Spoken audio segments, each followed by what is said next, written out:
The following is a presentation of the Magnitude Sports Network. Now on, hits a single to right field. That will score. Jaroszewski and the Stars take the lead on the RBI single by Hansen to right field. Wells fights to keep his shoulder up. And his pin. 2:20 remains in the game. 4th and 17. The Vikings capitalized early on a big one. What will the Squirrels do? Deep pass down the field. Cooper Johnson and Mason. Oh my! What a fantastic catch by Cooper Johnson. Dribble. Got in for down low. Iniger had it knocked free. Gets it back. Muscles his way in. Got it. Let's turn things over to the broadcast booth. The pregame show starts now. All right, welcome to Astoria Field here in Dickinson. It is 82 degrees and mostly cloudy. Chance of some rain showers possibly throughout, on and off throughout this game here, but or these two games, I should say. But the Stars have had no luck with weather the entire season so far. They had their home opener yesterday against Jamestown delayed 45 minutes due to thunderstorms and lightning, and they would end up losing the first game of the season, but then they would bounce right back in game 2. They would fall 5-2 to Jamestown in that first game of the doubleheader, but they would come back and take them in 6 innings with a final score of 11-1. So they are 1-1 in conference play. They are 19-12 overall here for the Fargo Post 400 Stars. And for the Dickinson Rough Riders, they have not played any official conference games yet. They did have a pair of games against Mandan a couple days ago. Mandan would get the wins in both of those games. So they're 0-2 overall. However, once again, those two games versus Mandan don't count, at least not until the next time they meet up with Mandan. So that's a quick glimpse at these two teams here. We'll take a quick break. We'll come back. We'll have your keys to the game, your starting lineups, and we'll get a little bit closer to that first pitch. And we'll also take a look at the AA Legion standings as well. I want to say hi to Jim, who just popped on, watching from Denver, North Carolina. We'll take a break. We'll be back in a moment here on Magnitude Sports. Stay tuned.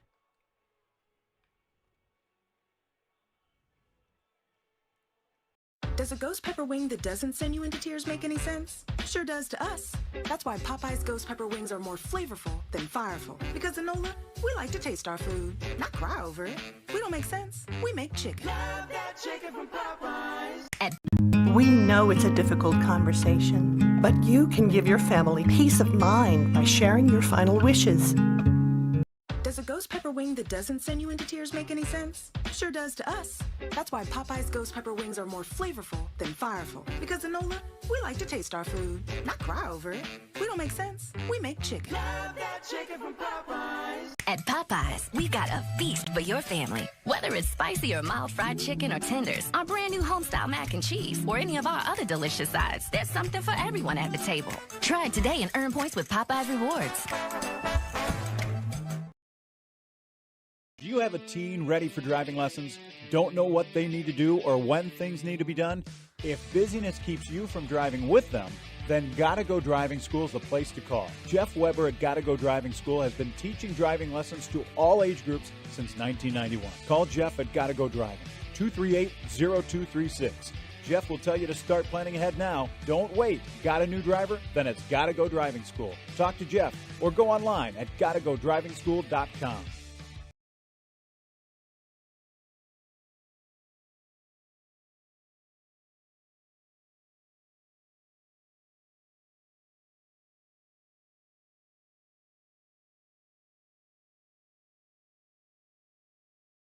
Buffalo Wild Wings isn't supposed to make a burger this good.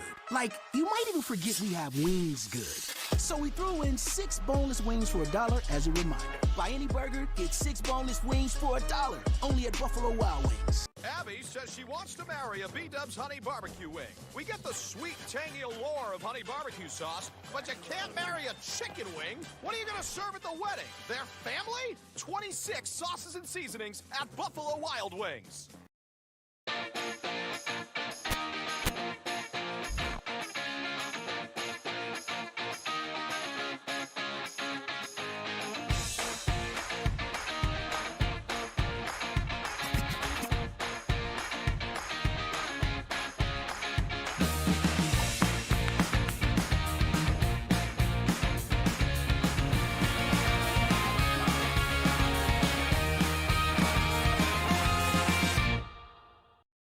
Here's a look at what needs to be done to win this game. These are your keys to the game. Our coaches are meeting with the umpires, home plate, exchanging lineup, score over your key to the game. And for the Fargo Post 100 Stars, short-term memory required. Clean up the errors and clean them up. And we emphasize, clean them up. Hit and run with confidence. So short-term memory, forget about the loss to Jamestown and remember the win against Jamestown and try and take that same type of game into this doubleheader here. Also, forget about what happened a couple years ago. Dickinson won walk-off fashion, play at the plate. I believe it was in the 10th or 11th inning, if I remember correct. So that was the last time the Stars played at this field. So short-term memory required. Clean up the errors. Just clean them up. Don't commit any. Like one or less would be ideal here on the error category, and then hit and run with confidence there. If you can get, we know they have speed. So if they can get the base runners on and not commit any errors and have anything go crazy on them, they're going to bring a couple runs in. We saw them put 3 in the second and 4 in the third in that second game against Jamestown. So they certainly have the ability to score, but sometimes it doesn't quite click, and other times it does. So hit and run with confidence. For the Dickinson Rough Riders, forget about those losses to Mandan. Like I said, it doesn't count, but it's still kind of hanging around in the back of memory, and this is the game that matters.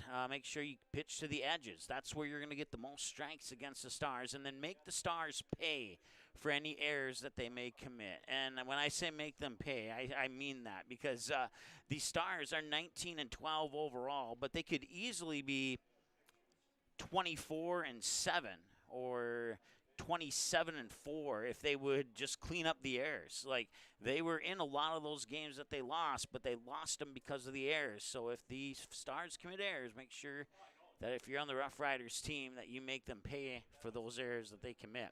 And those are your keys to the game. Let's go over your starting lineups. And first, let's take a look at the AA Legion standings here. As far as conference play is concerned, Fargo Post 2 and the Minot Vistas both got wins in their doubleheader openers. Fargo Post 2 1-1 wins in both games against Williston up in Williston yesterday. And then Minot took care of Grand Forks with not a whole lot of problem.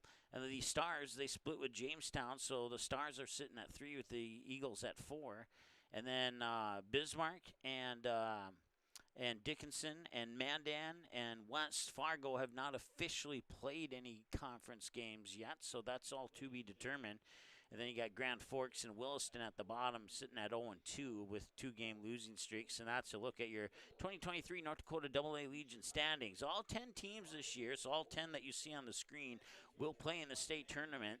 And in previous years, they would have a play-in game at the higher seed. This time, all 10 teams play at the same venue, which will be right here at Astoria Field here in Dickinson for the 2023 state tournament. And then the winner of the state tournament will move on to the Central Plains Regional Tournament, which will be held in Rapid City, South Dakota. And then the winner of that tournament will go to the ALWS in Shelby, North Carolina. And West Fargo's been close a couple times. Fargo Post 400 was there a couple of years ago. Fargo Post 2 has been there 4 or 5 times recently, more than that overall in program history, but recently they've been there about 4 or 5 times, and they've actually won it once as well. So I think it's only 3 teams in the state of North Dakota who have actually won the American Legion World Series down in Shelby, and Fargo Post 2 is one of them. All right, we'll go take another timeout. We'll come back with your starting lineups here in just a moment on Magnitude Sports. Stay tuned. Boston Pizza harnessed Fanalytics to help optimize no-look dipping. Ooh, making adjustments so you can stay focused on the game. The playoffs at Boston Pizza, powered by Fanalytics. At Boston's, we make crowd pleasers like this. Yes. Woo! And these. So good! And definitely this. I love you! Woo! Stop by or book your catering order online and we'll make you a fan. Sweet Shots is Fargo's premier golf entertainment destination. Sweet Shots will host your birthday, bachelorette party, corporate events, date nights, or a night out with friends and family. Need help with your golf game? Visit with one of Sweet Shots' PGA teaching pros. Hungry? They have a full food and beverage menu too. Try your shot in one of 60 climate-controlled hitting suites or one of 5 indoor full-swing simulators that include golf, hockey, hunting, football, soccer, and zombie dodgeball. Make the trip to 3400 James Way South in Fargo or visit sweetshots.com for much more.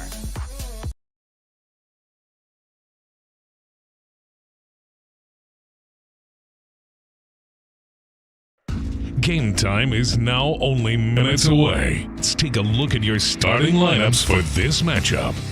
All right, well, we'll start with the visitors, as we always start with. That's the Fargo Post Modern Stars. They're lining up there on the first base side already.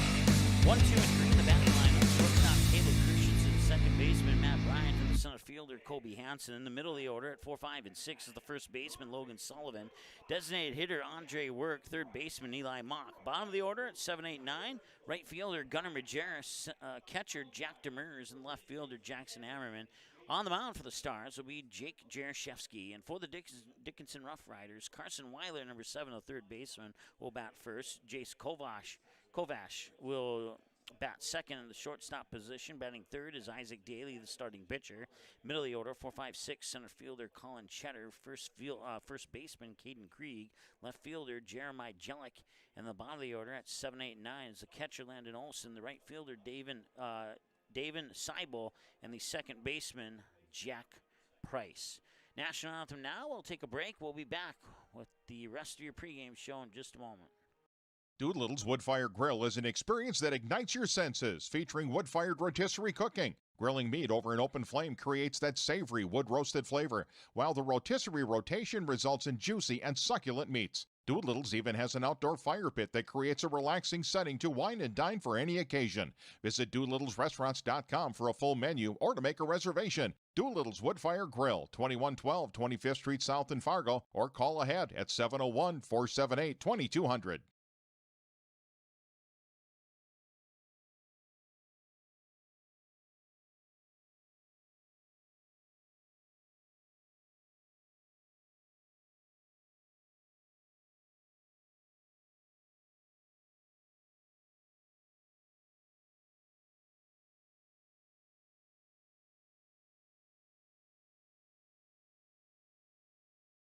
I kind of wonder where to even begin about what I love about Touchmark. It's everything. It's the time with the residents. It's my team. I work with wonderful individuals every single day. I love the people, and my job is to connect with them. And that's a pretty great job to have, that you get to make genuine, real connections with our residents and our team members. It's just the overall community. That is Touchmark. That's what I love. Your full life happens here at Touchmark.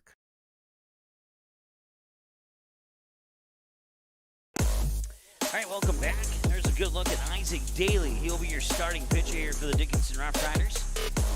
He'll be tossing them into the glove of Landon Olson, who'll be behind the plate catching. And then around the bases here for the Rough Riders, you got Caden Krieg at first, Jack Price at second, Jace Kovash at shortstop, and Carson Weiler at third. Jeremiah Jillicks in left field with David Seibel in right field, and then Colin Cheddar in straightaway center field here. And that's how the Dickinson Rough Riders will start defensively here. As once again, Isaac Daly will get a few more warm-up tosses here. And we'll get ready to play ball. The first 3 batters that we'll see here for the Stars are Caleb Christensen, Matt Bryant, Kobe Hansen.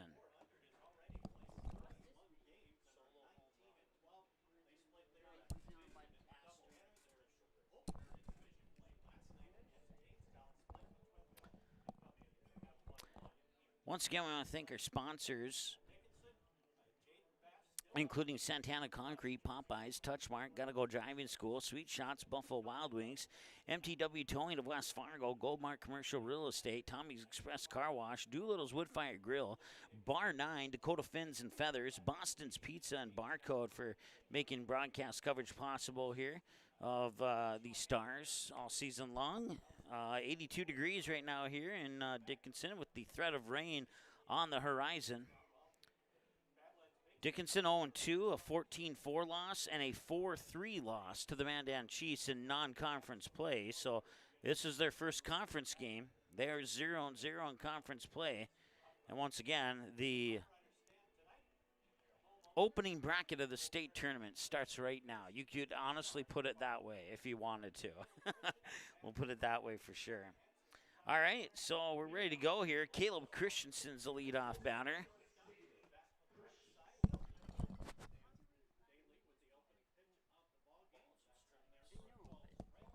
And the first pitch comes across as strike one here at 4:58 p.m. to Caleb Christensen.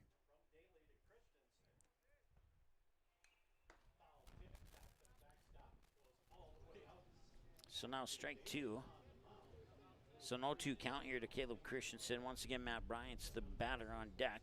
Isaac Daly is pitching here for Dickinson, who they have similar jerseys to what they had in the past, but they are a little bit different. These are brand new jerseys, I believe, is from the information I was able to gather this year.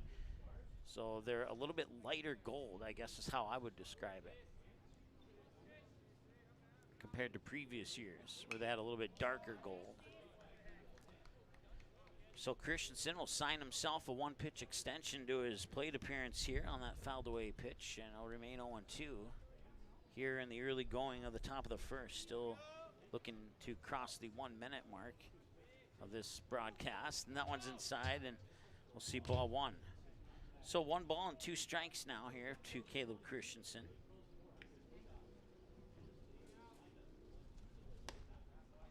And that'll miss for 2 balls and 2 strikes.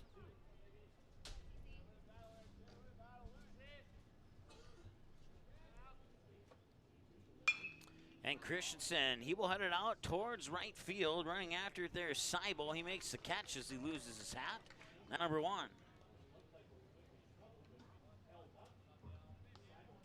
Off the bat for the 400, number 1, second baseman Matthew Bryant. Matt Bryant, the batter now here for the Stars. And did he check his swing? He did not. Strike 1.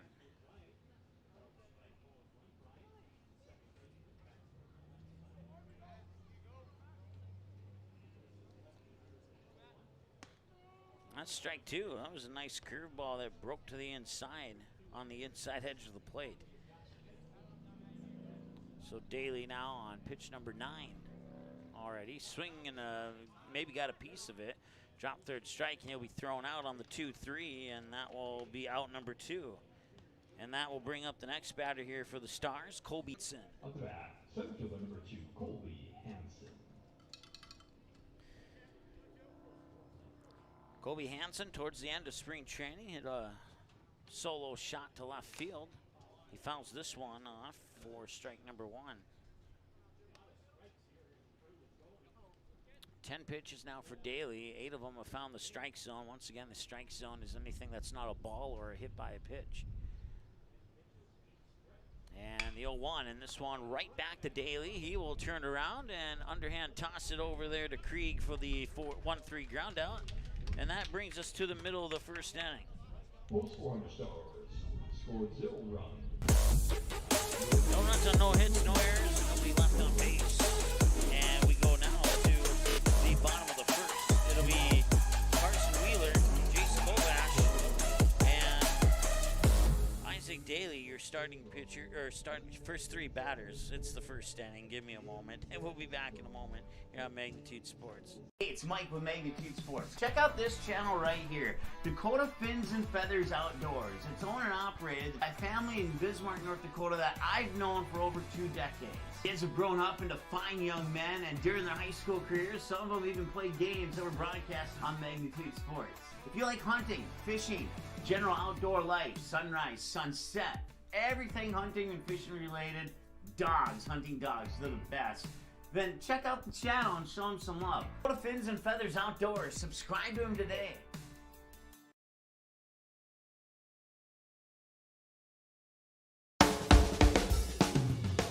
Family owned and operated for many years, MTW Towing is your first call for all of your towing needs in the West Fargo, North Dakota area. We are a full-service towing company that offers fast and efficient service at affordable rates. Our professional team is always prepared to provide you the best service possible. We also accept student discounts. To learn more about us, please feel free to give us a call today at your convenience.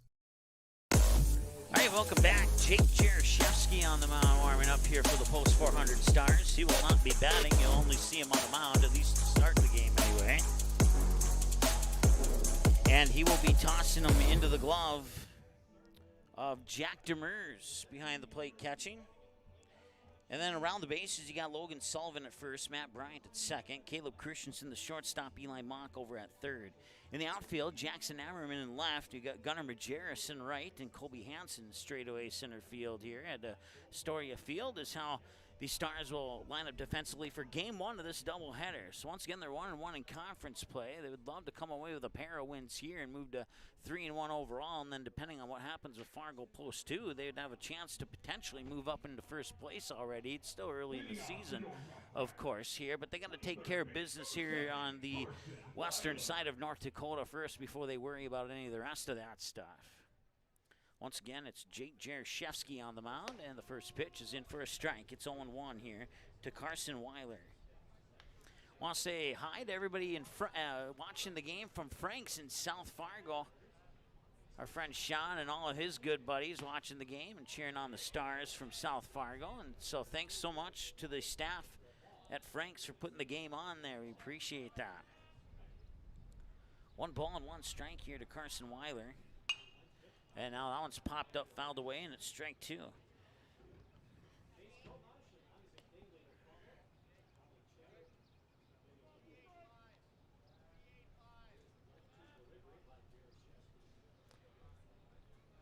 Jaroszewski will nod, wind, and deliver. This one hit right up the middle, sneak by Matt Bryant into shallow center field, and that's good for a base hit and a single. And I'll bring up Jace Kovash, excuse me. I'll get it right.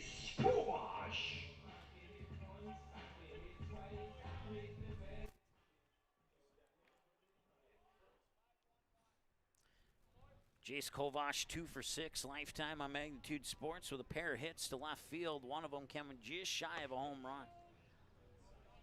First pitch is a strike there. And it's 0-1 here to Jace Kovash.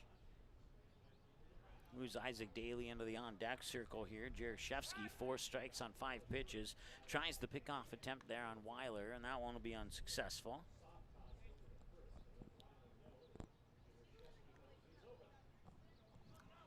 For a first base runner, a little bit harder to steal a base when the pitcher is a left-handed pitcher looking right at you. Unless he throws a pitch like that, then he can get the stolen base, no problem. He'll advance the second on the wild pitch, and it's a 1 ball, 1 strike count.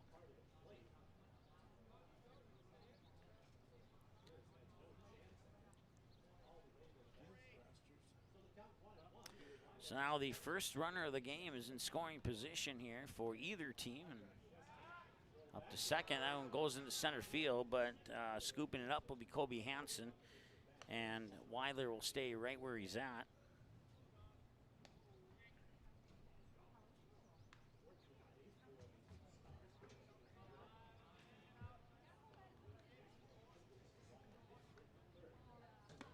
That one comes inside and just misses. It's ball 2.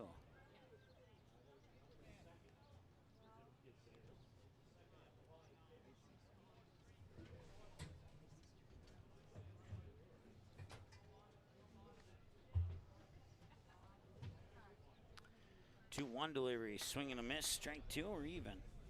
So 2 balls and 2 strikes now here to Kovash as Jaroszewski moves into pitch number 9. 8 minutes into the ball game. Once again, 82 degrees. Jaroszewski will spin around, and Weiler will spin and slide back into second as a result. Still remains 2-2 here. Jaroszewski will take a couple glances at Weiler on second. Deliver. This one hit out right towards Matt Bryant. He'll scoop it up, fire it over. 4-3 ground out as Weiler advances to third on the play. So that's out number 1. For the Rough Riders, lucky number 18, And Isaac Daly will be the batter. He'll face pitch number 10 here from Jake Jaroszewski on 9 pitches. 6 of them have found the strike zone. Once again, the strike zone is anything that's not a ball or a hit by a pitch. And Isaac Daly on Magnitude Sports, you could call him an equal opportunity outfield hitter. He's had plenty at bats, and he swings and misses here. So many that I can't even count them up. I could give you a wild guess on what his at-bat number or plate appearance number is, but I'm not going to. Swing and a miss, strike 2. Neither pitcher with a strikeout yet. We'll see if Jaroszewski can change that here.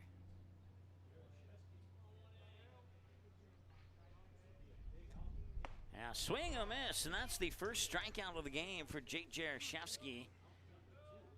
And that puts out number 2 on the board, and that'll bring up the next batter here, Colin Cheddar. When Colin Cheddar's made contact with the pitch, he's had 1 fly out to right, a single to left, and a single to center on Magnitude Sports. This one's fouled away to the first base side and out of play, strike 1.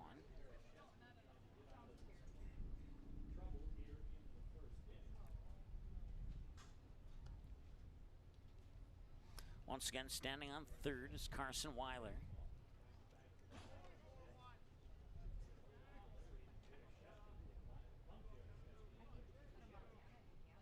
And the pitch, swing and a miss, strike 2. Goes into the books as a fouled away pitch as he got a piece of it. Could barely hear the tick of the bat on our field mics there. Starting to get a little bit windy here at Astoria Field as that one comes up high for a ball. Keeping our eyes on Weiler on third to see how far he comes off that base or not. 2 away with 2 strikes, and that will just miss, and we're even at 2. 2 balls, 2 strikes, 2 outs, 1 runner on base. That's the third base runner, Weiler. 11 minutes into the ball game now. 2-2 count. Jaroszewski winds, delivers. Got it in there, strike 3. His second strikeout of the inning, his second strikeout of the game, and that takes care of business here in the first inning of play. We go to the second now. And it'll be Logan Sullivan, Andre Work, and Eli Mott. The middle of the order at 4, 5, and 6. They get 1 hit, and they leave 1 runner stranded on base. We'll be back in just a moment here on Magnitude Sports. Stay tuned. Santana Concrete LLC in Barnesville comes highly recommended from their customers. But don't take our word for it, take theirs. Dan states that the team is polite, friendly, and efficient. Lee tells us that quality work for a fair price is hard to find. Here's Mike from Post 400 Baseball. Santana Concrete did a wonderful job laying the concrete foundation for our new press box. And Jasmine shares they do amazing work. Check them out by searching Santana Concrete LLC on Facebook or call 218-790-6560. R9, the place to catch the big game with our 22 65-inch 4K HD TVs and all of the sports packages. Check out our brand new menu featuring our signature burgers, pizzas, and appetizers. We keep busy hosting social events from our Make a Difference Mondays, donating to local charities, professional comedy acts, live acoustical music, and our ladies' night with free designer handbag giveaways. We almost forgot to mention we have a brand new patio and 24 taps featuring the area's best selections of local and national breweries. There's always a reason to be at Bar 9, located in the Pioneer Center off 9th Street and 13th Avenue in West Fargo. Welcome back to Astoria Field here in Dickinson, North Dakota. 82 degrees and a mostly cloudy sky. Rain still threatening, but nothing has fallen yet. Logan Sullivan, the batter, takes the first pitch for a strike. It's 0-1. Number 19, Logan Sullivan.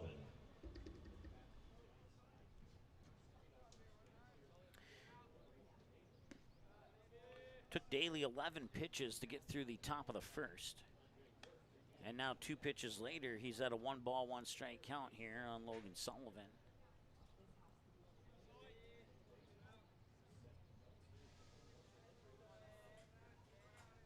Wind up, and the delivery is a little bit high. It's ball 2. Sullivan, good eye there to not take a chance at swinging at that one. Andre Work on deck. Eli Mock, we'll see him this inning for sure. That one hits the inside edge. We're even at 2 now. 2 balls and 2 strikes. Still nobody out, nobody on base here. Top of the second, no runs, no hits, no errors in the top of the first for the Fargo Post 400 Stars. And the 2-2 is going to catch the edge and miss. And it's ball 3 and the full count. It's the first full count to any batter in this game so far. It comes 14 minutes into the ball game. And the payoff pitch. And he walks some. So Logan Sullivan is the first runner to reach base here for Fargo Post 400. That brings up Andre Work. Designator number 8, Andre Work.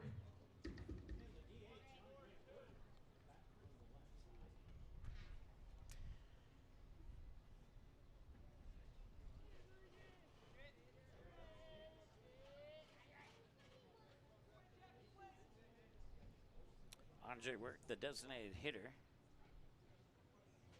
He'll square it up for a bunt. He'll miss, and it'll be a strike.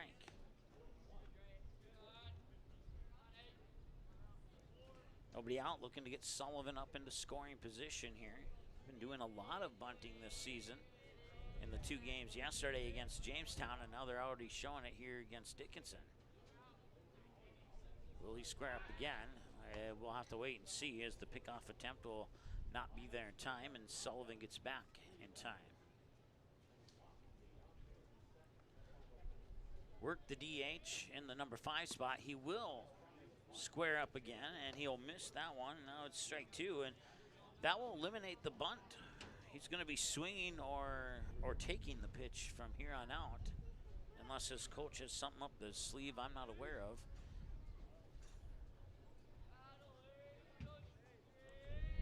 Staring down Sullivan on first, and he delivers low for a ball, 1-2. Daly will get the pitch back. He'll get the signals here from Landon Olson, the catcher. And now he'll take a peek over at first at Sullivan. As he gets set, takes another look at Sullivan, and then delivers outside for ball 2. He was trying to catch the edge there, and he almost did, but it was a little bit too far outside. Work did not chase, and now he's even at 2-2 after falling down on the count. No balls and 2 strikes. 2 strikes, 2 balls in that order on 4 pitches. And that one's high, and now it's a full count to Andre Work. And we'll see. He's showing a lot of patience on this plate appearance, and I appreciate that compared to some of his other ones. And he swings and misses there. You can't blame him for swinging on that one. He's an aggressive swinger, and I don't know who's talked to him. Maybe he's just listened to me, and he's like, maybe I better calm down a little bit. So that's the first strikeout of the game there for Daly. And now Eli Mock will step up to the plate here with 1 away and 1 runner on.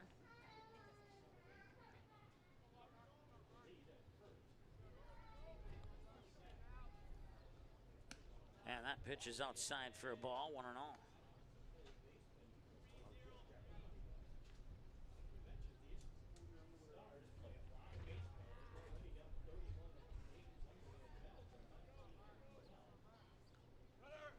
Swing and a miss, and they'll throw up to second, and now it's going to be a run down here for Sullivan between first and second, and he gets back.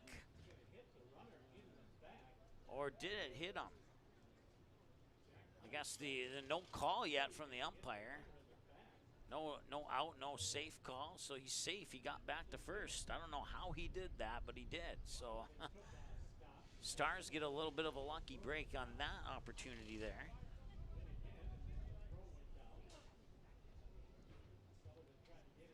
Pitch came across as a strike, so it's 1 ball, 1 strike.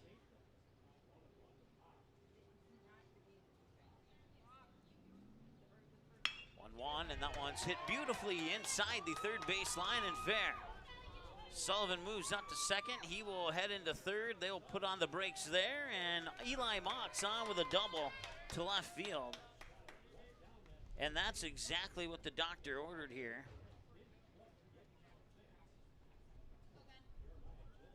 Up the bat, right fielder, number 17, Gunnar Majerus. So Gunnar Majerus will step up to the plate now with 2 runners in scoring position and 1 out. He'll take the first pitch outside for ball 1.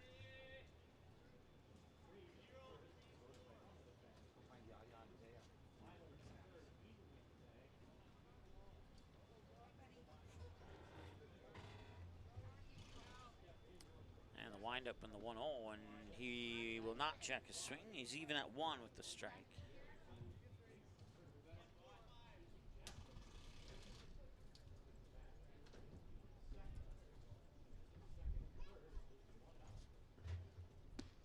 And a big swing and a miss there by Majerus, and now he's down on the count 1-2. And this will be the 30th pitch for Isaac Daly.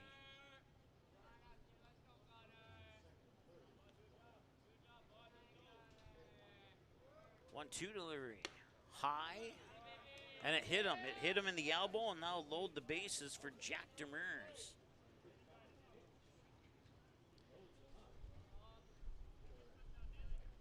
Once again, we want to say thanks to our friends watching at Frank's Lounge down in South Fargo. Up to bat.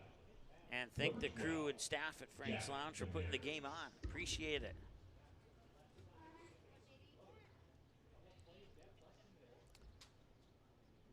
So Demers will face pitch 31 here from Isaac Daly. And that's a little in for a strike. 18 strikes on 30 throws and make it 19 strikes with that one. That's 0-1. So the base is loaded. A base hit here could be huge for the Stars. They do have 2 outs. Oh, I'm sorry. They have 1 out. I was looking at the strikes. My apologies. This one will get into the backstop. That'll bring in Logan Sullivan. Opens up first base, and the Stars strike first. It's 1-0. It took 21 minutes to score the first run of the game. And it's scored on a wild pitch. They'll move Eli Mock to third and Gunnar Majerus up to second and leave first base open. 1 ball and 2 strikes.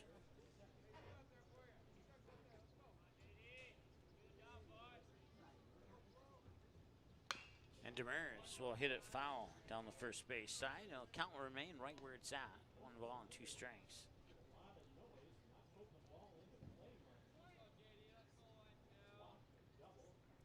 Stars still in a good position here with only 1 out.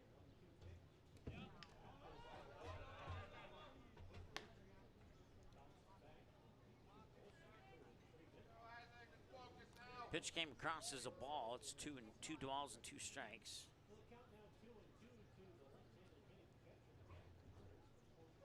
Jackson Hammerman in the on-deck circle here for the Stars. Here's the 2-2 delivery. Swung on, hit hard down the first base line. Eli Mock will come in and score. Gunnar Majerus will hold the brakes at third. It's 2-0. Jack Demers with an RBI single that he drilled right down the first base line. So runners on the corners now, first and third. Up to bat, left fielder, number 20, Jackson Ammerman. Jackson Ammerman will step up to the plate now.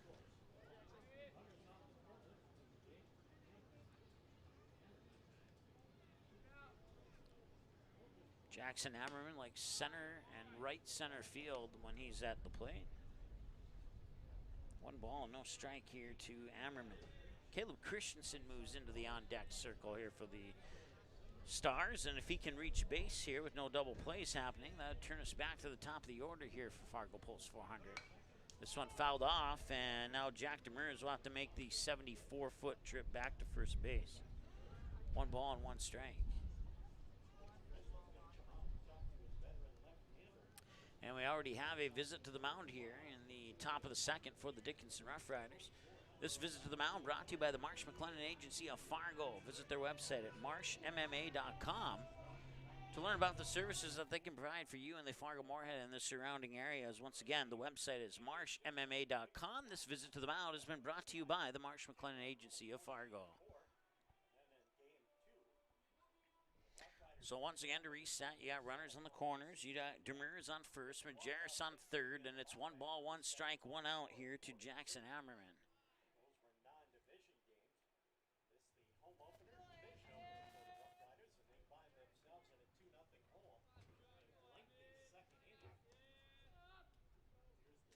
Daly will stare down Demers on third, and that bunt will roll foul. It was a nice idea, but they'll put strike 2 on the board.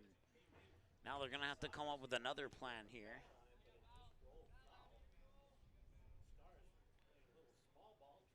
So if the pitch comes to the outside for ball 2, Demers could potentially take off for second. Wonder if he might take off prior to the pitch or as the pitch is being thrown. Runners will probably not go here. There's only 1 out. Pitch is a little bit high. Now we're even at 2 balls and 2 strikes.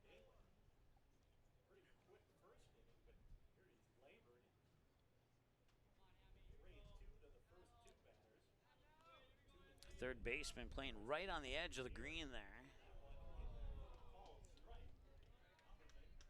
And Ammerman will go down looking.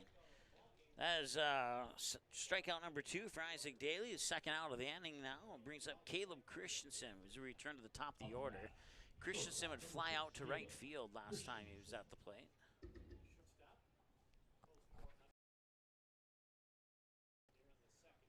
So 2 away, runners on the corners in the pitch. And that one is going to right field, charging in, and backpedaling was Jack Price. He couldn't get to it. That will score Gunnar Majerus, and that will advance Jack Demers over to third, and runners stay on the corners, and it's now 3-0 on another RBI hit to right field by Caleb Christensen. Second baseman, number 1, Matthew Bryant. So Matt Bryant will step up with 2 away and runners on the corners.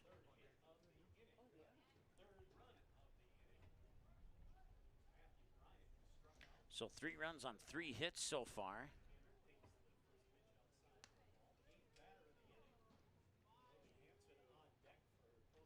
Also on Magnitude Sports tonight, we have the Post 400 Comets at Starry Bank Field in Fargo with a doubleheader with Kindred Legion A.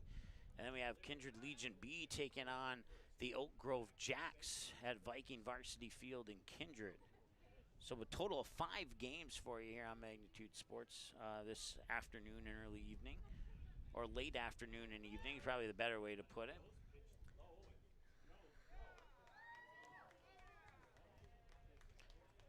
Caleb Christensen will take second, and they're going to call balk here, and that'll bring Jack Demers home.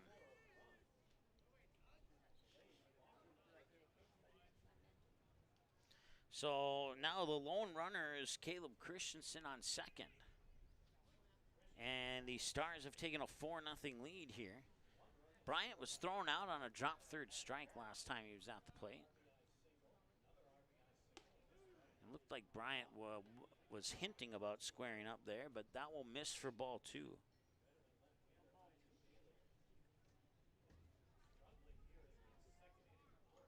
Daly now on pitch 45. And this one hit out towards Jack Price on a bouncer. He'll fire it over to first. That'll strand 1 runner on base, and that'll take us to the middle of the second. As they get 4 runs on 3 hits. No errors for the Rough Riders, and they leave 1 on base. We'll be back in a moment here on the Magnitude Sports Network. Stay tuned. Buying, selling, or leasing commercial real estate or farmland in the Fargo-Moorhead and surrounding area? From office to retail, industrial to multifamily, commercial land to farmland. As the #1 commercial, sales, and leasing brokerage in the FM region, Goldmark Commercial has the experience and skills to handle all of your commercial real estate. Tonight, I'll be eating chicken tikka masala with garlic naan. Cheers. I win again, Patrick. That's Sir Patrick. Ooh, sir. Tonight, I'll be eating roasted cauliflower tacos with spicy chipotle sauce. Thank you. Oh! Yeah! I wasn't ready! You want cheese to go with that wine?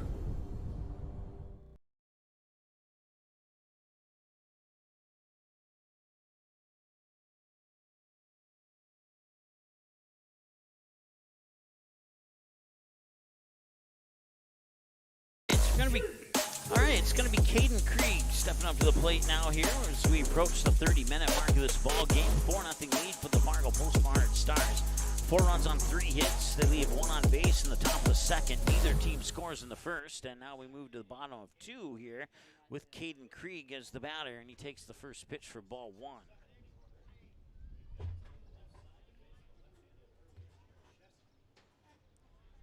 Jaroszewski, 17 pitches through the first inning of play and 4 batters. Now he's facing batter number 5, and it's 2 balls and no strikes here to Caden Krieg.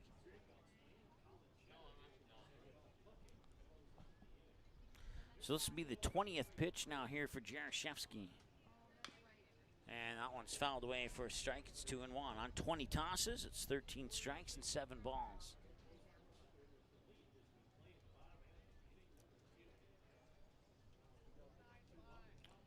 Update from West Fargo. The West Fargo Aces have defeated the Moorhead Golds by the score of 3-1. That one's inside for ball 3. West Fargo Patriots playing down in Louisville, Kentucky today. They won their first game. I think their second game was potentially canceled due to weather. I'm not sure. The report I got was a 0-0 final score in their second game, so I'm not exactly sure what the scenario is with that one. But they did win their first game against their first opponent down in Louisville, Kentucky by the score of 7-3 today. So congratulations to the Patriots. We wish them the best of luck in that tournament. Should be a fun one. Full count, fouled away. He'll sign himself a pitch extension to his plate appearance here.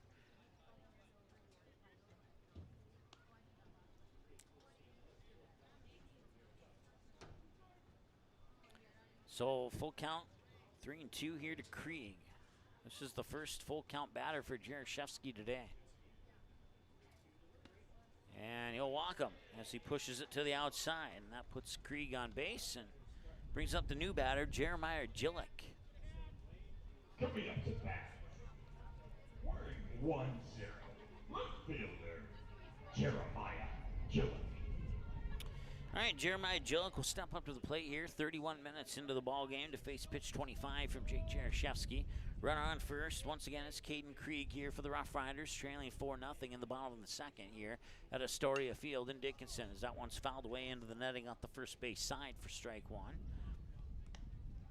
82 degrees. There's been a threat of rain, but I haven't seen any rain at all, other than the graphic on my phone, which is not even close to accurate based upon what I'm seeing out of my press box window here. Jaroszewski will step off. Oh, and they're going to call balk, and they're going to allow Krieg to go to second as a result.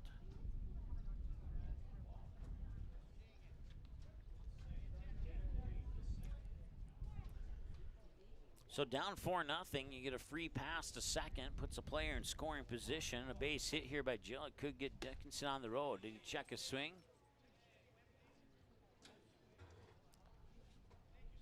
The second base umpire says no, yes, he did.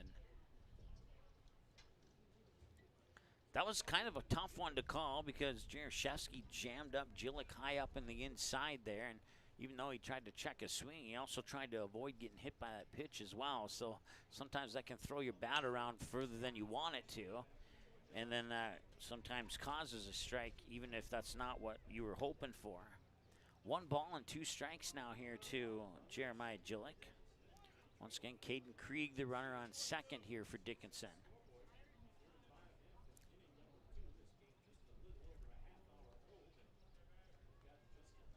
And the 1-2. Swing and a miss, and he got him for his 3rd strikeout of the game.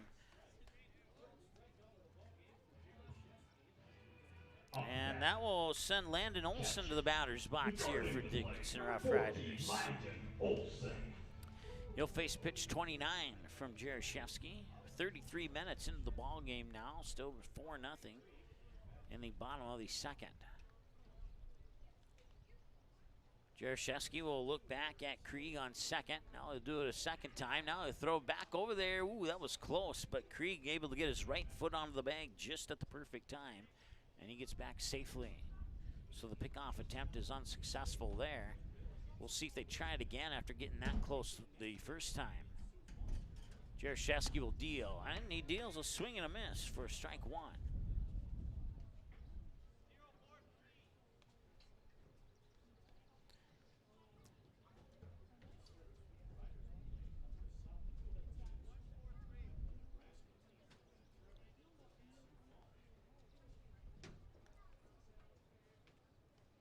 Jaroszewski sets, winds, delivers the 0-1. That one's fouled away. We're at 0-2 really quick here.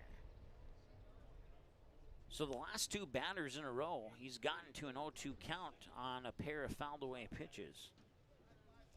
20 strikes, 10 balls on 30 throws, and this will be pitch 31 here for Jaroszewski. Now time is called here as Krieg will touch up on second. David Seibel is the batter on deck here for Dickinson if no double plays happen here with Landon Olsen at the plate. No balls and 2 strikes. Couple glances at the runner on second, and now he'll throw it over there, and the tag is applied, but he's back in time. Last time he got his right foot on the bag. This time he got his right hand on the bag just in the nick of time to avoid being picked off there.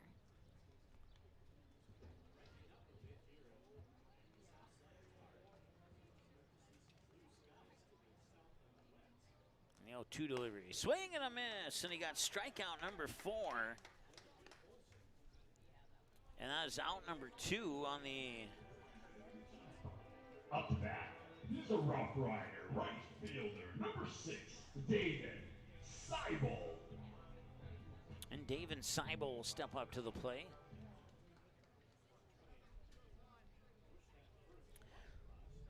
Seibel, 0 for 1 lifetime on Magnitude Sports with a ground out to third. Back to second, and he's... All 3 times they've tried to pick him off. They've gotten that close.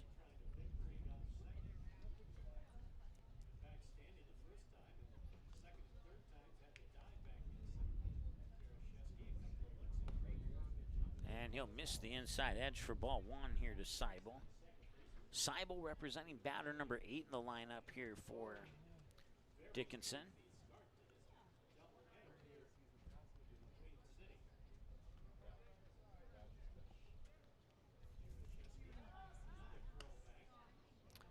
No threat of picking him off on that pickoff attempt there as Matt Bryant reached up high to get that one into his glove and make sure it didn't go into center field. But Jaroszewski closely investigating him, and now that's a swing that Seibel's going to want back, and it results in a 1-1 count. 1 ball, 1 strike.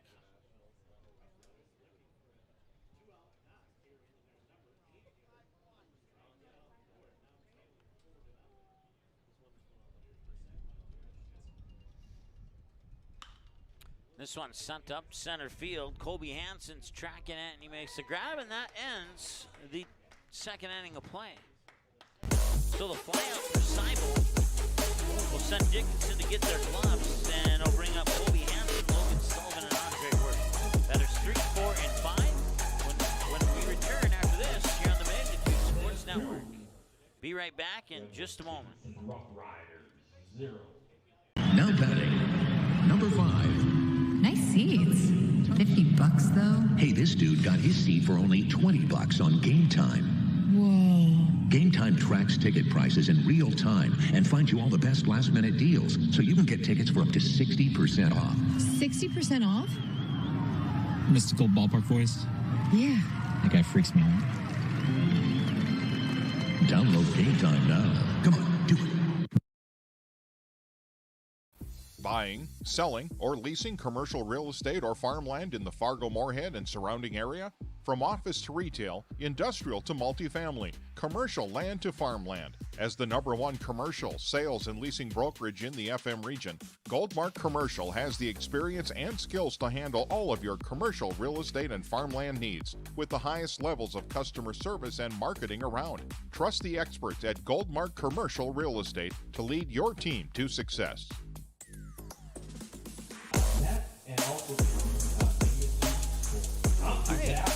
Welcome back here. Kobe Hansen, the leadoff batter here for the Fargo Post 400 Stars.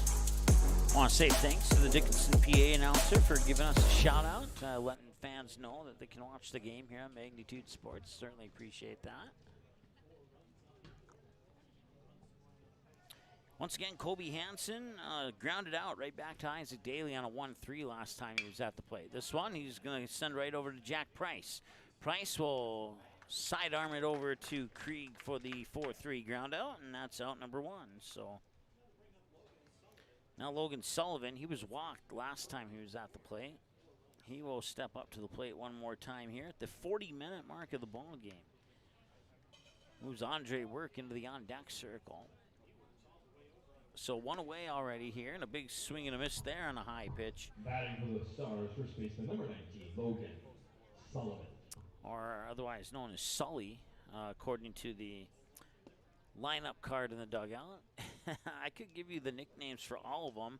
I think just by glancing at them, I know most, if not all of them so far. Or maybe I could make one up, and then they'll like it better, and they'll change it. Sullivan, high left field. Jeremiah Gillick is going back, and he does make the catch a couple feet in front of the warning track. And that's out number 2. So a long fly out for Sullivan to left field. Hitter number 8, Andre. And Andre Work now, 0 for 1, struck out swinging on a full count, on a 3 balls, 2 strike count. He would go down swinging. And this one is going to right field. Charging in is Seibel, and he'll bounce in front of him for a base hit. And that ends a long drought of hits for Andre Work. So it's a hit and a runner on first. Batting number 15, third baseman Eli Mock. So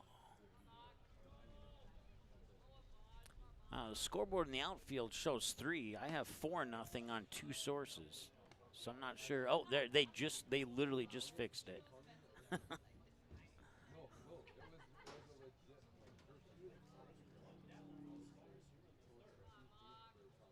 Eli Mock doubled down the third base line last time he was at the plate as they try the pickoff there on Andre Work. Mock, batter 6 in the lineup, bottom half of the middle of the order here for the Stars. And Mock will send one left center field. Jeremiah Gillick's underneath it. He makes the catch. They strand one on base, and that ends the top of the third. We'll take a break, and we'll be back in just a moment here on the Magnitude Sports Network.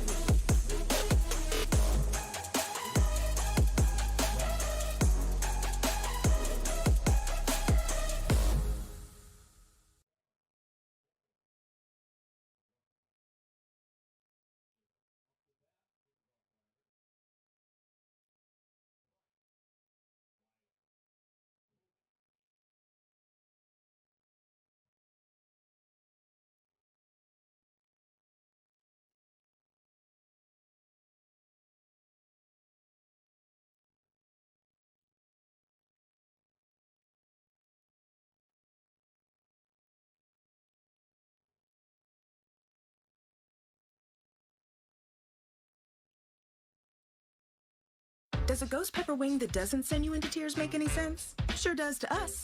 That's why Popeye's ghost pepper wings are more flavorful than fireful. Because in NOLA, we like to taste our food, not cry over it. We don't make sense. We make chicken. Love that chicken from Popeyes. At Popeyes, we've got a feast for your family. Whether it's spicy or mild fried chicken or tenders, our brand new homestyle mac and cheese, or any of our other delicious sides, there's something for everyone at the table. Try it today and earn points with Popeyes Rewards.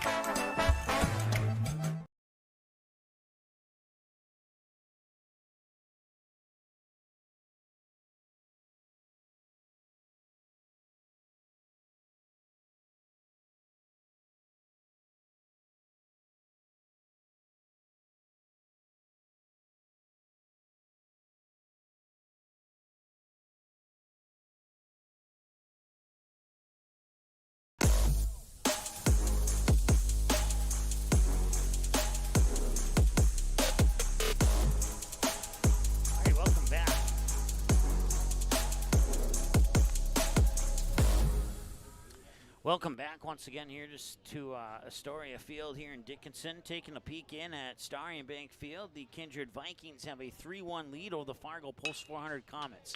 That one's flying out to right field and foul for a strike, and it's 0-1. We'll keep you updated on that Comets game throughout the duration of our broadcast here.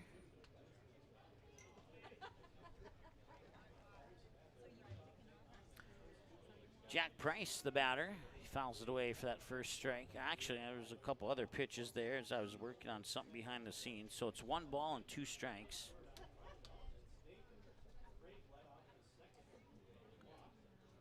And the 1-2, a couple hops out to Eli Mock, and he dives for it, and it bounces off his glove. And there's not much that the Stars can do about that one.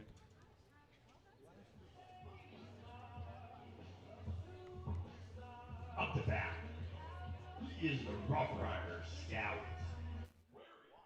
So it'll be Carson Weiler, the batter. They have decided to credit Dickinson with a hit on that play. Not 100% sure if I agree with that, but we'll go with it.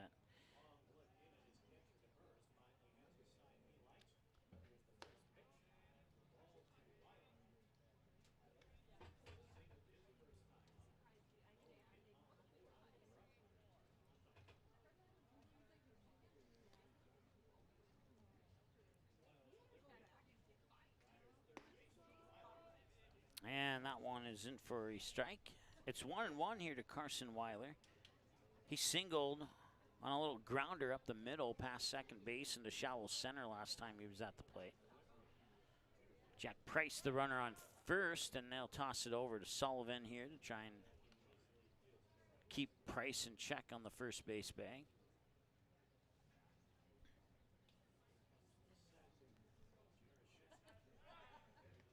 And a nice pick by Sullivan there. That could have been a disaster.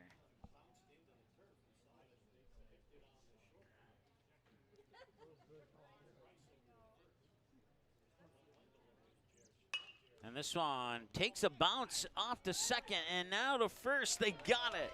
A 4-3 double play as it popped off the pitcher's mound in a perfect curve right towards Matt Bryant. Matt Bryant met up with the ball a step away from the second base bag to get the force out, fired it back over to Sullivan, and now there's 2 outs on the board for Jace Kovac.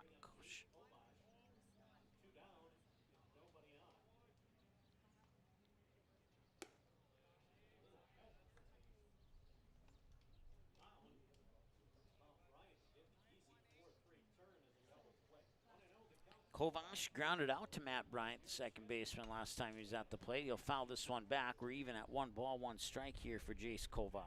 Kovac, as I mentioned, grounded out to second on his last trip to the plate. So a 2 away. If Kovac can reach base, we'd see Isaac Daly as the scheduled batter next here for Dickinson. That one's just a little bit too far inside. 2-1.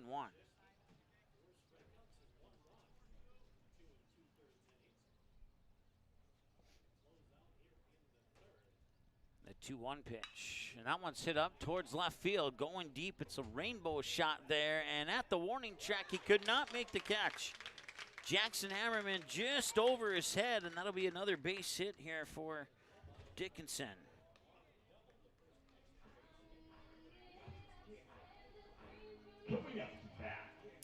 Now Isaac Daly with 2 away and a runner on second has an opportunity here to get something accomplished here for the Rough Riders.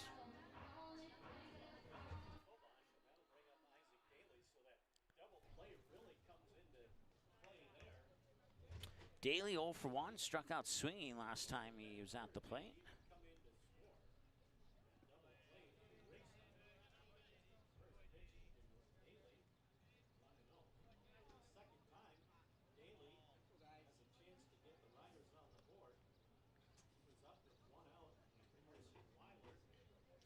One ball, no strike.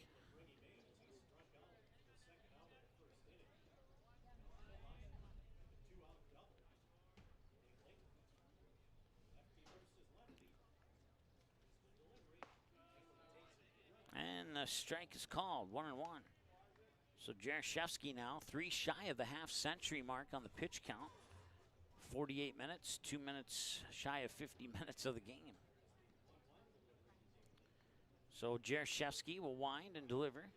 And this one, that one could land for a base hit. Chasing after it's Colby Hansen.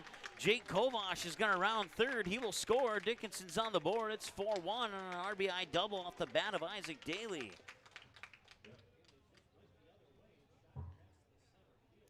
An update from the tournament for the Astros. Your center fielder, wearing number 2, Colin Kenner. The post 400 Astros playing in a tournament in Minnesota against Starbuck, Minnesota. They would lose that game 8-5. That game just went final a couple moments ago. Swing and a miss here for a strike to the batter, Colin Cheddar. Cheddar, one of 4 victims of a Jerry Shefsky strikeout. We'll see if Jerry Shefsky can match his jersey number and get number 5 on Cheddar here the second time around or not. He's 1/3 of the way there. And this one's fouled away, and now he's 2/3 of the way there.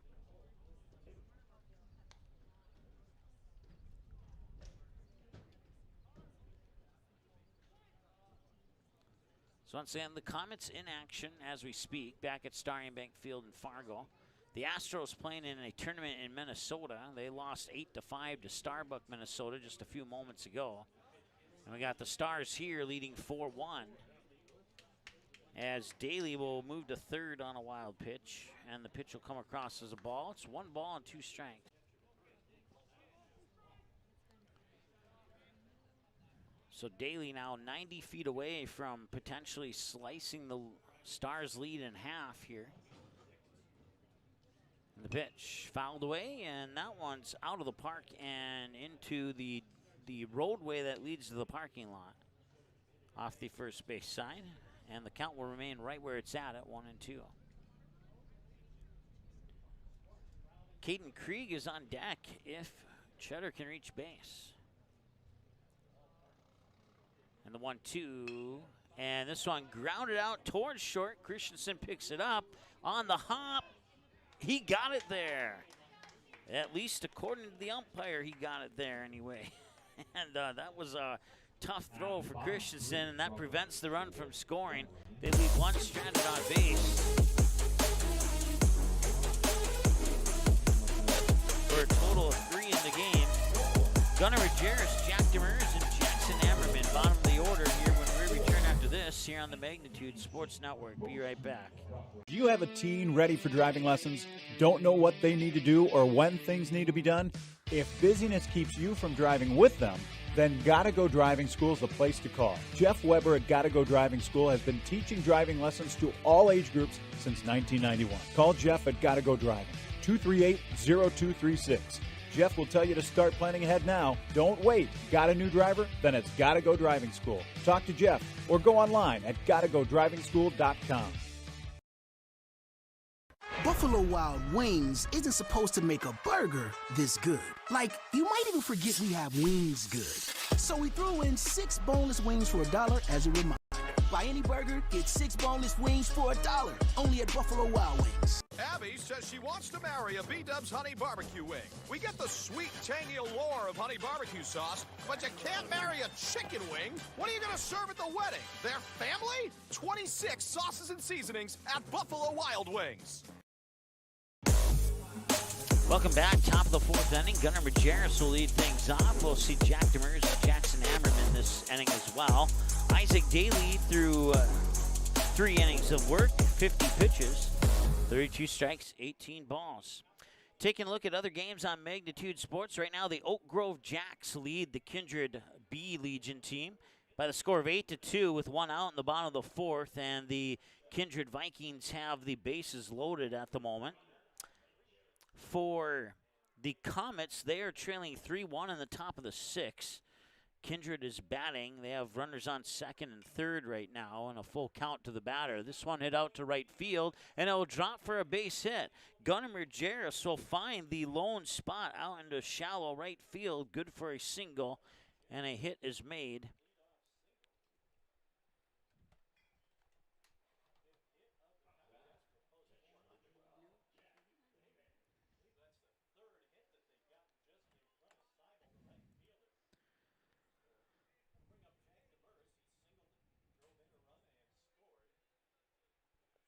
All right.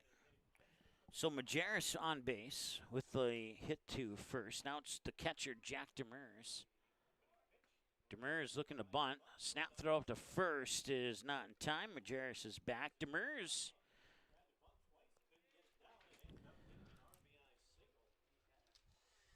Demers pretty much hit the ball right where Gunnar Majerus did last time he was at the plate. I believe he got an RBI out of that, if I remember correct. He's going for the bunt again, and it's no balls and 2 strikes here to Jack Demers.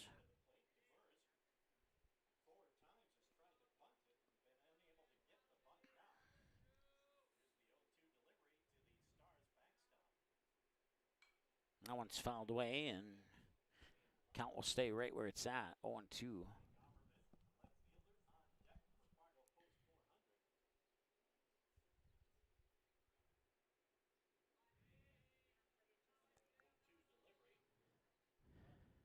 And he'll foul it away, and he'll get another pitch for his plate appearance. Once again, he singled into right field last time he was at the plate. Jackson Ammerman on deck here for the Stars. Pitch 56 from Daly. And Demers goes down swinging. That brings up Jackson Ammerman now.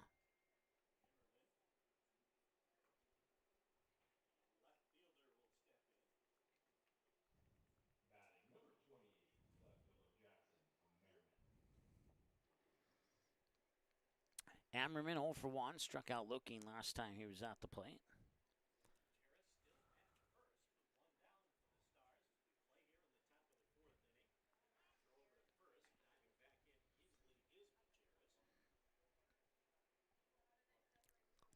So Jackson Ammerman, Caleb Christensen, Matt Bryant, if we can get that far into the lineup with 1 out. Daly will deliver to Ammerman, and Ammerman will check a swing and get called for strike 1. So 0-1 here to Jackson Ammerman, who is 0 for 1 with a strikeout looking. He'll face pitch 58 here from Daly. Daly will set, look over at Majerus on first. Now he'll wind and deliver. And he delivers outside, and Majerus is going to take off on the wild pitch. He'll advance to second base. And that'll be 1 ball, 1 strike as a result of that play. And now the Stars have a runner in scoring position, looking to get that one back they gave up in the bottom of the third. We'll see if they can do that here with 1 away. And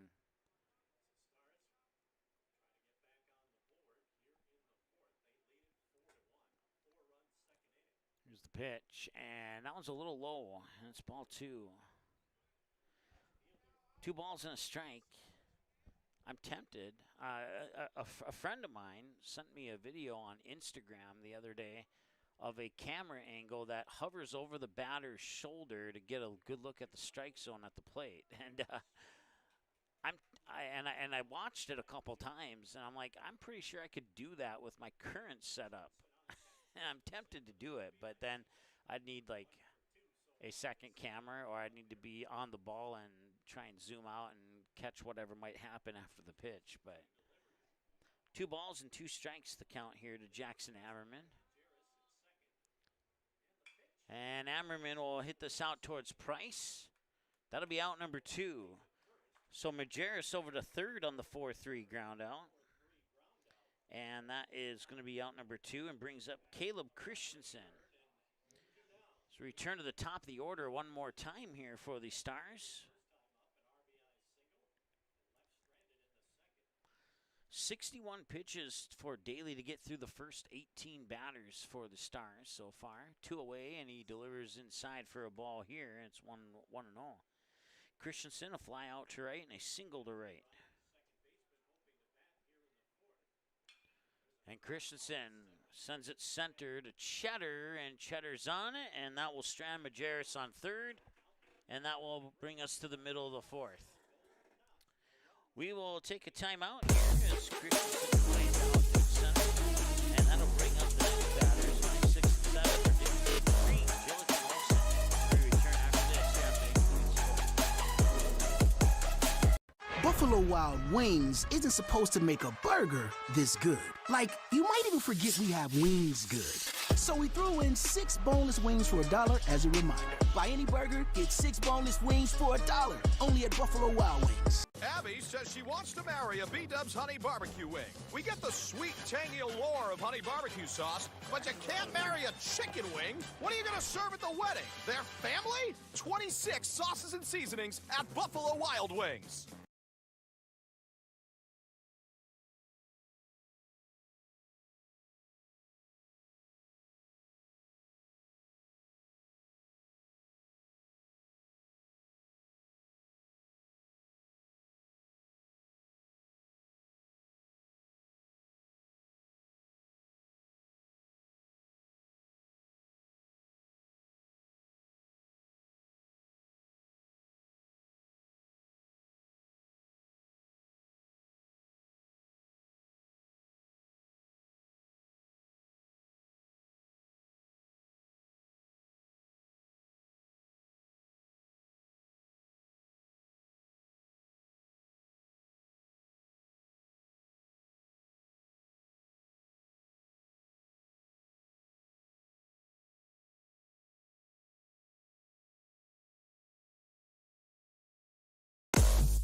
All right, welcome back. Jaroszewski with pitch 54 to start the home half of the fourth.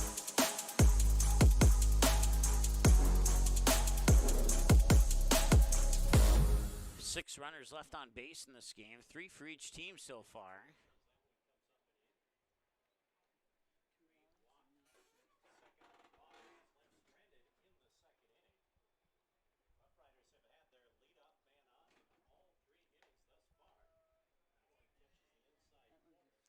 Two balls and a strike now here to Krieg.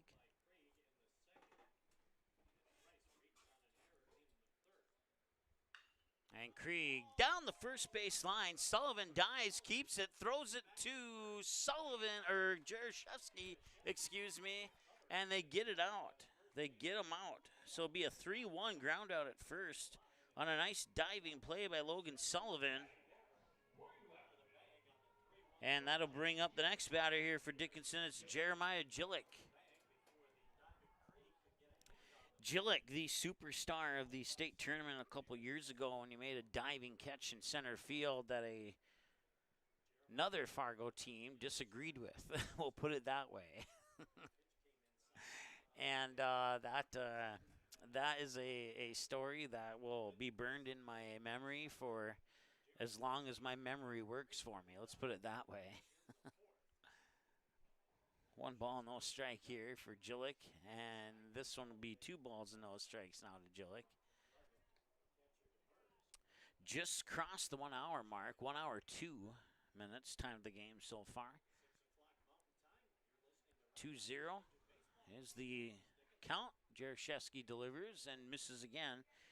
And he buries himself into a 3-0 hole here against Jeremiah Gillick, who he struck out last time he was at the plate. Jaroszewski will look to cash in his free strike coupon, and he will do so.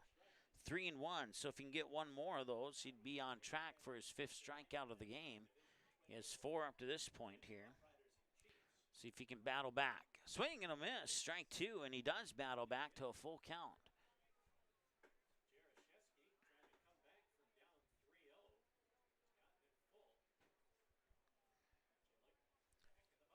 And the pitch. And he walks him. He walks him on a full count.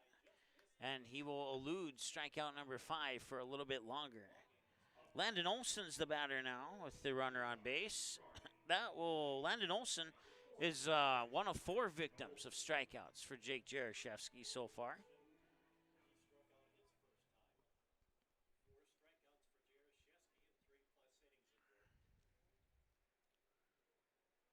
Jaroszewski looks at Gillick on first and delivers a ball here to Landon Olson for 1-0. 1/3 of the way through the bottom of the 4th. And he's on pitch 65 right here. Counter on the scoreboard has him for 68. Or is that the miles per hour? Well, nope, that's the miles per hour because it went to 46 now, so my count is correct. And it's 2 balls and no strikes.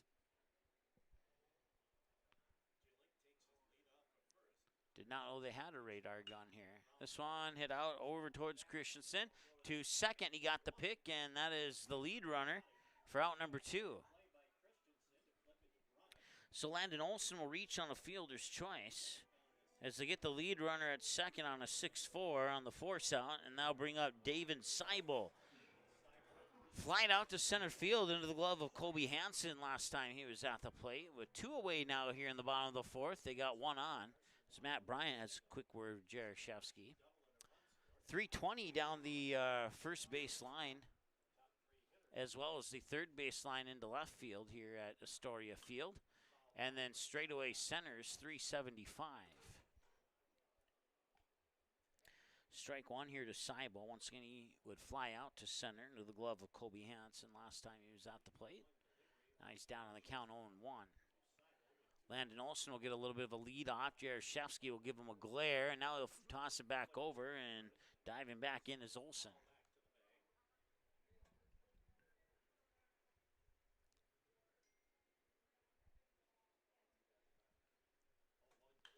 And this one hit to left field, and he lost it in the sun. He could not get it, and that will drop for a hit. They're going to send Landon Olson around third, and he will score, and they will charge that as an error to Jackson Ammerman, and that's the first error of the game. And we talked about on the keys of the game, make the Stars pay for the errors that they commit, and that's exactly what they did. Landon Olson scores from first base on the error.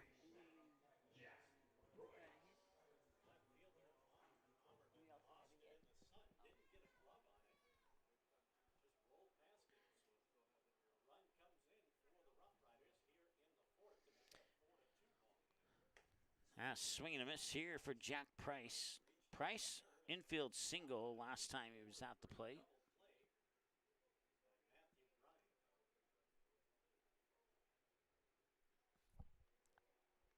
So they must have changed that hit to an error from a couple innings ago, because now they have 2 errors on the board here for Fargo Post 400. And I would agree with that if that's what they did, but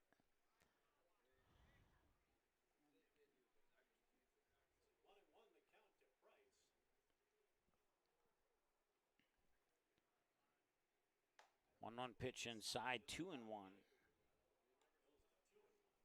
Carson Weiler's the batter on deck should Price reach base with no outs occurring.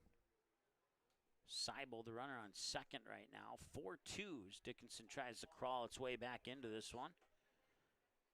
Stars getting all 4 of their runs in the top of the second. They haven't scored since then.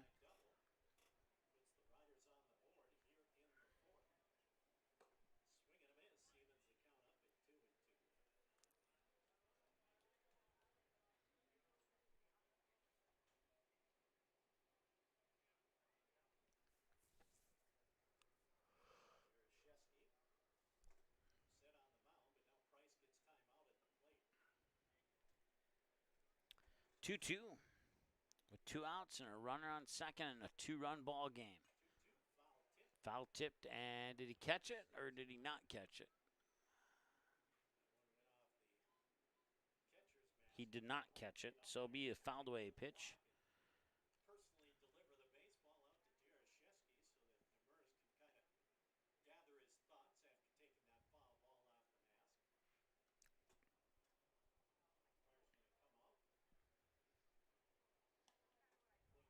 Jaroszewski getting a little bit high in that pitch count. I have him at 72 right now here in the bottom of the 4th. Can he close it out and strand that runner on second here on the 2-2 pitch? He'll stare him down.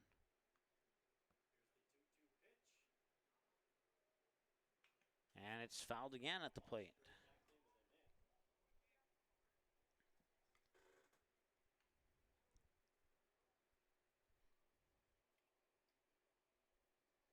Base hit could make it 4-3.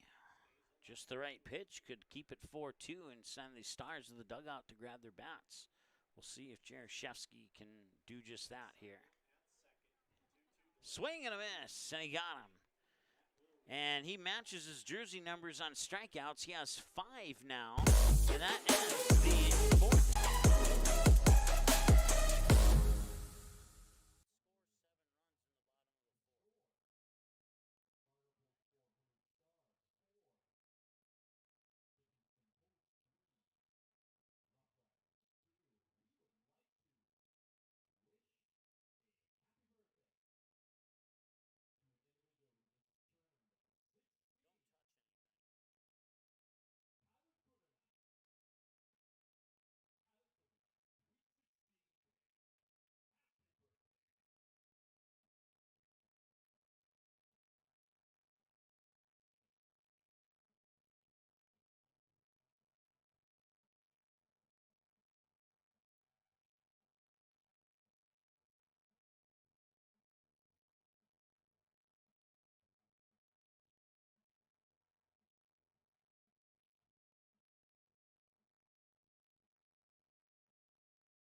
Dickinson will try and break an 0 for 2 streak. He's grounded out twice, once to the pitcher, one to the second baseman.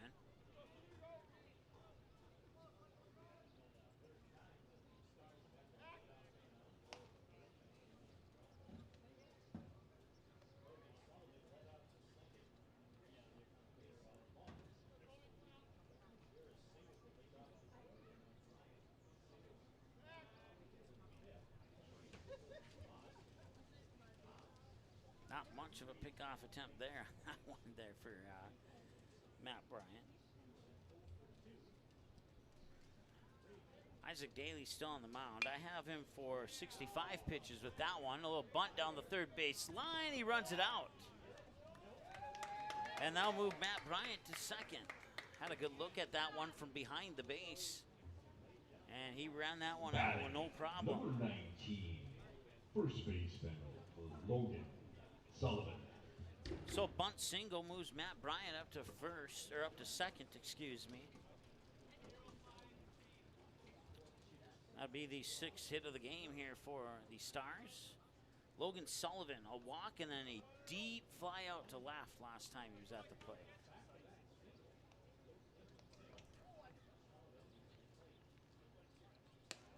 Looking for another bunt, but the pitch comes outside for a ball here. And with nobody out, it wouldn't surprise me here if Sullivan squares up a couple times, if Andre Work, who's on deck now, would possibly square up a couple times. Just have this feeling that that might be the case. We'll see if Sullivan squares up here. And he will. And he bunts it down the third base side. And looking at second, he hesitates. He could have got Sullivan out, but he didn't. And now everybody's safe and the bases are loaded with nobody out.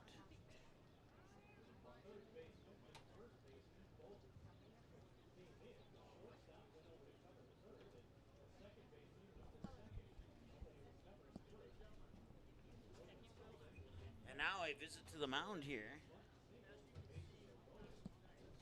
So you got a hit to left field and back-to-back bunt singles that put the bases loaded here. Like I said, he could not get Sullivan out.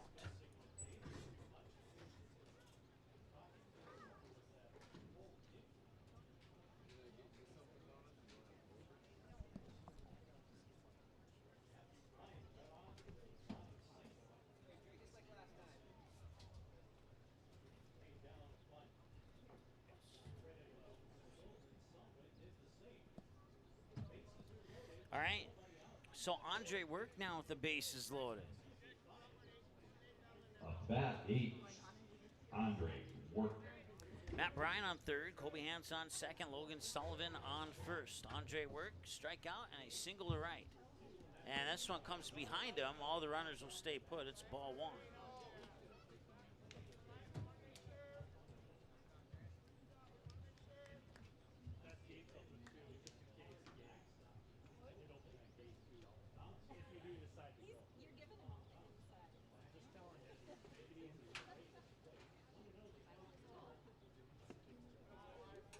And now it's 2-0.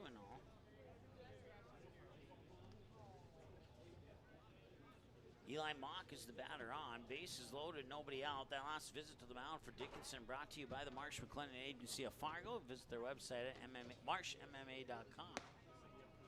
And he will catch the edge for strike one. It's 2-1 now here. 1 hour and 15 minutes into the ball game. Daly, that was his 70th pitch. 24 balls and 46 strikes according to my numbers. Swing and a miss, strike two, excuse me, for Andre Work.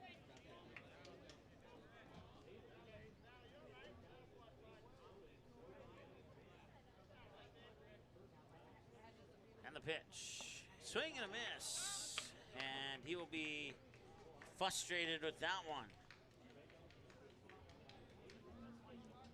So now both pitchers have 5 strikeouts on the afternoon. Third baseman Eli Mock. I think anyway. Let me double check my numbers here.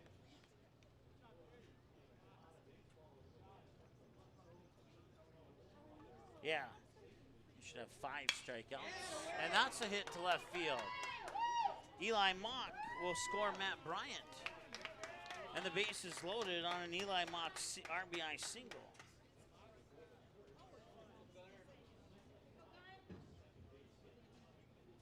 Batting right fielder number 17, Gunnar Majerus.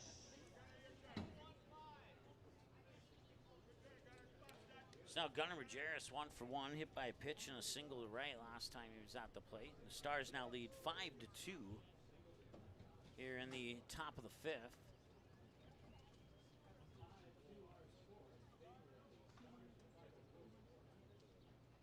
Swing and a miss. He went a little bit late on that one, and he paid the price. 0-1.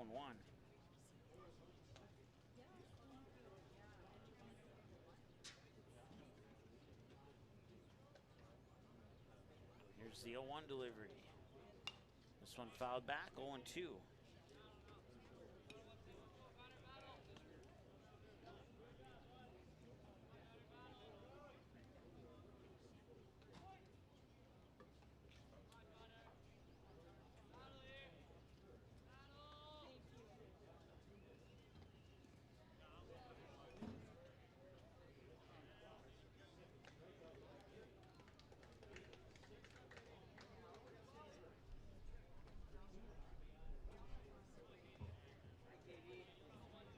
Batting number 12, the catcher Jack Demers. All right, it's Jack Demers now.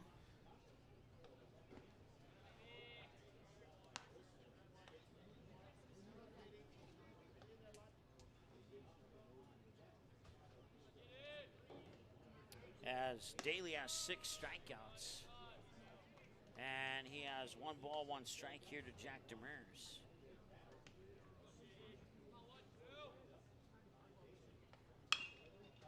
And this one, a 1-hopper towards Krieg. He'll step on the base, and that will strand 3 on base. And bring us to the middle of the fifth.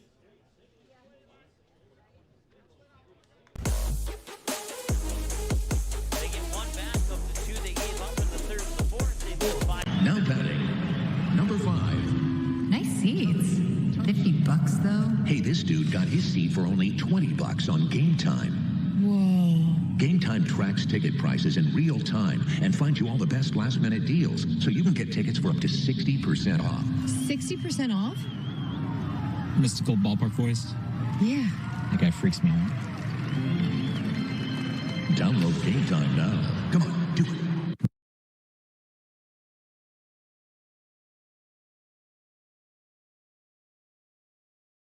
Does a ghost pepper wing that doesn't send you into tears make any sense? Sure does to us. That's why Popeye's ghost pepper wings are more flavorful than fireful. Because in NOLA, we like to taste our food, not cry over it. We don't make sense. We make chicken. Love that chicken from Popeyes. At Popeyes, we've got a feast for your family. Whether it's spicy or mild fried chicken or tenders, our brand new homestyle mac and cheese, or any of our other delicious sides, there's something for everyone at the table. Try it today and earn points with Popeyes Rewards.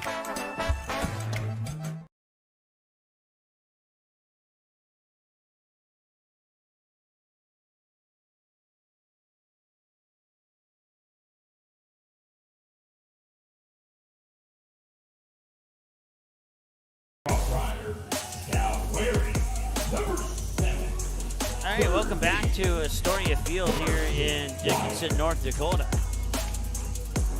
Carson Weiler is the batter. We'll see batters 1, 2, and 3. It's the top of the order here for Dickinson. Trailing by 3, and that pitch will pop away for ball 1. Weiler 1 for 2 with a single up the middle into shallow center. He also grounded out to Matt Bryant, the second baseman, on his most recent trip to the plate. As we have gone through 2 rounds of batters now here for Dickinson. 74 pitches on 18 batters for Jaroszewski. It's 2-0 now here to Weiler. And now it's that's a strike, okay? Looked a little low to me, but we'll go with the strike.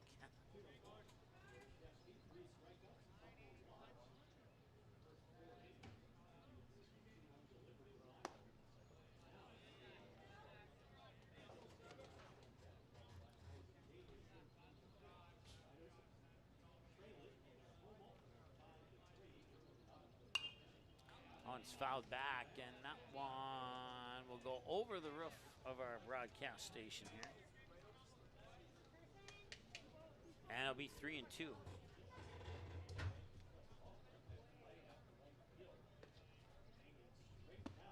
Swing and a miss. Strikeout number 6 for Jake Jaroszewski.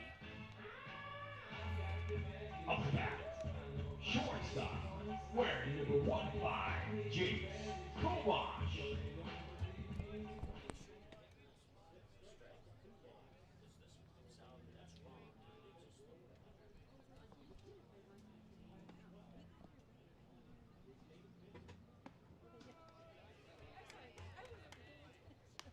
Jace Kovash, the batter. That pitch came across as a strike, I guess, and it's 0-1. That one's fouled away, and it's 0-2. Please return all ball balls and concessions down for Big Stick Box. For Big Stick Box.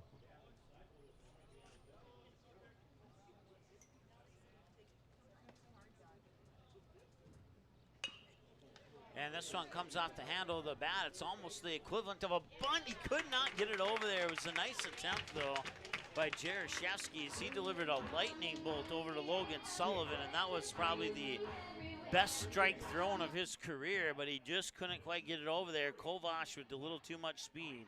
He's on with an infield single, and that brings up Isaac Daly.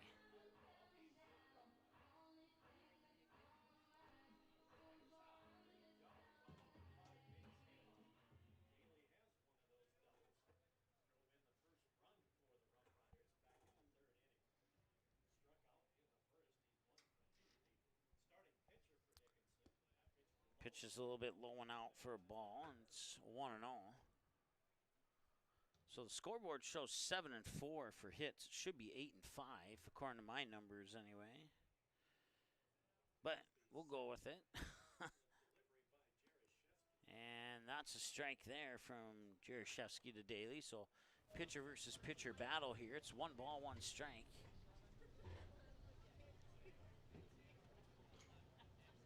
Everything else is right on that scoreboard, though. Now, and a high throw over the glove of Sullivan. That'll be an error charge to Jaroszewski, and the Rough Riders are going to make them pay. Kovash is going to go over to third as a result of that error.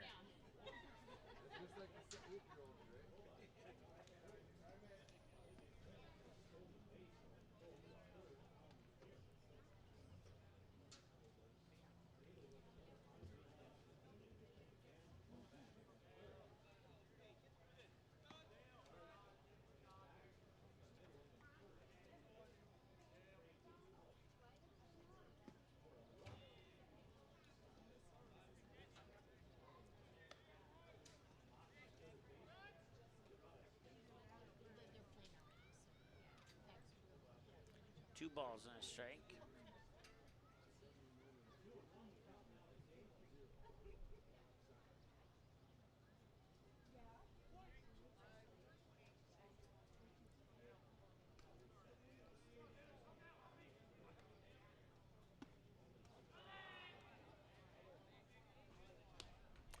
In game 1 of the doubleheader down back at Starring Bank Field, the Kindred Post 117 Vikings, their A team, defeated the Comets by the final score of 8-3. So the second game of that doubleheader will be coming up here in about 20 minutes. And he will get it over there in time for the out. Matt Bryant, not the easiest 4-3 ground out of his career, but he got the job done. And it does score Jace Kovash, and to make it 5-3. He wears number 2, center fielder, Colin Cheddar. Bring up Colin Cheddar now. So an RBI ground out for Isaac Daly. That empties the bases and brings up Cheddar with 2 away here in the bottom of the 5th. That one's fouled away for strike 1. Cheddar 0 for 2, struck out swinging, and then he grounded out to the shortstop, Caleb Christensen, on his last at bat. So after going scoreless in the first and second, The Rough Riders put up a single or digit in the second and third, and one so far here, or the third and fourth, excuse me, and one so far here in the fifth, and now it's a 2-strike count with 2 away here to Cheddar. On deck is Caden Krieg if Cheddar can reach base. Jaroszewski looking for strikeout number 7, and he did not get it, not on that pitch. I have him for 90 pitches now.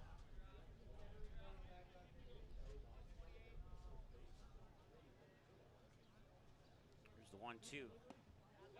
And that's going to be a drop third strike, and he might make it. And he will. So he'll be safe on a drop third strike. And the runner's on, and that brings up Caden Krieg. Up the bat.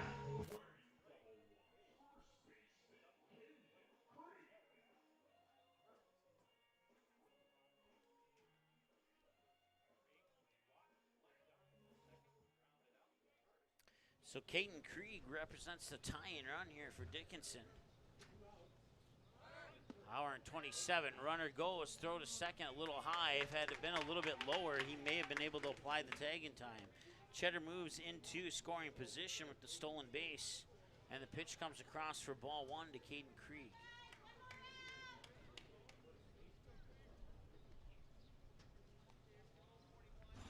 The Valley City Royals have defeated Fargo Post 2. 5-2, I believe, is what the score was.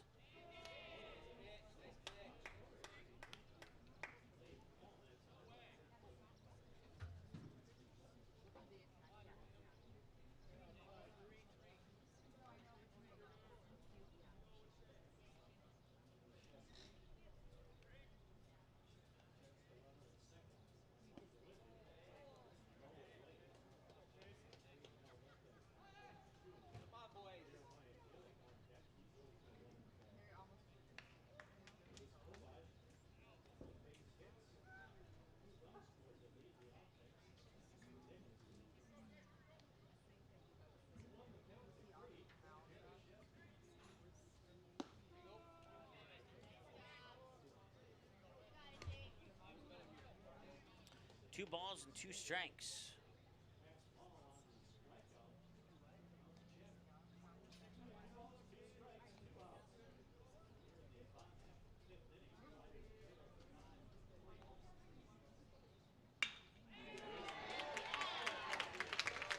That one will find the gap in left center, and that will score a run to make it 5-4.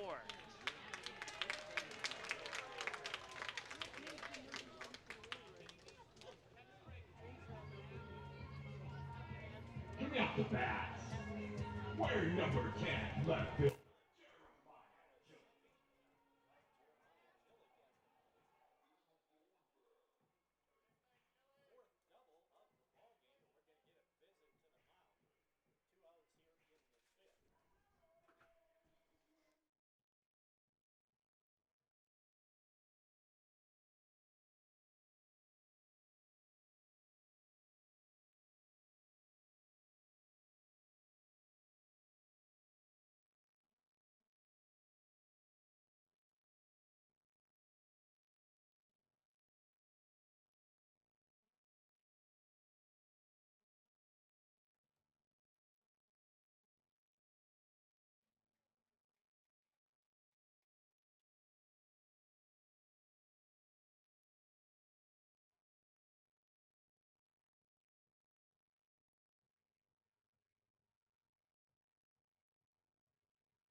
All right.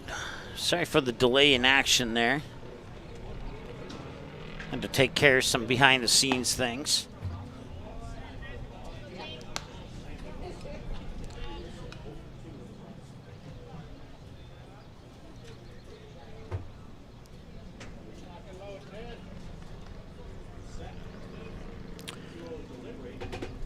Jeremiah Jillick is the batter, and the pitch comes across for ball 3.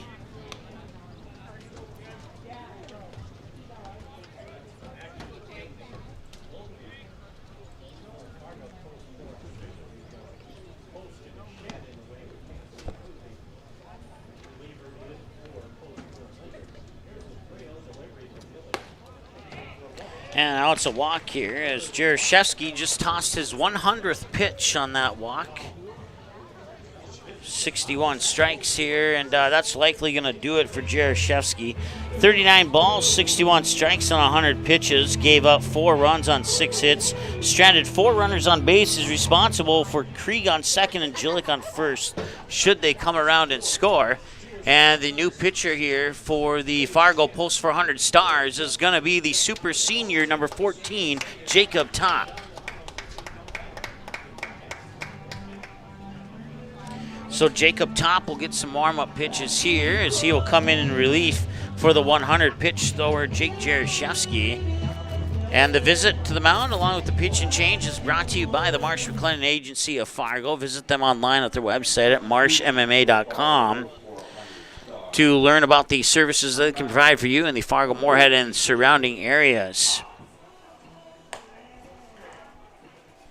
So once again, to reset here, Dickinson with runners on first and second. Jeremiah Jillick on first, Caden Krieg on second, and Jacob Topp is now pitching here for the Stars. This is his 4th appearance of the season on the mound here for the Stars, as he got his first appearance down in the Lincoln, Nebraska tournament, as he made the trip from Wapaton, North Dakota to Lincoln, Nebraska, as soon as the NDSCS Wildcats season came to a conclusion, to play his final year with the Post 400 Stars.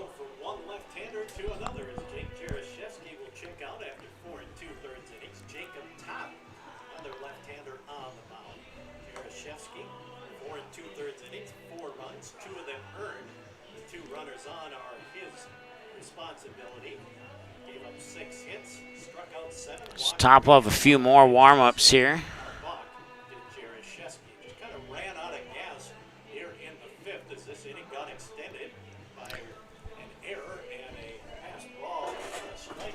So the tying run is on second. The go-ahead run is on first.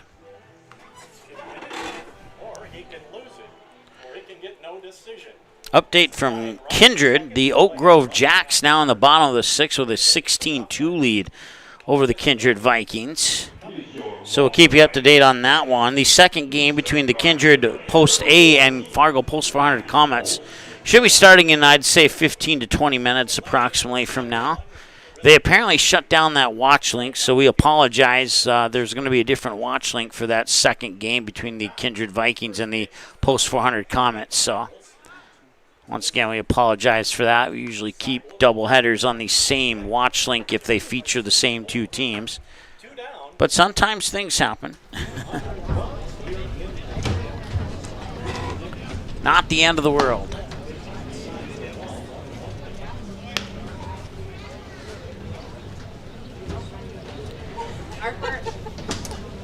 No balls and 1 strike here to the batter, Landon Olson.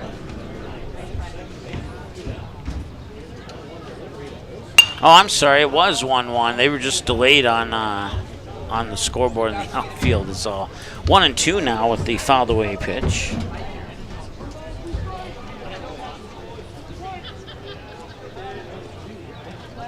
Once again, 2 outs. We'll see if Jacob Topp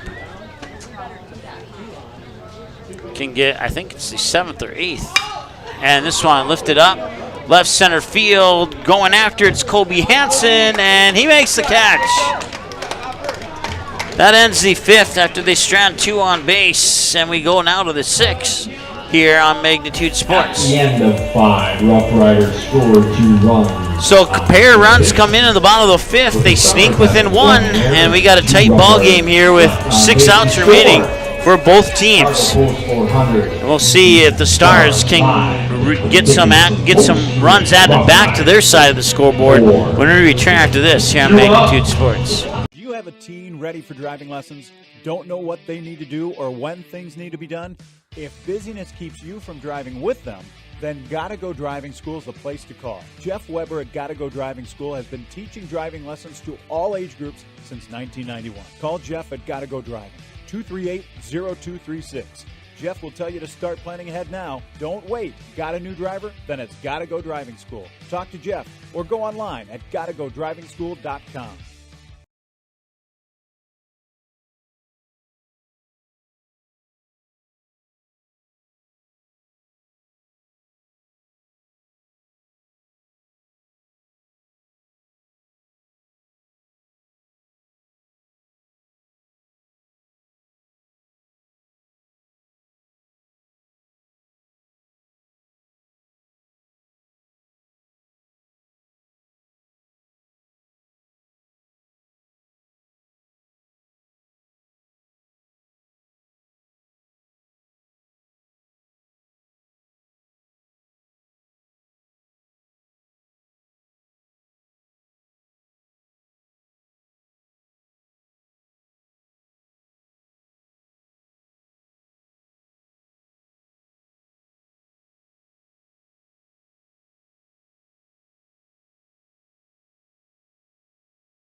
Number 28, Jackson Ameriman. All right, Jackson Ammerman, the batter here for the Fargo Post 400 Stars, as they cling to a one-run lead here in the top of the sixth, 5-4 score. And the first pitch here for Daly on Ammerman comes across for a strike, and now that's strike two.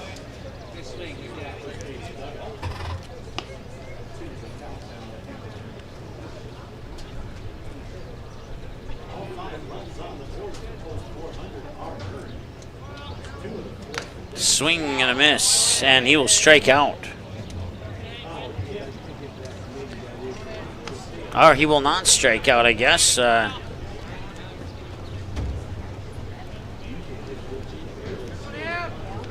He got a piece of it, so it's fouled away at the plate. Now it's high for ball one.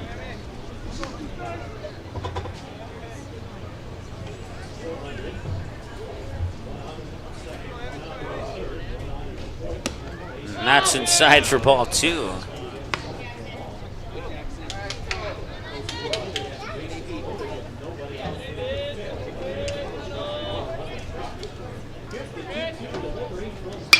And Ammerman will maybe find the gap, and he does. He'll drop for a base hit. He's going to get two out of it. And he'll put on the brakes at second.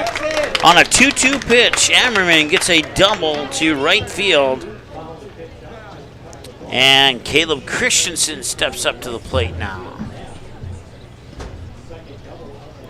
Batting number 6, shortstop Caleb Christensen.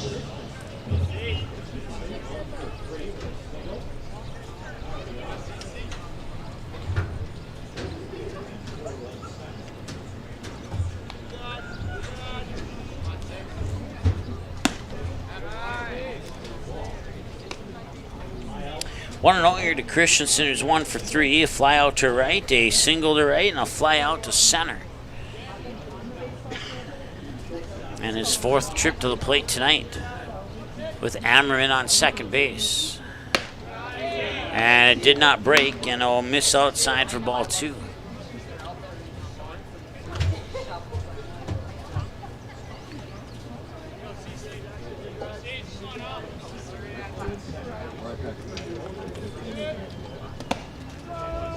A strike there is called.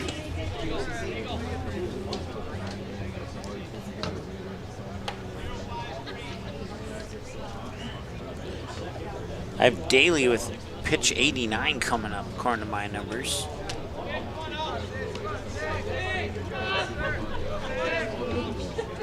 And he'll show bunt. And turning it around and throwing it a little high, and he's out. And that will advance Ammerman over to third on the sack bunt. And now Matt Bryant will step up to the plate. Matt Bryant will head over to third base to talk with his coach as Dickinson coaching staff comes out to the mound to have a discussion. Visit to the mound here brought to you by our friends at the Marsh McLennan Agency of Fargo. Visit them online at their website at marshmma.com. Once again, it's marshmma.com to find out to discover all the services they can provide for you in the Fargo, Moorhead, and surrounding areas. That's it for Daly. 89 pitches, 29 balls, 60 strikes. He gives up a total of 5 runs on 9 hits. He strands 6 Stars runners on base.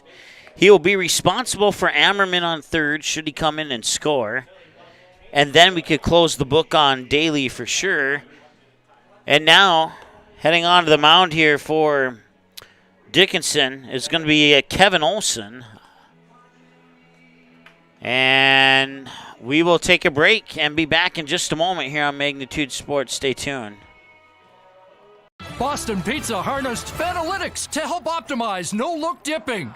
Ooh, making adjustments so you can stay focused on the game.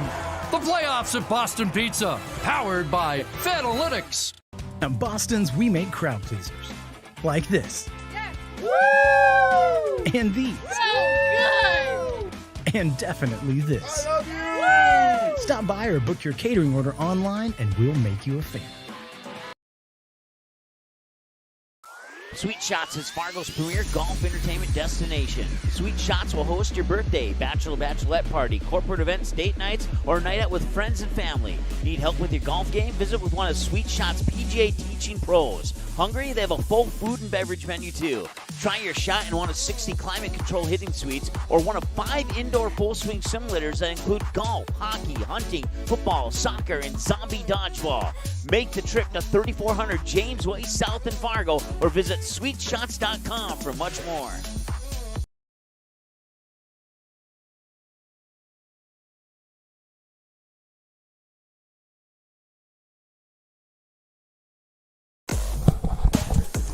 All right, Matt Bryant's the batter, and the new pitcher is Kevin Olson. Isaac Daly now playing first base, and Matt Bryant sends it into left field. That'll score Jackson Ammerman, and the Stars take a 6-4 lead. That is the 10th hit of the game for the Fargo Post 400 Stars.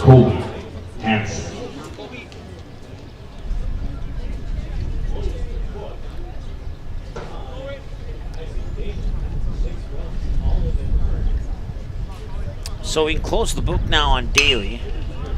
6 runs on 9 hits, and a fly out to right here for Colby Hansen.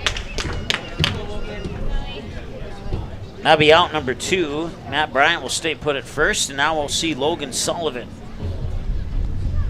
After that, first baseman number 19, Logan Sullivan.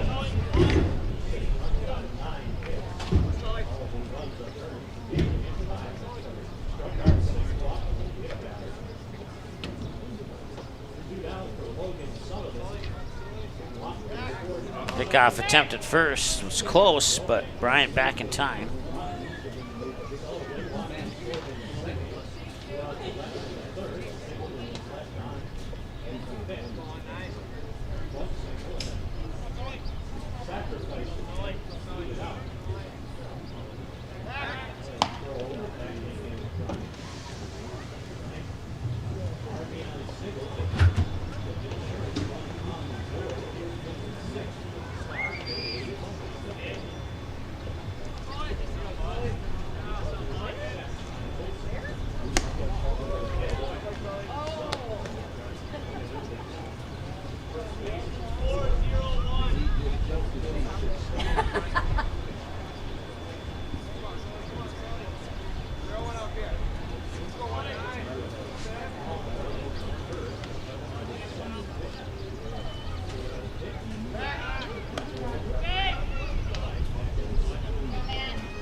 One ball, one strike here to Logan Sullivan.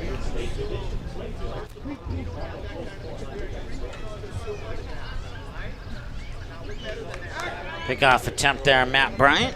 Not successful that time.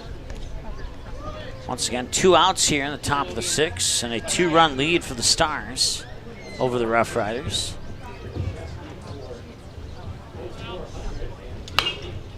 So 2 of our 5 games have gone final now, and now we just have this one to go final next, and then our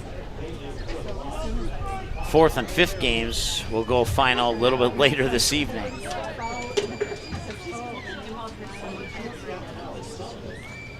One ball and 2 strikes.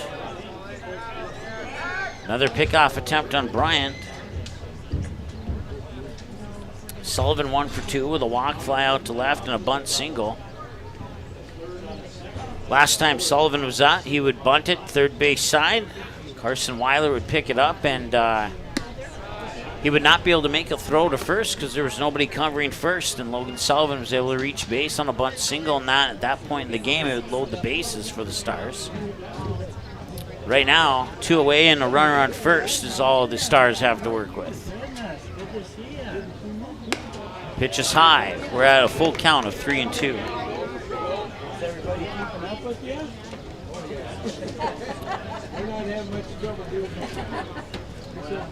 Andre Work is on deck. That one hit to left field, but it goes foul.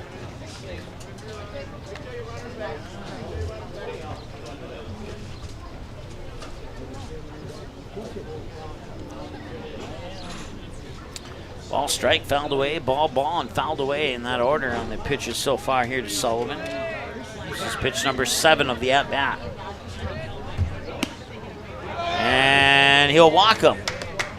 So runners on first and second now for Andre Work.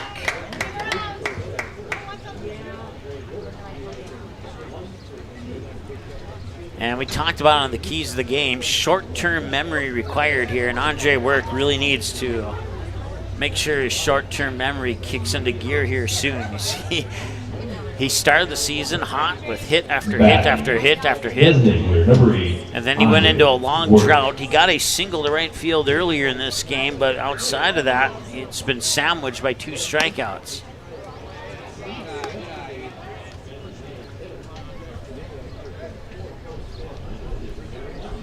One ball, no strike.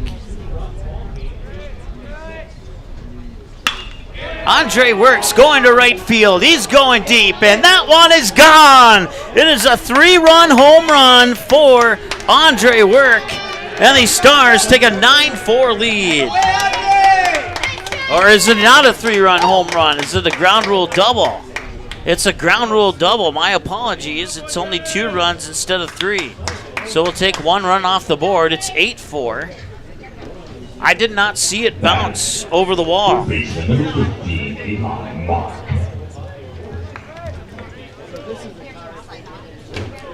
So a ground rule double for Andre Work.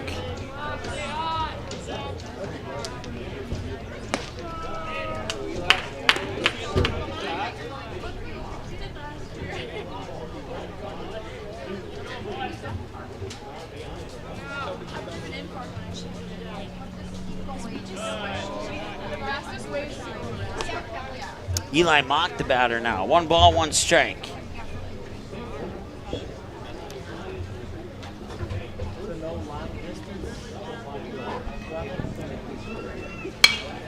That one's popped up by Mock.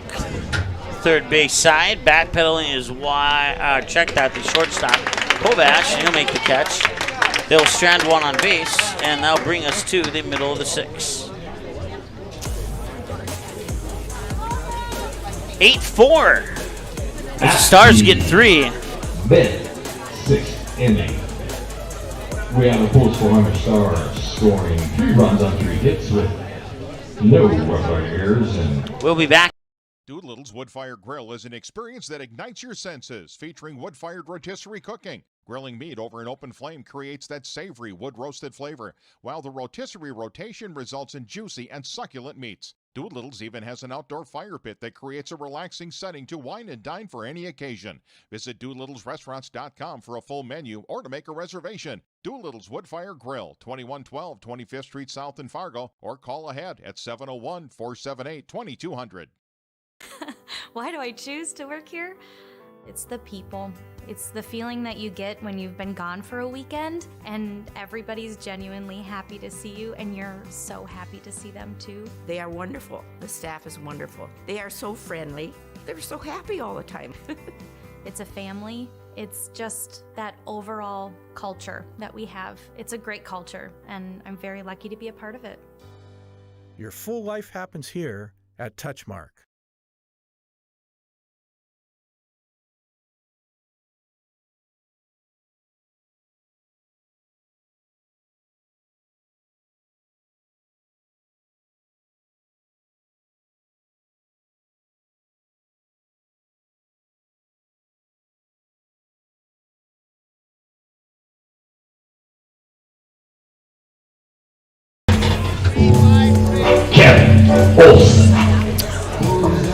All right, welcome back. Bottom of the 6th, and we got Kevin Olson stepping into the number 8 spot here in place of David Seibel. Well, Andre came that close to getting a 3-run homer there, and swinging a miss there, and I knew that he would get back to it. I actually wanted to go out and say, like, hey, you're going to hit a home run next time you're up. And, well, he almost did, but he didn't because I didn't actually go out there and say that to him. So, but, yeah, no, I honestly could not see the ball. Like, I thought it went over. He stopped at second. 2 runs come in. So it is what it is, but it's still 8-4 and instead of 9-4, and it's all good. That one straight away center field. High up, Colby Hansen is there. It's out number 1.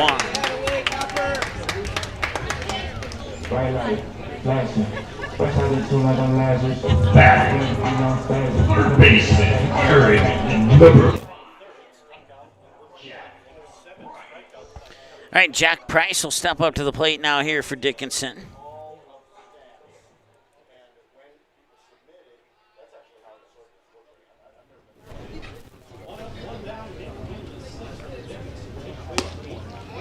Jim, thanks for hanging with us there, even through the undramatic top of the 6th call there.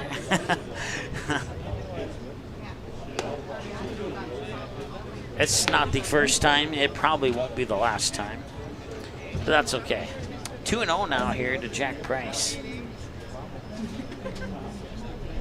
Price 1 for 2. Got an infield single. That was later changed to an error. And a strikeout swing.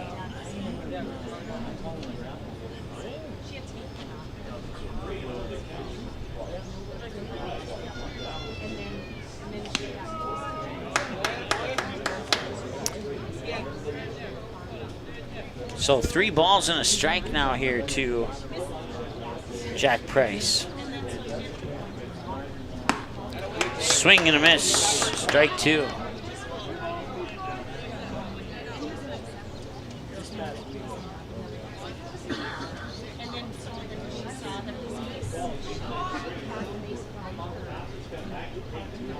And he got him. He goes down swinging for out number 2. The Rough Rider Scouts. Third baseman, wearing number 7, Carson Weiler. All right, Carson Weiler will be the batter now here for Dickinson.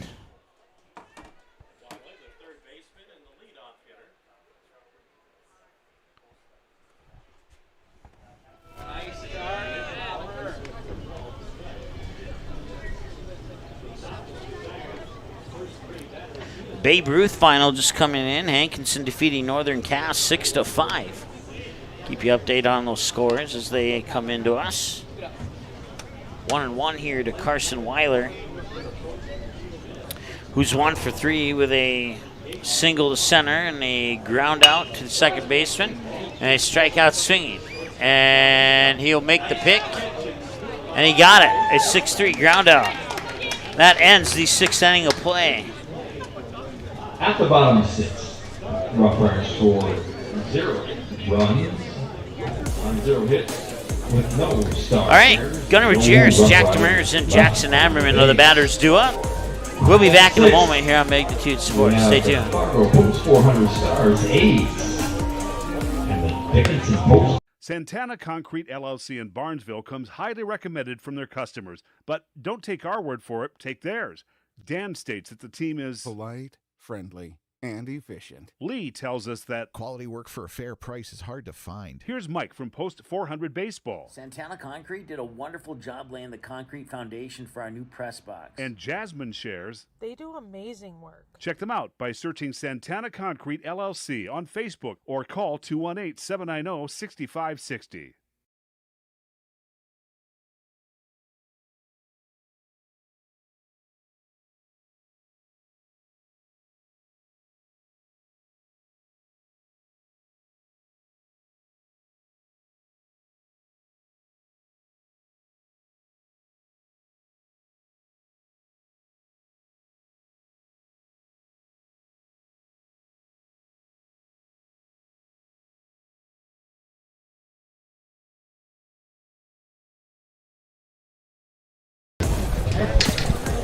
All right, welcome back. You can follow us once again on YouTube, Twitter, Facebook, and Instagram. MagnitudeSN.com has our broadcast schedule. 8-4 lead here for the Fargo Post 400 Stars. And he'll get hit by a pitch.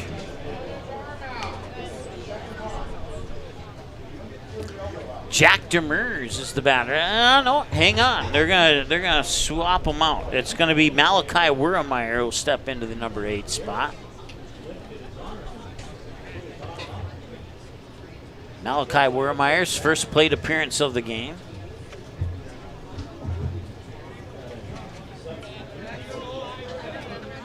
Batting for the 400 Stars, number 4, Malachi Wurmeyer.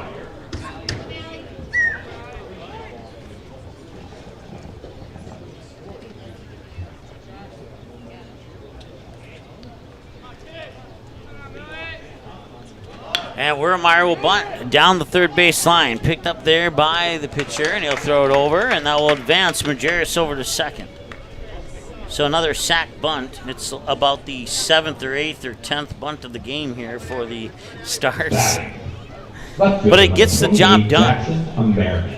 So one down and runner on second here with Jackson Ammerman, the batter.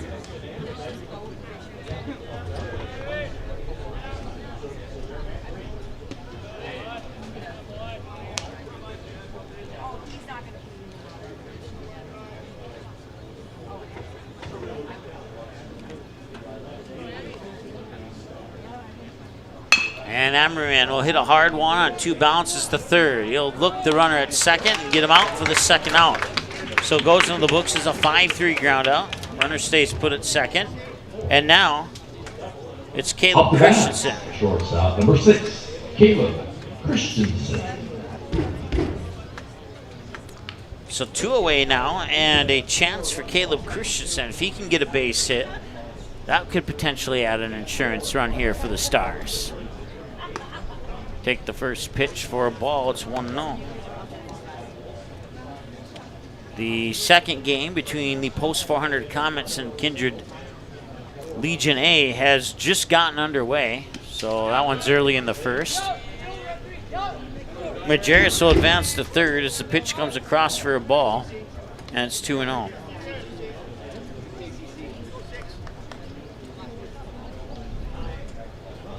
I want to say thanks to Jim for keeping track of the number of outs left. I could use some help keeping track of where the balls are hit to deep outfield, Jim. I'm sure I'll hear about that when I get back to Fargo. on at least 3 or 4 or 5 or 6 or 7 or 8 occasions. And they will let it go after about a week. But I retract my statement from the top of the 6 officially. Up the bat, Matt Bryant, the batter now. Second baseman, Matthew Bryant. Bryant's 2 for 4 on his last plate. His last 2 plate appearances, he would get singles to left field. And this one fouled down the first base line for strike 1. So once again, game 1 of a doubleheader here is Fargo up, doubling up the Rough Riders 8-4.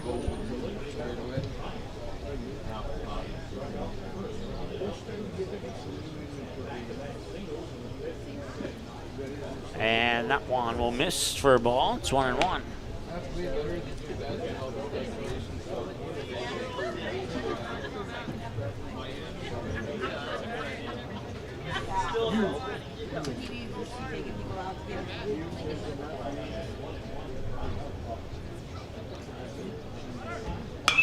Bryant will deliver foul down the third base side.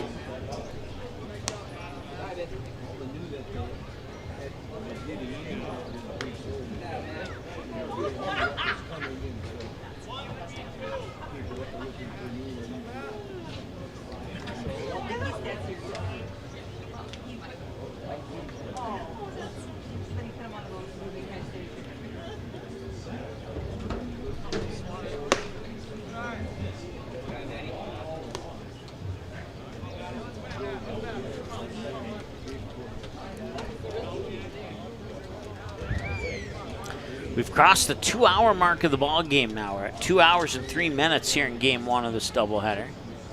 2 balls and 2 strikes, and make that another pitch at 2-2.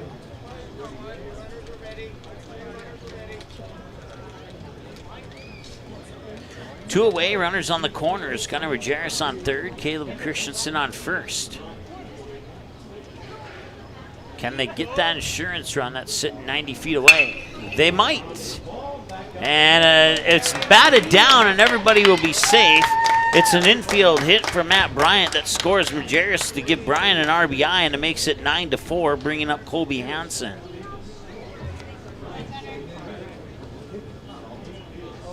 Batting, center fielder number 2, Colby Hansen. And a nice job by Jack Price there for making that dive, because if he would not have, it's very possible Caleb Christensen could have came across the plate.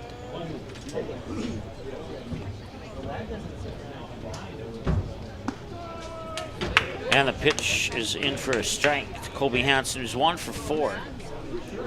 Grounded out to the pitcher, then he grounded out to the second baseman, then he would fly out to the second baseman in shallow right. He'd get a bunt single last time he was at the plate, and then he would pop out once again. Going deep left field, and underneath it there is Jeremiah Gillick for the third out. They'll strand 2 on base, and we'll go now to the bottom of the 7th inning. Post-4 Stars scored 1 run on 1 hit with no required errors and 2 runners left on base. The score. And we'll take a break, and we'll be back in a moment. 400 Stars 9.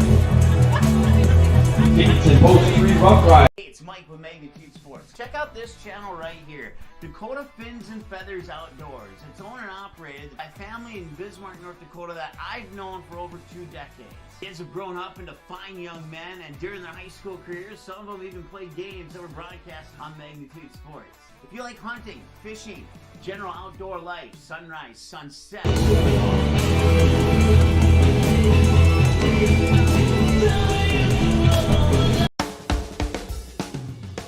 Family owned and operated for many years, MTW Towing is your first call for all of your towing needs in the West Fargo, North Dakota area. We are a full-service towing company that offers fast and efficient service at affordable rates. Our professional team is always prepared to provide you the best service possible. We also accept student discounts. To learn more about us, please feel free to give us a call today at your convenience.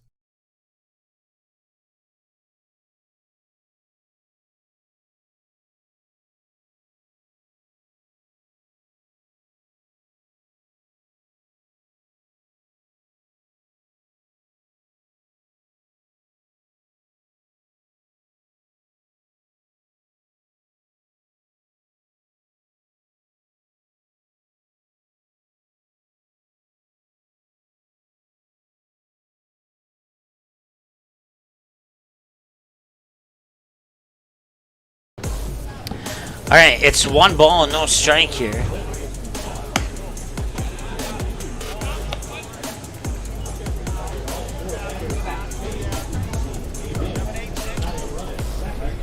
I think it's Jace Kovash at the plate. I'll catch a glimpse of the jersey number soon. It is. 2 bouncer to third, picked up by Eli Mock. He fires it over and got him. 5-3 ground out. Some Dickinson fans don't agree with that, but it won't matter because that's what the umpire calls, and that's how the game works, unfortunately, sometimes. It goes both ways, but I'm sure both fan bases had something to complain about in this one so far. 1 away here in the bottom of the 7th, and Dickinson down to outs 2 and 3. Isaac Daly is the batter now. And he'll take the first pitch for a strike. Isaac Daly 1 for 3. Struck out swinging, double to center, and a ground out to the second baseman.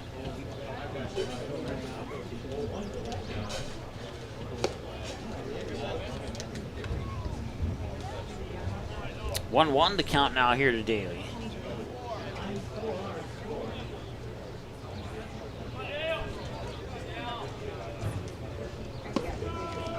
And a strike 2.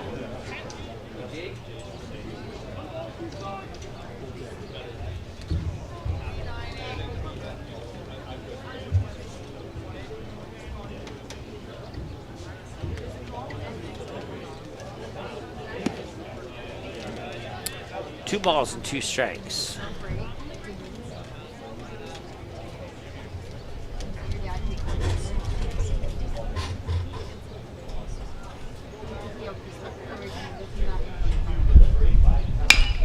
This one hit out hard, and it will be picked up by Matt Bryant, and he will get it to Logan Sullivan for the 4-3 ground out. Nice job by Matt Bryant. He had to make a few moves to get to that ball, and he did so successfully. And now Colin Cheddar will be the last hope here for Dickinson as they need 5 runs to force the 8th. And they have 1 out to work with here. Colin Cheddar's 0 for 3. Struck out swinging, ground out to short. Thrown out on a drop third strike. Actually, he was not thrown out. He made it safely to first on a drop third strike last time he was at the plate. And last time he was at the plate, it was Jake Jaroszewski pitching. 1 ball, no strike. That one's lifted up right field. Gunnar Majerus is there, and he makes the catch. And that is your final score. The Fargo Post 400 Stars improved to 2-1 on the season in conference play with a 9-4 victory here over the Rough Riders. Time of the game, 2 hours and 10 minutes. 0 star errors, no runners left on base. The final score of Game 1. So we will keep this watch link going here, and we'll come back for Game 2 in just a moment on the Magnitude Sports Network. Be right back. 4. Seeing a little bit of history in the making here. Oh, how about that? And he did that on purpose, too. Highlight reel right there. Gage Anderson, assist off the backboard for the Moni dunk. Wow, that's pretty awesome. Wow. I mean, Cheyenne is just flexing their muscles right now. They are sign, sealing, and delivering, stamping. We are the team to beat here in the EDC. We are the team to beat here in North Dakota. If you're just tuning in, that is not a misprint. It is 77-37 here in favor of the Cheyenne Mustangs. Our scoreboard is working, and there's been a couple games where we've had trouble with it.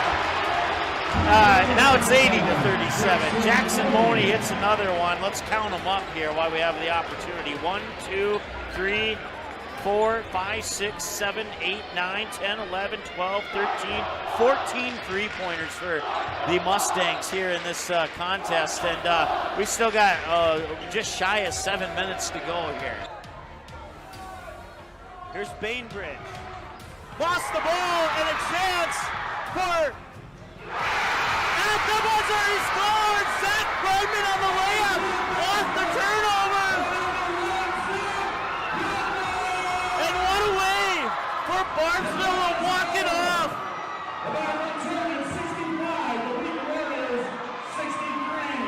Zach Bregman, the the hero of this game. There he is. Nice show of sportsmanship. It's like, hey, we got to go shake the hands with the other team here. At 41, Fergus Falls had the ball. They lost it out of bounds, and now an opportunity here for the Pelican Rapids Vikings. Guler has it. 3 seconds to go. Guler with the ball. 1 second at the buzzer. It's in! And the Pelican Rapids Vikings on a shot by Matty Guler go to the state tournament undefeated at 29-0. 13 seconds to go. It's last chance here. Anna German. German shot on goal deflected, and 7 seconds to go. Tatum, and it's in, and we're tied! With 4 seconds to go, we are tied at 4-4. Game about a half a month ago. Now here come the Fusion the other way. Nice ball in towards Kamai. Kamai able to set it down. Kamai beating the keeper. Shot on the way, and Kamai scores. 1-0 for the Fusion, and it's Nozomu Kamai. Opening goal coming in the 11th minute of play. And it's 1-0 for the home team. Satter will collect the rebound. Back the other way quickly. Comes Satter and the Eagles. Satter will pick up his dribble. Hammond now near wing. Kicks it baseline for Cole Hage. Hage back out. Satter catch and shoot 3. It rattles in. Satter will try again. And he nails it. Satter thought about the 3. Now he steps back. Puts it up. In and 1. He got it. Cole Hage outside Satter 4-3. Got it. Looks over at Satter. Now puts the ball on the floor. Gives it to Satter. Satter step back. 5th 3. Yes. 5 threes for Ty Satter. He has 15 points, all from behind the arc. Satter for another 3. You betcha. He got it. Satter for 3. Satter will try again. Top of the key. He got it. He's got 7 threes. Satter. 3, number 8. It's in. 3. Ty Satter. He had 7 in the first half. That's his first of the second half. Hage. Satter. Free throw. 3. Number 9. He got it. Ty Satter. Well, it looked like a free throw. At least he made it look like that. Satter for 3, number 10. He got it! 10 threes, 30 points from behind the line. He has 32 on the night. 3 for Ty Satter. Well, let's just see how many he can get here. Ty Satter wants the ball. He's going to maybe tee it up for 11 3. He got it! 11 3-pointers for Ty Satter. It's unbelievable. 35 points for Satter, and it's 75-37. Grayson Hammond, now Van Dam wants to drive in, kicks it out, Bitts, now Hammond in the corner. Hammond will drive baseline. Outside Satter. Step back 3, number 12. He got it! 7 in the first half and 5 so far here in the second half. Satter will head to the bench. Ty Satter has set a new Davies Eagles single-game three-point record with 12 three-pointers. That's pretty awesome. I will admit, that is pretty awesome. Congratulations, Ty Satter. Count will go to a ball and no strikes on Cole Hage. Hage at first base with some pretty good pop in his bat for a number 2 guy in the lineup. And he'll turn things around and bat from the right side. Hoganson out of the line, delivers 1-0. Curveball blasted to left field and deep. Back after it, Carolyn at the wall, it's gone. Cole Hage with a solo home run on the second pitch he sees, and Post 2 will take a 1-0 lead. We had just mentioned that Hage has some pop in his bat for a number 2 guy, and he got a fastball up belt high and just unloaded upon it. He was looking for that pitch. He got it, and all left fielder Zach Carolyn could do was take a couple of steps, look up, and watch it fly over the wall. 1-0 lead for Fargo Post 2 after their second hitter of the game. Kick coming from midfield here. Du Bois, the junior defenseman, will put the right leg on it and send it up right over the head of the goal scorer Kramer. The Packers will try and clear it. Mustangs touch up on it. And a little bit of pushing and shoving there. No call, and And now Bukestad will get around the defender. Bukestad with the left foot over the head of Pyle into the back of the net, and it's 2-0 Mustangs. First round EDC tournament game between the Mustangs and the Knights. Coming away with it here is Bukestad. Bukestad over! Pyle had her hands on it and it slipped through. And Bukestad scores her second goal of the game. We'll toss it in. Right inside the near corner here. Monger touches up on it, gets it to Bukestad with a shot, and it's into the goal! Bukestad sneaks it into the near post, and it's 4-0 Mustangs.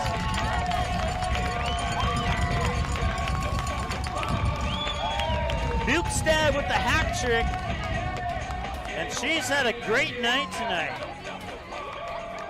That's a Maya Bukestad hat trick. Into the ball game now, and a 3-0 lead for Woodbury. And that one is going up, going back, and it is gone. It is a 3-run home run for Caleb Deere, and this game is tied.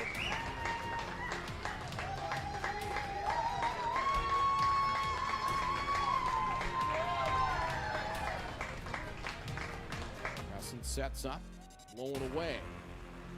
Comes back inside, ground ball to second. Flip to Rarick for one, on to first, rack him up for two. Throw back to third, they get a triple play. They didn't just get two, they threw back behind the runner and turned it into 3 outs. How about that? One swing, 3 outs, and that does it the 6th. How about that?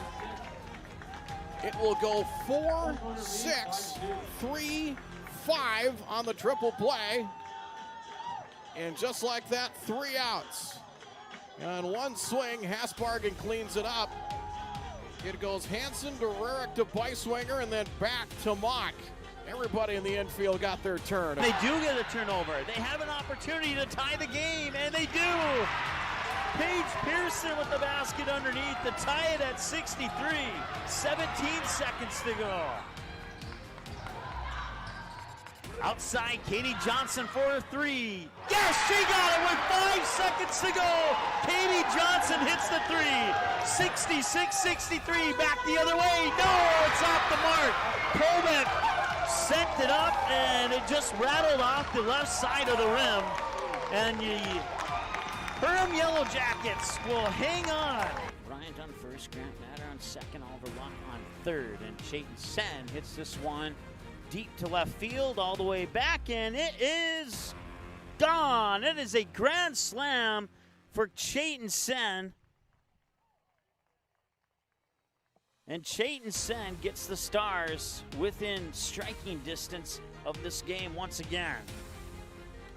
And Allen's hit well to right field. It might have the distance, and it's going back, and it's a solo home run for Easton Rarick.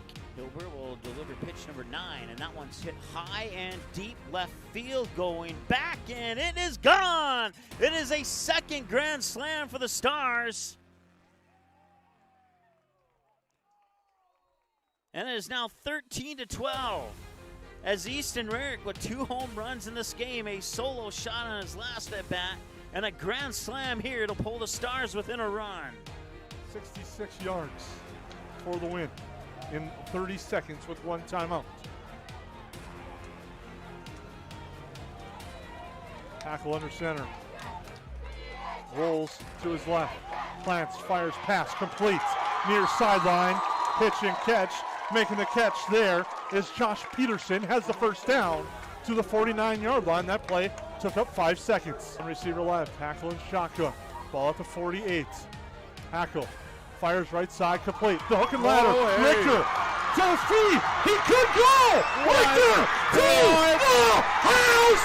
Touchdown Jackets. Levi Richter and the Yellow Jackets lead with 13.8 seconds to go. Touchdown Jackets!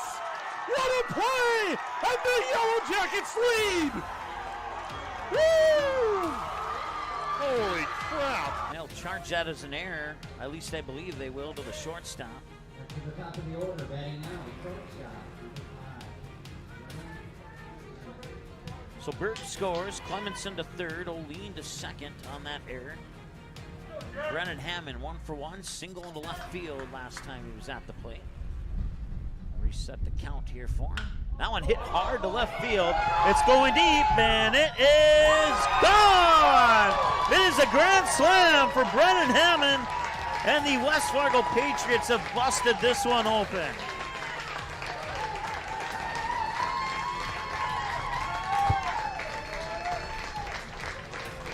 We'll fix the scoreboard. It's only 8-1.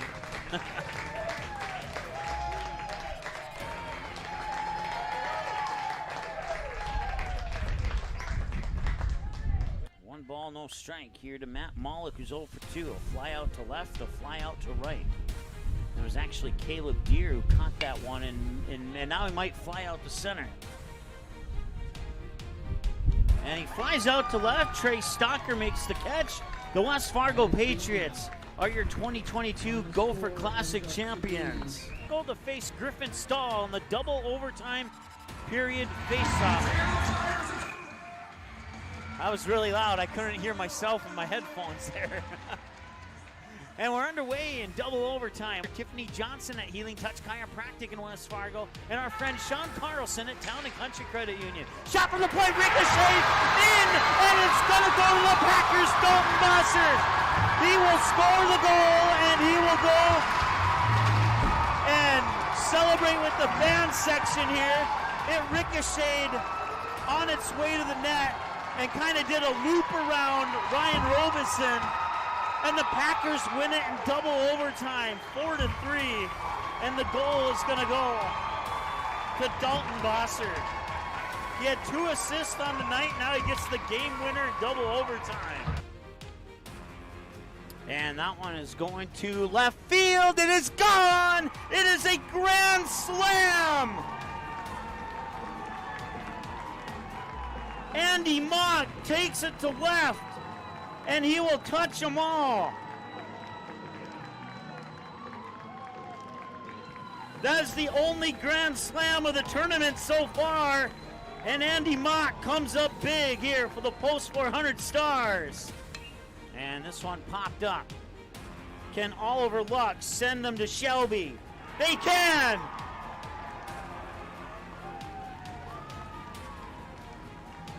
The Post 400 Stars will continue their season in North Carolina, and they will compete in the American Legion World Series.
A little bit of history in the making here. Oh, how about that? And he did that on purpose too. Highlight reel right there. Gage Anderson assist off the backboard for the Moni dunk. Wow, that's pretty awesome. Wow. I mean, Cheyenne is just flexing their muscles right now. They are sign, sealing, and delivering, stamping. We are the team to beat here in the EDC. We are the team to beat here in North Dakota. If you're just tuning in, that is not a misprint. It is 77-37 here in favor of the Cheyenne Mustangs. Our scoreboard is working, and there's been a couple games where we've had trouble with it. Now it's 80-37. Jackson Money hits another one. Let's count them up here while we have the opportunity. 1, 2, 3, 4, 5, 6, 7, 8, 9, 10, 11, 12, 13, 14 three-pointers for the Mustangs here in this contest. And we still got just shy of 7 minutes to go here. Here's Bainbridge. Lost the ball and a chance for... At the buzzer, he scored! Zach Bregman on the layup off the turnover! And what a way for Barnesville to walk it off!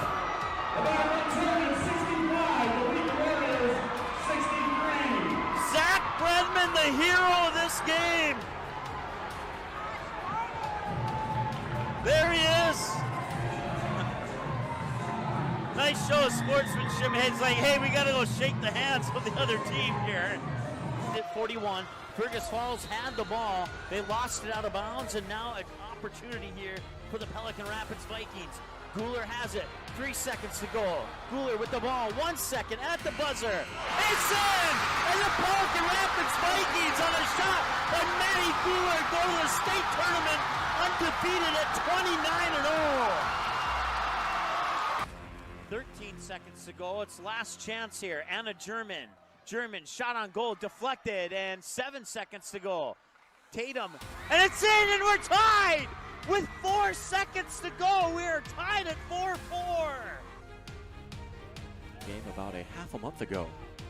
Now here come the Fusion the other way. Nice ball in towards Kamai. Kamai able to set it down. Kamai beating the keeper. Shot on the way, and Kamai scores. 1-0 for the Fusion, and it's Nozomu Kamai. Opening goal coming in the 11th minute of play. And it's 1-0 for the home team. Satter will collect the rebound. Back the other way quickly. Comes Satter and the Eagles. Satter will pick up his dribble. Hammond now near wing. Kicks it baseline for Cole Hage. Hage back out. Satter catch and shoot 3. It rattles in. Satter will try again. And he nails it. Satter thought about the 3. Now he steps back. Puts it up. In and 1. He got it. Cole Hage outside Satter for 3. Got it. Looks over at Satter. Now puts the ball on the floor. Gives it to Satter. Satter, step back. 5th 3. Yes! 5 threes for Ty Satter. He has 15 points, all from behind the arc. Satter for another 3. You betcha. He got it. Satter for 3. Satter will try again. Top of the key. He got it. He's got 7 threes. Satter. 3, number 8. It's in. 3. Ty Satter. He had 7 in the first half. That's his first of the second half. Page, Satter, free throw. 3. Number 9. He got it. Ty Satter. Well, it looked like a free throw. At least he made it look like that. Satter for 3, number 10. He got it. 10 threes, 30 points from behind the line. He has 32 on the night. 3 for Ty Satter. Well, let's just see how many he can get here. Ty Satter wants the ball. He's going to maybe tee it up for 11 3. He got it! 11 three-pointers for Ty Satter. It's unbelievable. 35 points for Satter, and it's 75-37. Grayson Hammond. Now Van Dam wants to drive in. Kicks it out. Bitts. Now Hammond in the corner. Hammond will drive baseline. Outside Satter. Step back 3. Number 12. He got it! 7 in the first half and 5 so far here in the second half. Satter will head to the bench. Ty Satter has set a new Davies Eagles single game 3-point record with 12 3-pointers. That's pretty awesome. I will admit, that is pretty awesome. Congratulations, Ty Satter. Count will go to a ball and no strikes on Cole Hage. Hage at first base with some pretty good pop in his bat for a number 2 guy in the lineup. And he'll turn things around and bat from the right side. Hoganson out of the line, delivers 1-0. Curveball blasted to left field and deep. Back after it, Carolyn at the wall, it's gone. Cole Hage with a solo home run on the second pitch he sees, and Post 2 will take a 1-0 lead. We had just mentioned that Hage has some pop in his bat for a number 2 guy, and he got a fastball up belt high and just unloaded upon it. He was looking for that pitch, he got it, and all left fielder Zach Carolyn could do was take a couple of steps, look up, and watch it fly over the wall. 1-0 lead for Fargo Post 2 after their second hitter of the game. Kick coming from midfield here. Du Bois, the junior defenseman, will put the right leg on it and send it up right over the head of the goal scorer Kramer. The Packers will try and clear it. Mustangs touch up on it. And a little bit of pushing and shoving there. No call. And now Bukestad will get around the defender. Bukestad with the left foot over the head of Pyle into the back of the net. And it's 2-0 Mustangs. First round EDC tournament game between the Mustangs and the Knights. Coming away with it here is Bukestad. Bukestad over! Pyle had her hands on it and it slipped through. And Bukestad scores her second goal of the game. We'll toss it in. Right inside the near corner here. Monger touches up on it, gets it to Bukestad with a shot, and it's into the goal! Bukestad sneaks it into the near post, and it's 4-0 Mustangs.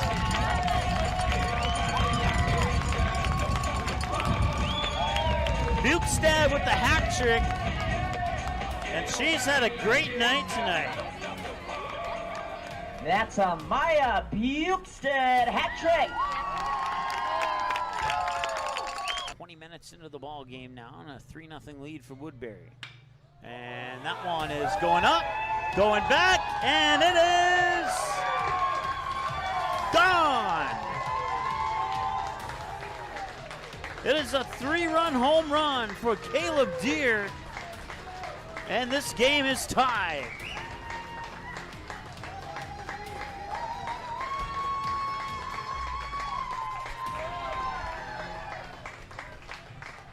Crescent sets up, blown away. Comes back inside, ground ball to second. Flip to Rarick for one, on to first, rack him up for 2. Throw back to third, making a triple play. They didn't just get 2, they threw back behind the runner and turned it into 3 outs. How about that? 1 swing, 3 outs, and that does it the 6th. How about that? It will go 4, 6, 3, 5 on the triple play. And just like that, 3 outs. And 1 swing, Hasbargen cleans it up. It goes Hansen to Rarick to Beiswinger and then back to Mock. Everybody in the infield got their turn. They do get a turn. All right, and we're going to turn it over back to our live broadcast here. Thanks so much for sticking with us between games as we get ready for Game 2 of this doubleheader between the Fargo Post 400 Stars and the Dickinson Rough Riders. So we'll go through the starting lineups here in just a moment. Well, yeah, we have time for a break, so we're going to take one. We'll be back in just a moment here. Buffalo Wild Wings isn't supposed to make a burger this good. Like, you might even forget we have wings good. So we threw in 6 boneless wings for $1 as a reminder. Buy any burger, get 6 boneless wings for $1. Only at Buffalo Wild Wings. Abby says she wants to marry a B-Dubs honey barbecue wing. We get the sweet, tangy allure of honey barbecue sauce, but you can't marry a chicken wing. What are you going to serve at the wedding? Their family? 26 sauces and seasonings at Buffalo Wild Wings.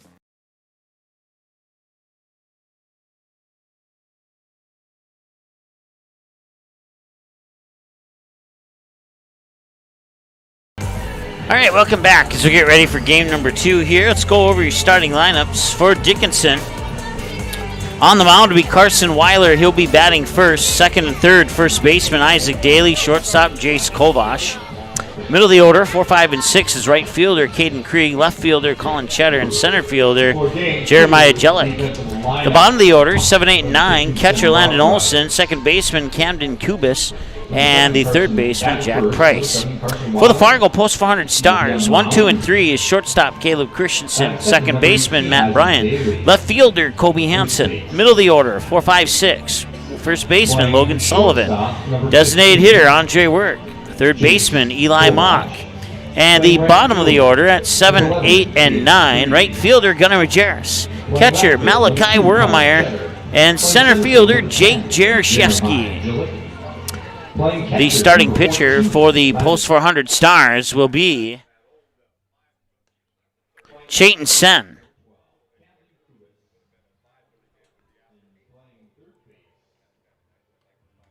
So Chayton Sen will start on the mound here.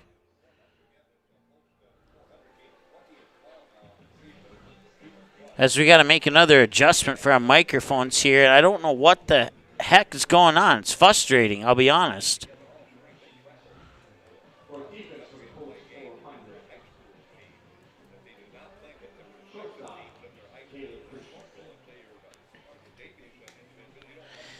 All right, well,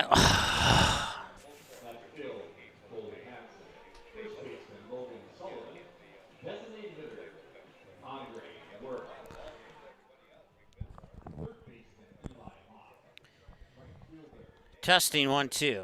All right, if it gets too loud, I just encourage you to turn down the volume on your TV if that's what happens, because I don't understand what's happening. It's never done this in 4 or 5 years. So, but I'm going to continue to work on it and figure it out. But right now it looks kind of good. Just got to do things differently from how I normally do it. And hopefully you can still hear me. And if you can't hear me, then please turn your TV volume up, I guess, is probably the best way to tackle all those situations here.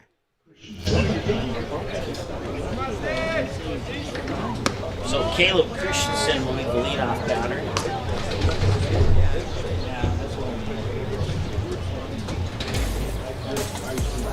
As we get ready to go for game number 2. Sports packages. Check out our brand new menu featuring our signature burgers, pizzas, and appetizers. We keep busy hosting social events from our Make a Difference Mondays, donating to local charities, professional comedy acts, live acoustical music, and our Ladies' Night with free designer handbag giveaways. We almost forgot to mention we have a brand new patio and 24 taps featuring the area's best selections of local and national breweries. There's always a reason to be at Bar 9, located in the Pioneer Center off 9th Street and 13th Avenue in West Fargo.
All right, one.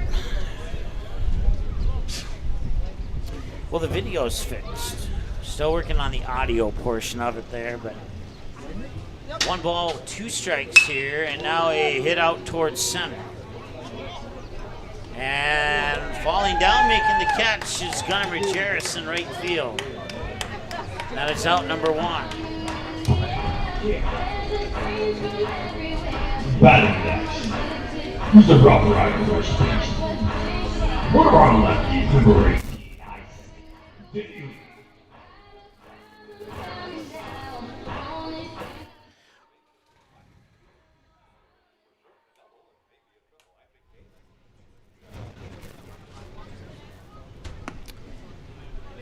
All right, batter now is Isaac Daly.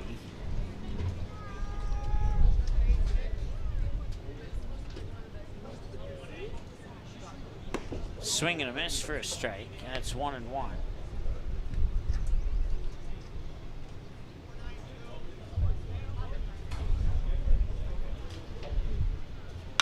And that one's popped up. Looks like Matt Bryant might have it. And he does.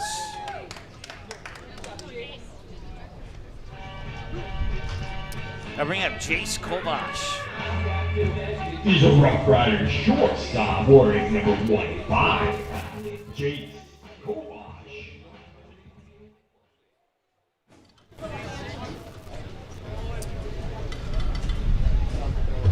Swing and a miss, strike one here for Jace Kovash.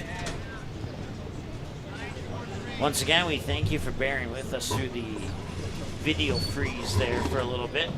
We had a bad internet connection, and we got that restored. So 2-1 to count.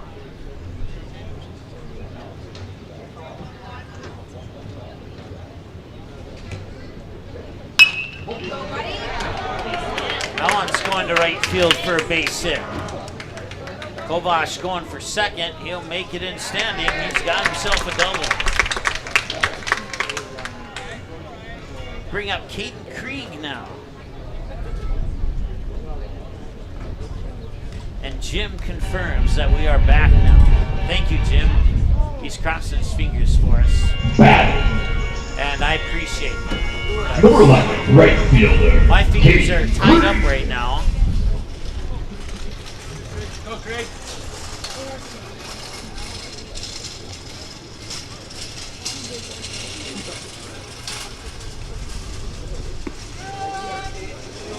Pitch misses for a ball. It's 1-0.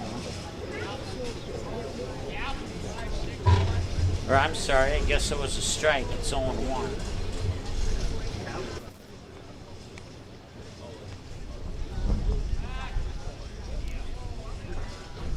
No balls and one strike now.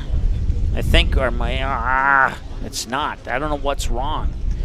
Like I said, if it's too loud, turn it down. If it's too quiet, turn it up. And I'm still working on it here.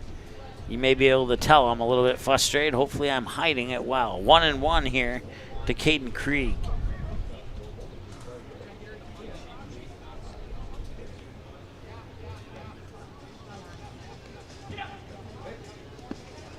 And that pitch will miss for ball 2.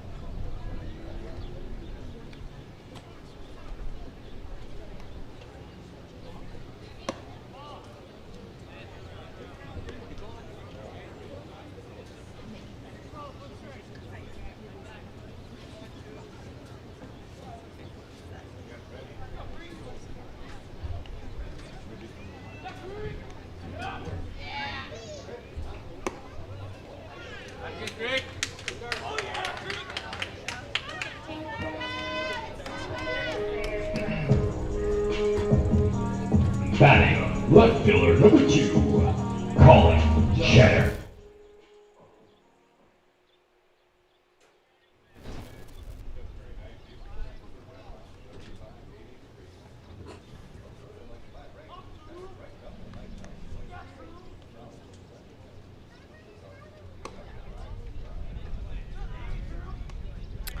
Chayton Sen on the mound. You got Malachi Wormai catching, Logan Sullivan at first, Matt Bryant at second, Caleb Christensen at short, Eli Mock at third, Colby Hansen in left, Gunnar Majerus in right, Jake Jaroszewski in center field. 1 ball, no strike to Colin Cheddar. Make that 1 ball, 1 strike.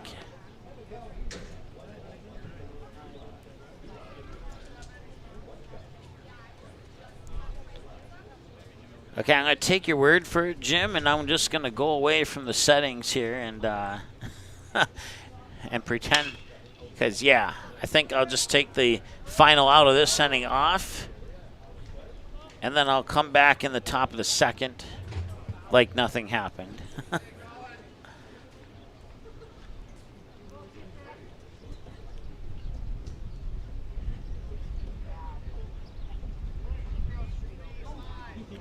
One ball, 2 strikes to Colin Cheddar.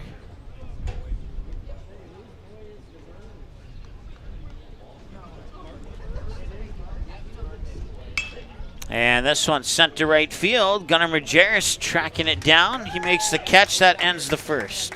We'll take a break. We'll be back in a moment here on Magnitude Sports. Stay tuned. Then 1 required for 0 runs on 1 hit with no star errors.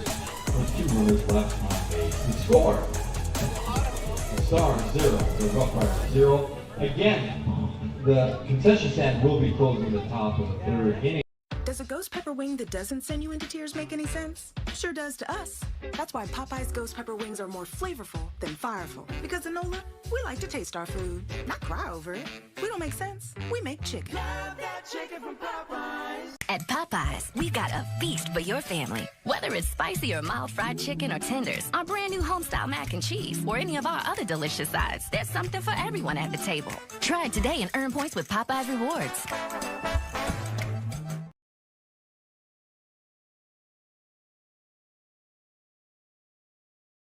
Do you have a teen ready for driving lessons? Don't know what they need to do or when things need to be done? If busyness keeps you from driving with them, then Gotta Go Driving School is the place to call. Jeff Weber at Gotta Go Driving School has been teaching driving lessons to all age groups since 1991. Call Jeff at Gotta Go Driving, 238-0236. Jeff will tell you to start planning ahead now. Don't wait. Got a new driver? Then it's Gotta Go Driving School. Talk to Jeff or go online at gottagodrivingschool.com.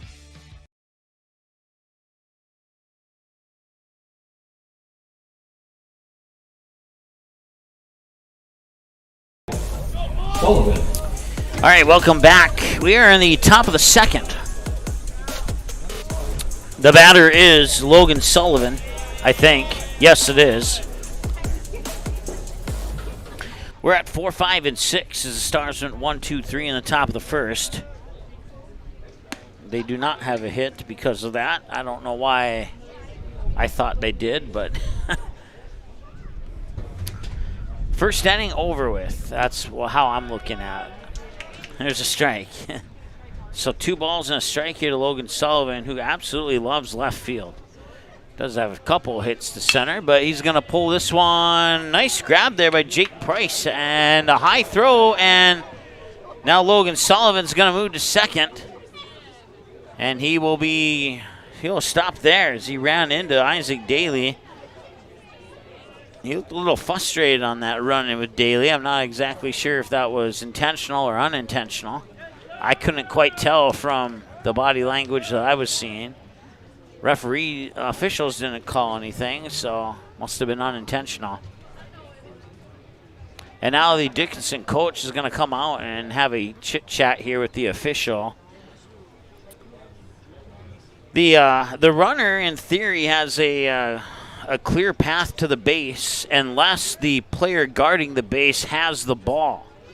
Then he can block that player's path to the base. But we kind of saw that situation in the game for the Stars down in Brookings, South Dakota a couple weeks ago, where there was a play at home plate where one of the Brookings players ran into Jack Demers at home plate. And there was some questioning about that. Concession stands closing the top 3rd inning. Half price pizza slices until and Sullivan will be allowed to stay at second base. Coming up to bat for the Stars, designated hitter number 8, Andre Work.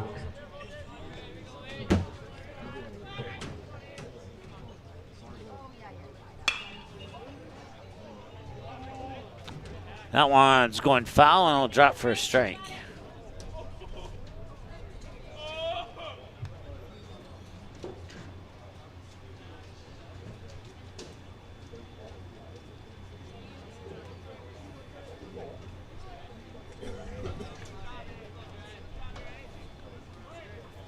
Eli Mock the batter now. Nobody out. Well, balls and a strike. And the deal, and Mock will send it away, and that's foul for strike 2. On the mound is Carson Weiler. He's pitching here for Dickinson. He's tossing him into the glove of Landon Olson at the catcher's position. Then Isaac Daly at first, Camden Kubis, the second baseman, Jace Kovash at shortstop, and Jack Price at third. The outfield here after the 0-2 pitch, and that one's going to be popped up to the outfielder.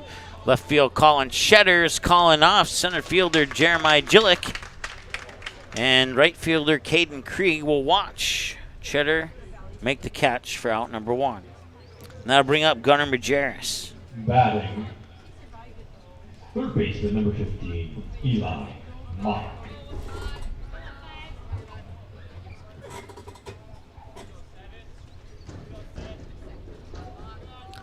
Runners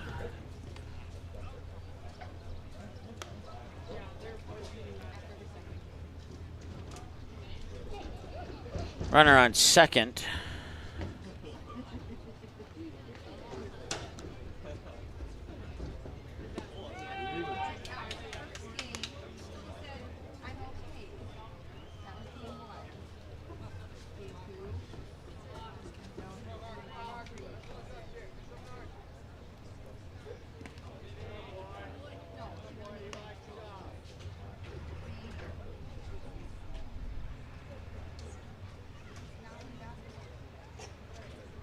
Two and one here to Eli Mock. And he'll hit this one hard. 2 bounces. Shortstop Kovash. He'll fire it over to first. 6-3. Ground number 2.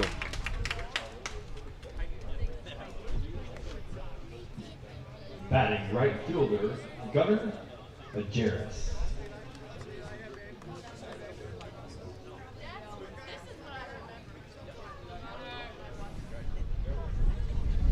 Gunnar Majerus the batter now. 2 out, runner on second, Andre Work. I think it's Andre Work on second anyway. First pitch is low for a ball, 1-0.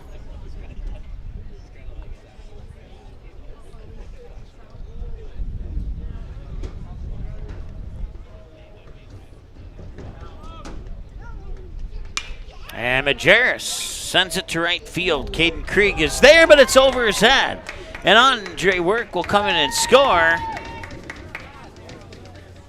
Check that. That was Logan Sullivan who came in to score.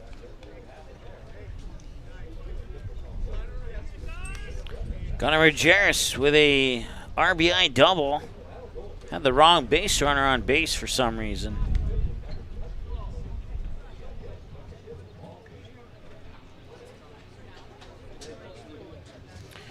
So the Stars strike first once again here in Game 2. They lead 1-0 now on the RBI double by Gunnar Majerus. Malachi Wurmeyer is the batter now, as the Fargo Post 400 Stars have 2 hits in this second game so far.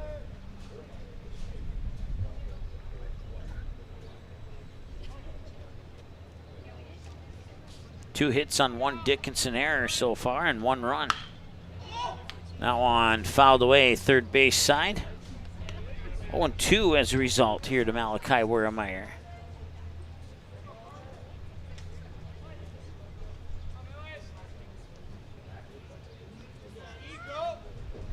And that one is a line drive right over to Kovash.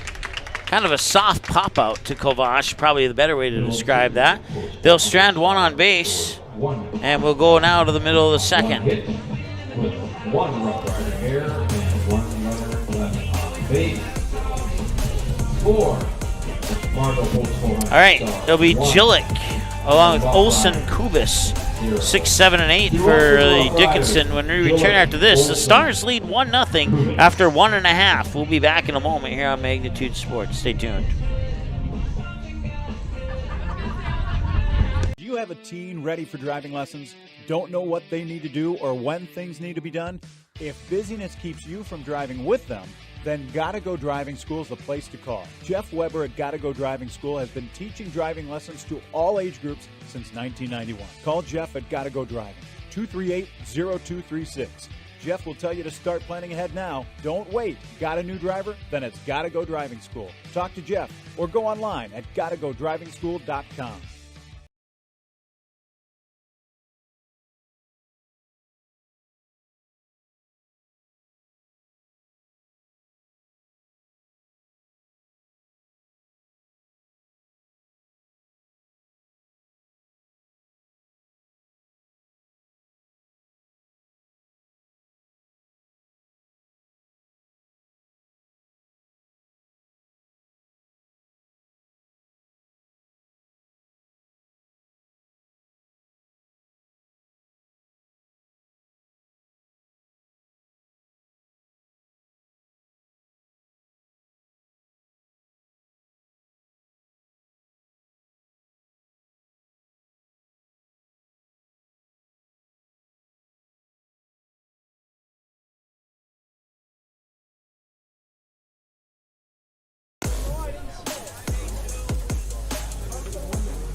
He's a rough rider, guarding the plate.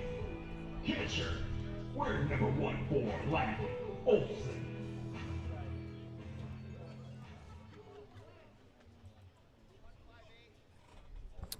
All right, welcome back.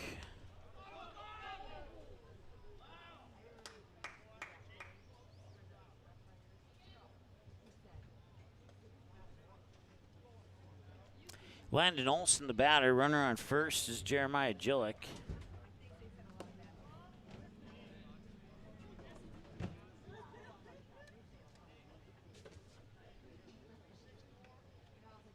I think the count's 1-0, but I'm not 100% sure.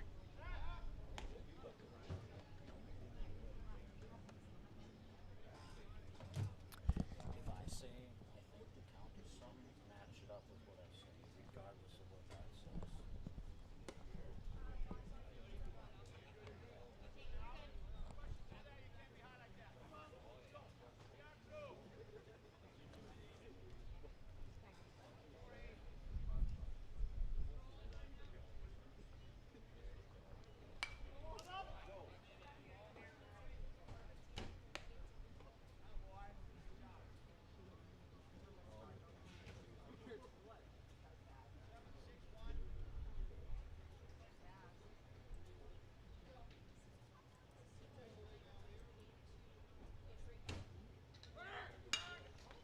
That one's hit up towards center field. Jaroszewski's running after, and it'll go over his head. Jeremiah Gillick will head into third. They will send him home. And we have a tie ball game on an RBI double by Landon Olson.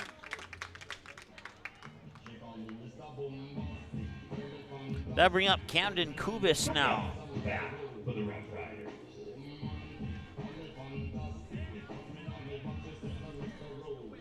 Second baseman, number 12, Camden Kubis.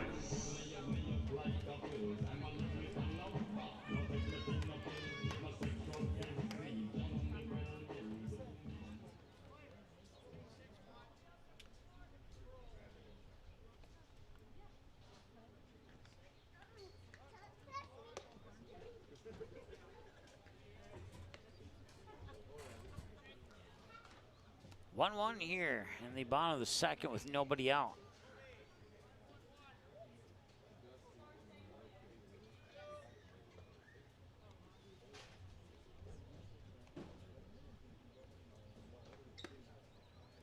That pitch will miss, and it's 2 balls and no strikes.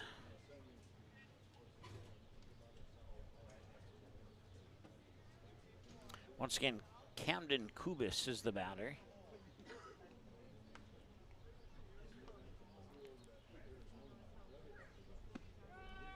This one's low or I guess I got in there for a strike, 2-1.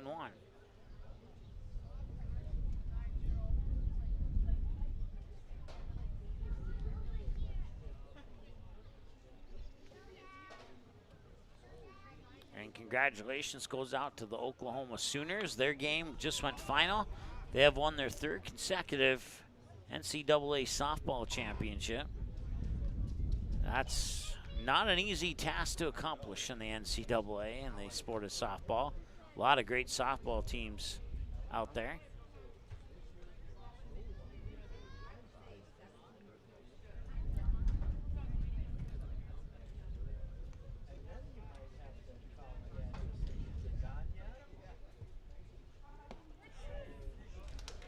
And a strikeout.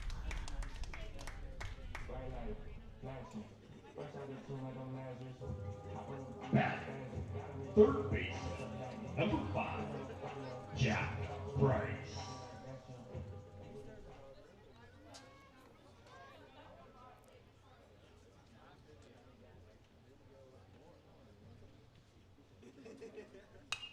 This one fouled off to the first base side for strike number 1.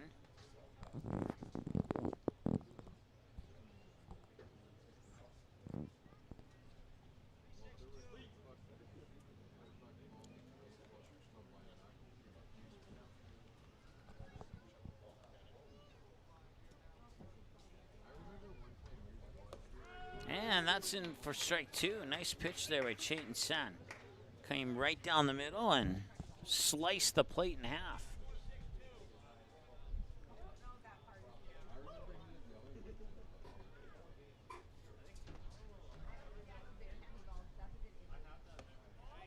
That one just missed. Called ball there. 1 and 2, excuse me.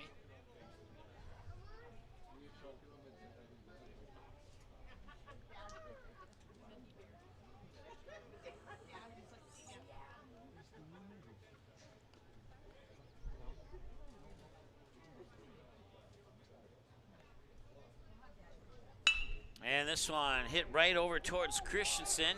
Bobbles, fires, and the first base coach for Dickinson decided to take cover. But Logan Sullivan saved him. The Rough Riders scout. And another run scores 2. It's 2-1 now. No, it doesn't. What? Wait a second here. They have runners on the corners. I don't know if... Yeah, okay. It's 1-1. Somebody put a hit in the run category, and then they erased it and put it where it belongs, so...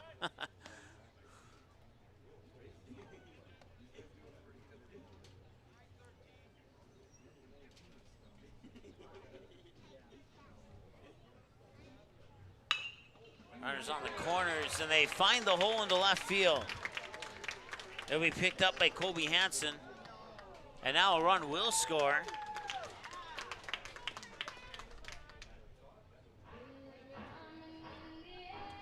It's 2-1 Dickinson, and another base hit. Number 18. And we have a visit to the mound. We'll take a break. We'll be back in just a moment here on Magnitude Sports. Stay tuned. Do you have a teen ready for driving lessons? Don't know what they need to do or when things need to be done? If busyness keeps you from driving with them, then Gotta Go Driving School is the place to call. Jeff Weber at Gotta Go Driving School has been teaching driving lessons to all age groups since 1991. Call Jeff at Gotta Go Driving, 238-0236. Jeff will tell you to start planning ahead now. Don't wait. Got a new driver? Then it's Gotta Go Driving School. Talk to Jeff or go online at gottagodrivingschool.com.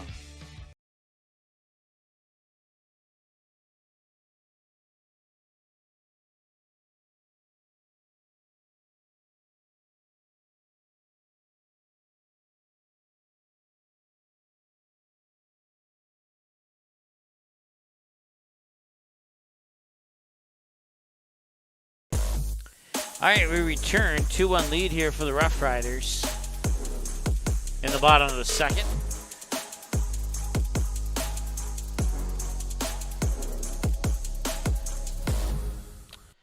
Isaac Daly, the batter.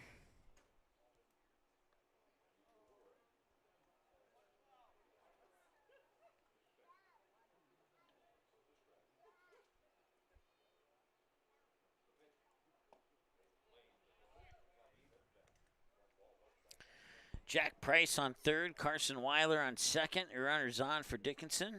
Isaac Daly 0 for 1 with a pop out to the second baseman here in game 2. And the pitch. And that one's going to right field. And can Majerus get there? He cannot. It'll sneak by him, and that will bring in Jack Price. That'll bring in Carson Weiler. And it is now 4-1.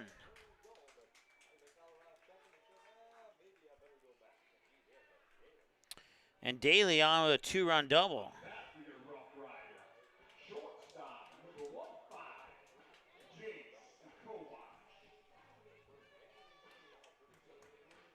So the Rough Riders looking to get one back here on the Stars, and they got a good start towards it here in the bottom of the second.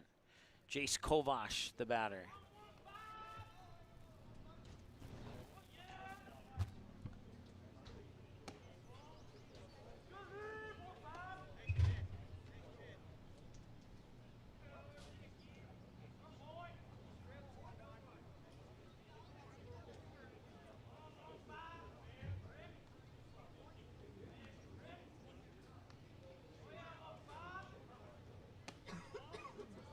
That's called a ball. It's 2-0 now.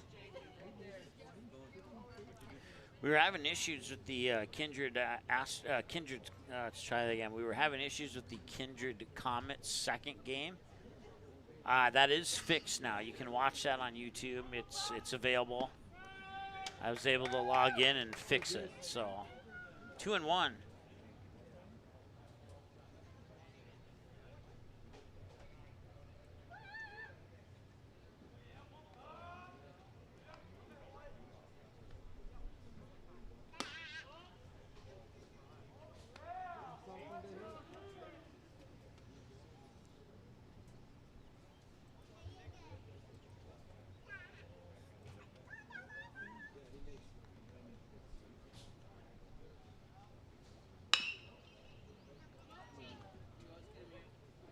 Right now, Kindred's up 12-2 in the bottom of the fourth over the Fargo Post 400 Comets. Comets are batting. They have 2 outs. Looks like they have runners on first and second at the moment.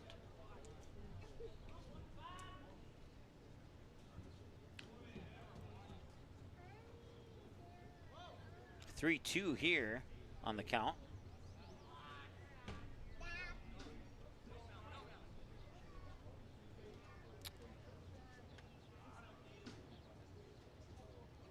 .34 minutes into this ball game already with 1 away. I want to say thanks to those watching and cheering on the Stars from Frank's Lounge, located on 52nd Avenue South in Fargo.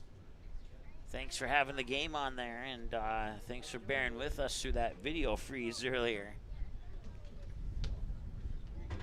We have done enough games to know how to fix things when they go wrong.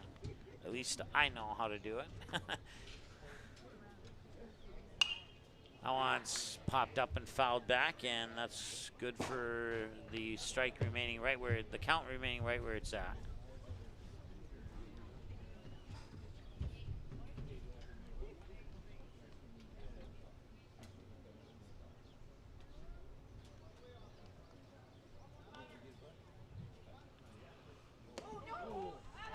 And he'll hit him. Or he'll walk him, I'm sorry. Either way, he takes first base, and now there's 2 runners on, first and second. Up to bat, the Rough Rider, right.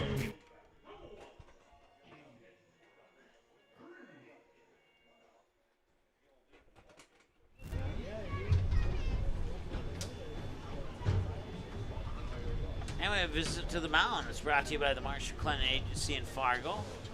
You can visit their website at marshmma.com to learn about the services they can provide for you in and around the Fargo-Moorhead area. Once again, the visit to the mound brought to you by the Marsh McLennan Agency of Fargo, their website, marshmma.com. Looks like we'll have a new pitcher. Looks like it's going to be Gunnar Majerus coming in from right field. And looks like Logan Sullivan will go out to right field. That means we'll have a new first baseman. We'll sort it out, and we'll come back and tell you who's where in just a moment on Magnitude Sports. Stay tuned. Sweet Shots is Fargo's premier golf entertainment destination. Sweet Shots will host your birthday, bachelorette party, corporate events, date nights, or a night out with friends and family. Need help with your golf game? Visit with one of Sweet Shots' PGA teaching pros. Hungry? They have a full food and beverage menu too. Try your shot in one of 60 climate-controlled hitting suites or one of 5 indoor full-swing simulators that include golf, hockey, hunting, football, soccer, and zombie dodgeball. Make the trip to 3400 James Way South in Fargo or visit sweetshots.com for much more.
All right, that's Gunnar Majerus on the mound. Caden Krieg's the batter.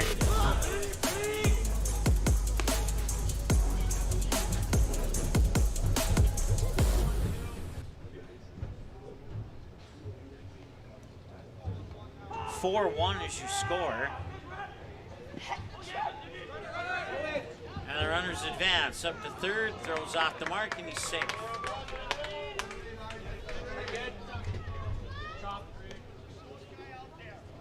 So Gunnar Majerus on the mound pitching. That moves Chayton Sen out into right field.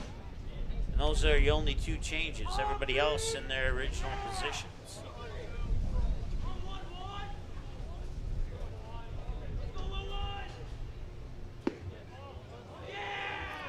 Two balls and no strikes here to Caden Krieg.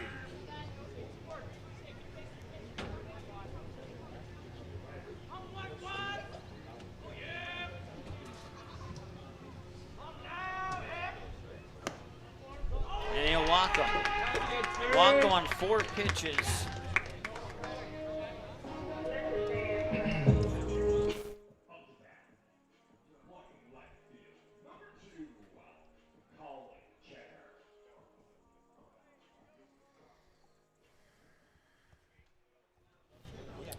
All right, so the bases are loaded now for Colin Cheddar. Swing and a miss by Cheddar. Strike 1. He flied out to the right fielder, Gunnar Majerus, last time he was at the plate, and now Gunnar Majerus will try and get him out from the mound instead of right field.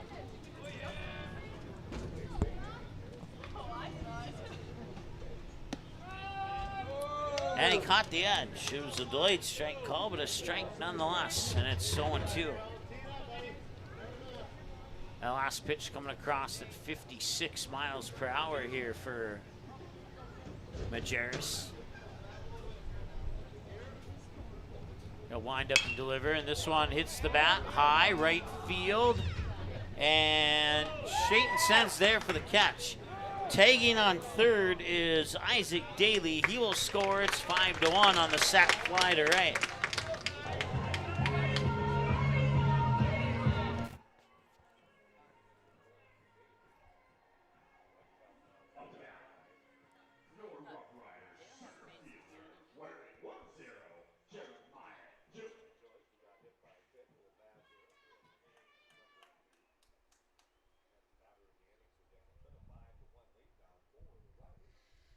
So all the runners tag, and they move to home third and second, leaving first base open as that one's fouled away for a strike. It's Jeremiah Gillick, the batter.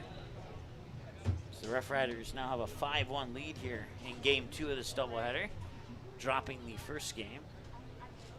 So they're looking to pull off a split here if possible, while the Stars would love to make a comeback here. And this little dribbler, will it roll foul? It will not, and another run will score, and the throw is wild, and another run will score, and it's now 7-1.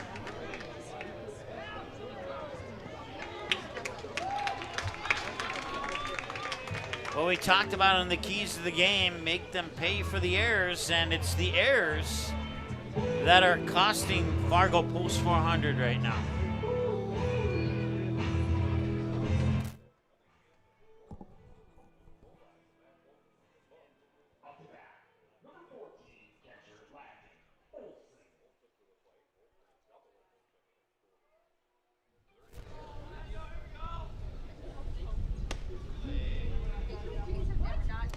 At the end of 2 periods of play, the Vegas Golden Knights have a 2-1 lead over the Florida Panthers in Game 3 of the Stanley Cup Final. So if Vegas wins, they would take a 3-0 lead in that. Line drive, left field. Stays fair, and they'll score another run, and it's 8-1 now. And Dickinson is cruising here in the bottom of the second. They have scored all 8 of their runs here in the bottom of the second. Word number 1 2.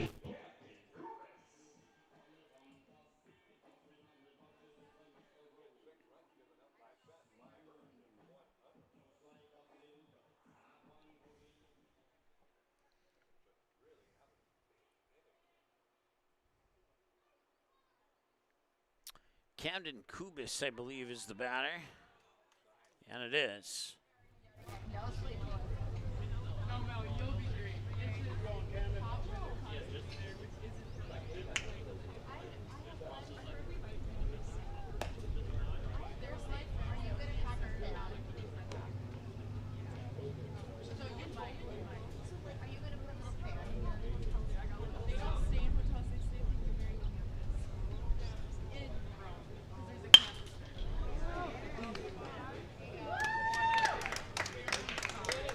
And that will be the end of a nightmare bottom of the second inning as they allow 8 runs. Scoring 8 runs on 4 hits with 3-star errors with 1 runner left on base. The score, Dickinson Post 3 Rough Riders 8 and the Fargo Post 400 Stars. Sweet Shots is Fargo's premier golf entertainment destination. Sweet Shots will host your birthday, bachelorette party, corporate events, date nights, or night out with friends and family. Need help with your golf game? Visit with one of Sweet Shots' PGA teaching pros. Hungry? They have a full food and beverage menu too. Try your shot in one of 60 climate control hitting suites or one of 5 indoor full swing simulators that include golf, hockey, hunting, football, soccer, and zombie dodgeball. Make the trip to 3400 James Way South in Fargo or visit sweetshots.com for much more.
All right, Jake Cherishevsky will lead it off here in the top of the third.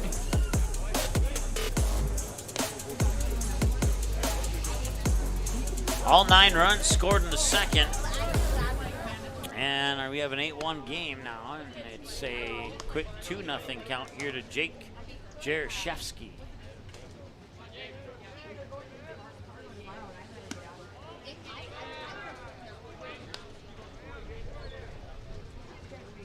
And it's 3-0.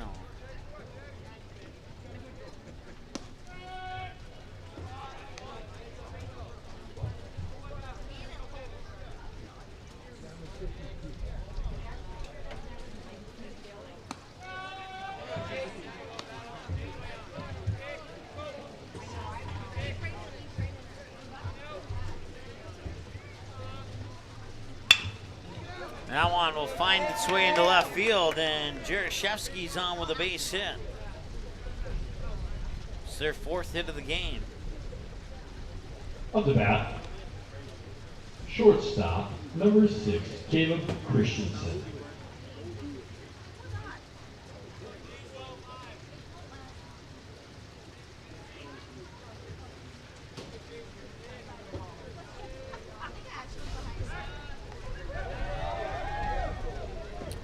That ball will get away, and Cherishevsky will try for third, and he will get there, no problem.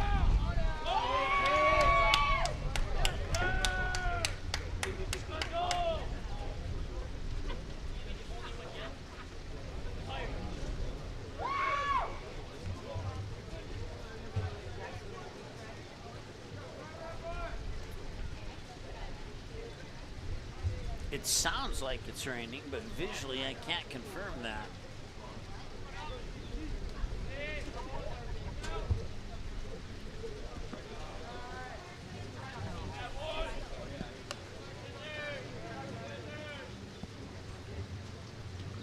Yeah, it is raining out there. I can't visually confirm it, but it is raining. I know the sound of rain.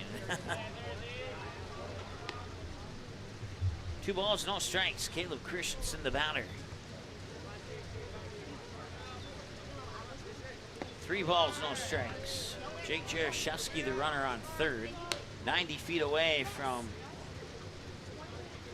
getting another run in for the Stars, and they're going to need runs sooner than later if they want to get back into this one here. Strike is called there, 3-1.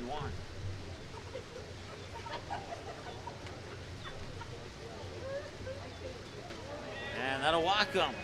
Runners on the corners here for the Stars. Brings up Matt Bryant.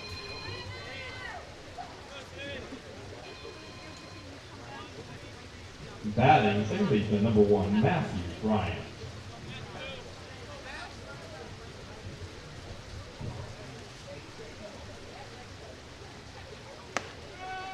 Strike is called here on Matt Bryant.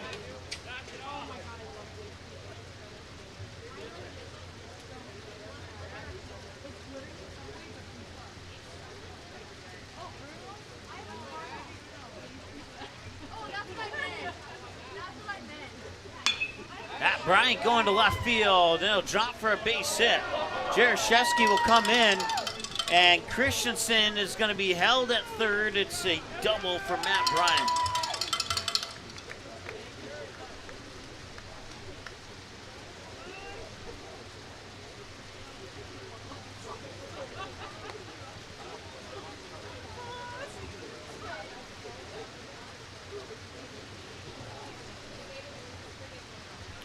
Now runners on second and third. Number 2, Colby Hansen.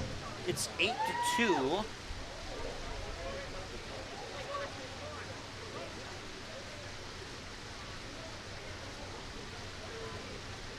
That one nearly hit him inside ball 1.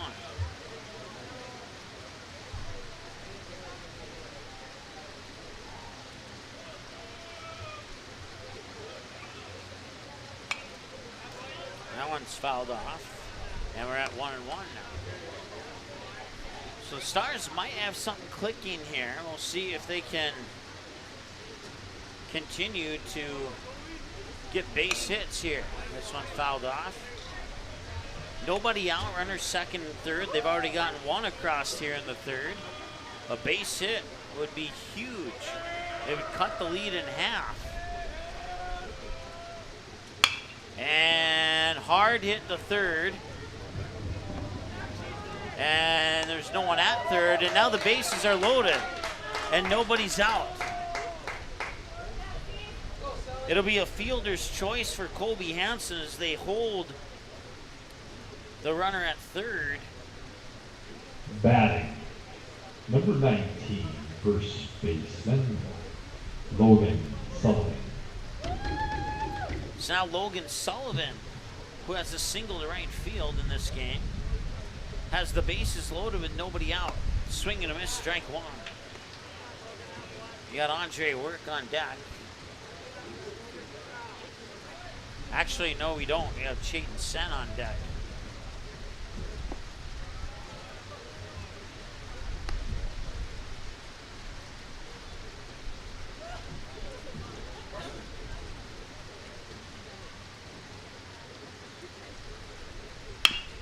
Another hard hit ball towards third that'll drift foul, and it's 1 ball and 2 strikes.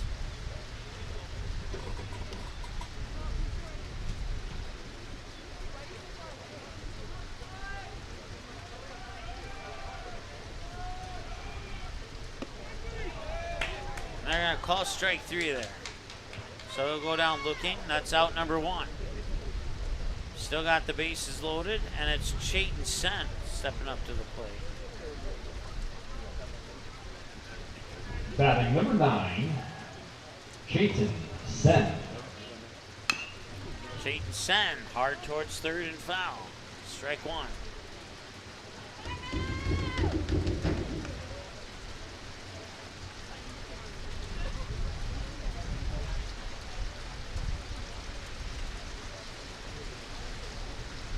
We have some thunder in the area now. And strike 2 is called.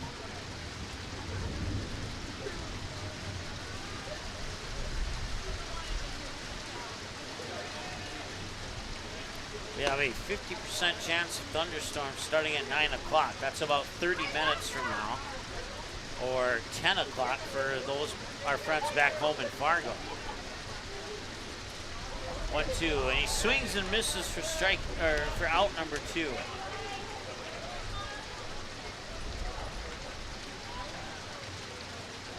And now it's up to Eli Mock. Try and start some 2-out magic here and not strand 3 runners on base. Batting number 15, Eli Mock. And now I can visually confirm that it's raining. That one sent wide right and foul for strike 1.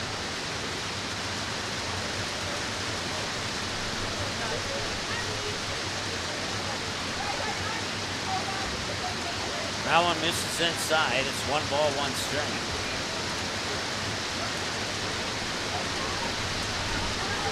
It's coming down pretty good, too.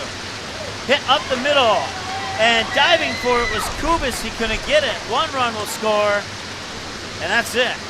Bases remain loaded. Eli Mott gets an RBI single to make it 8-3. Scores Caleb Christensen. Bryant up to third, Hansen to second. Gunnar Jarris is the batter, but we're going under a rain delay. And for good reason. A break due to the weather. So we'll take a break here, and we'll be back in a moment.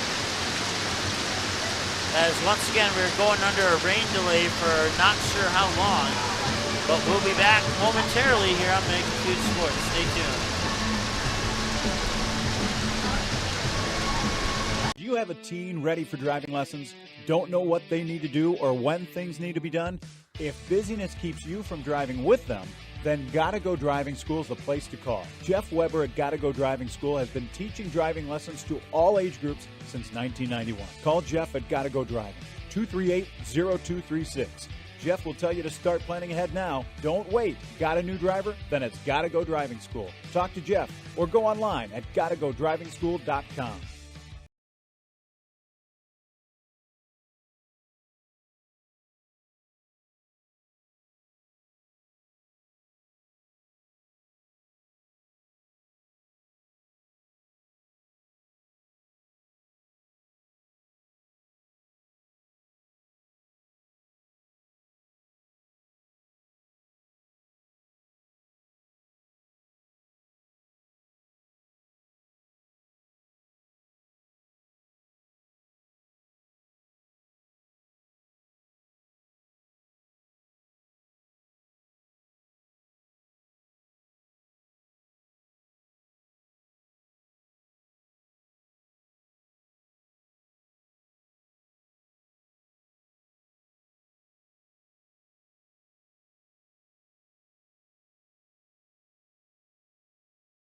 Buffalo Wild Wings isn't supposed to make a burger this good. Like, you might even forget we have wings good. So we threw in 6 boneless wings for $1 as a reminder.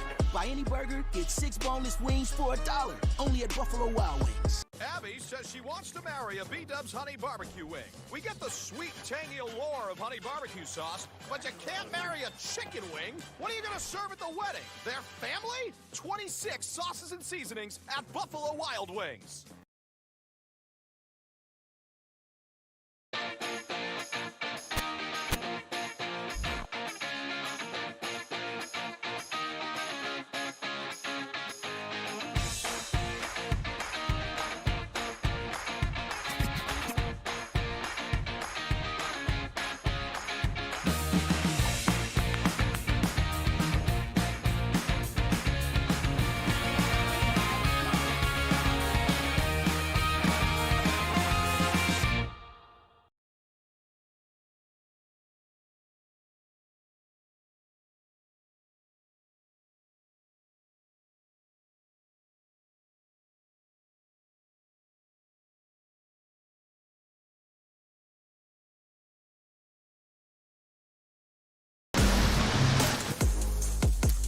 All right, welcome back to Astoria Field here in Dickinson. We are currently under a rain delay, a very heavy rain delay.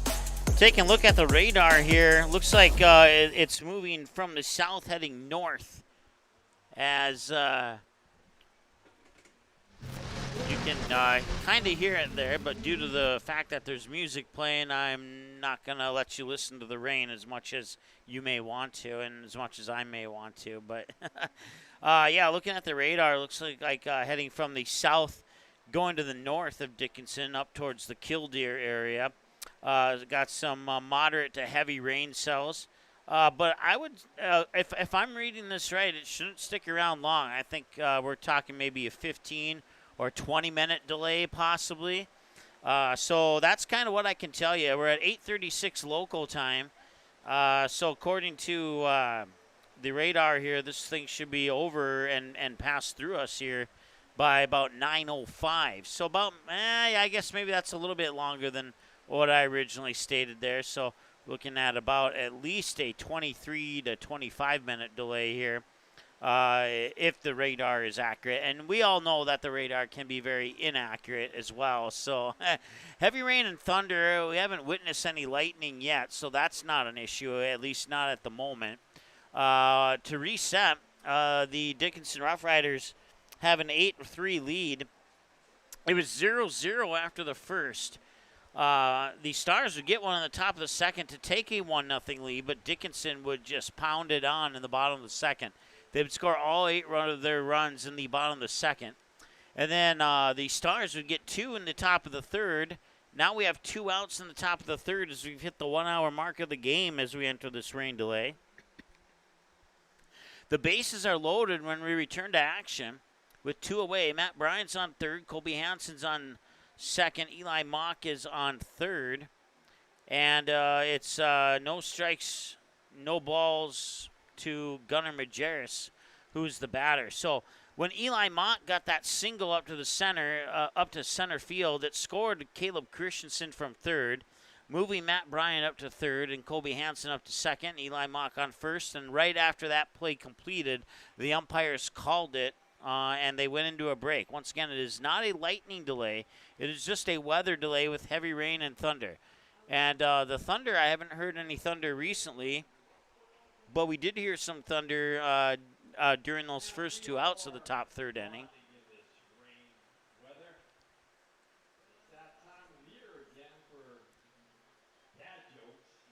Okay, well, they're going to do dad jokes, and I think I'm not interested in that, to be honest with you. So we're going to take a timeout, and we'll be back in a moment here on Magnitude Sports. Stay tuned. Bar 9, the place to catch the big game with our 22 65-inch 4K HD TVs and all of the sports packages. Check out our brand new menu featuring our signature burgers, pizzas, and appetizers. We keep busy hosting social events from our Make a Difference Mondays, donating to local charities, professional comedy acts, live acoustical music, and our ladies' night with free designer handbag giveaways. We almost forgot to mention we have a brand new patio and 24 taps featuring the area's best selections of local and national breweries. There's always a reason to be at Bar 9, located in the Pioneer Center off 9th Street and 13th Avenue in West Fargo.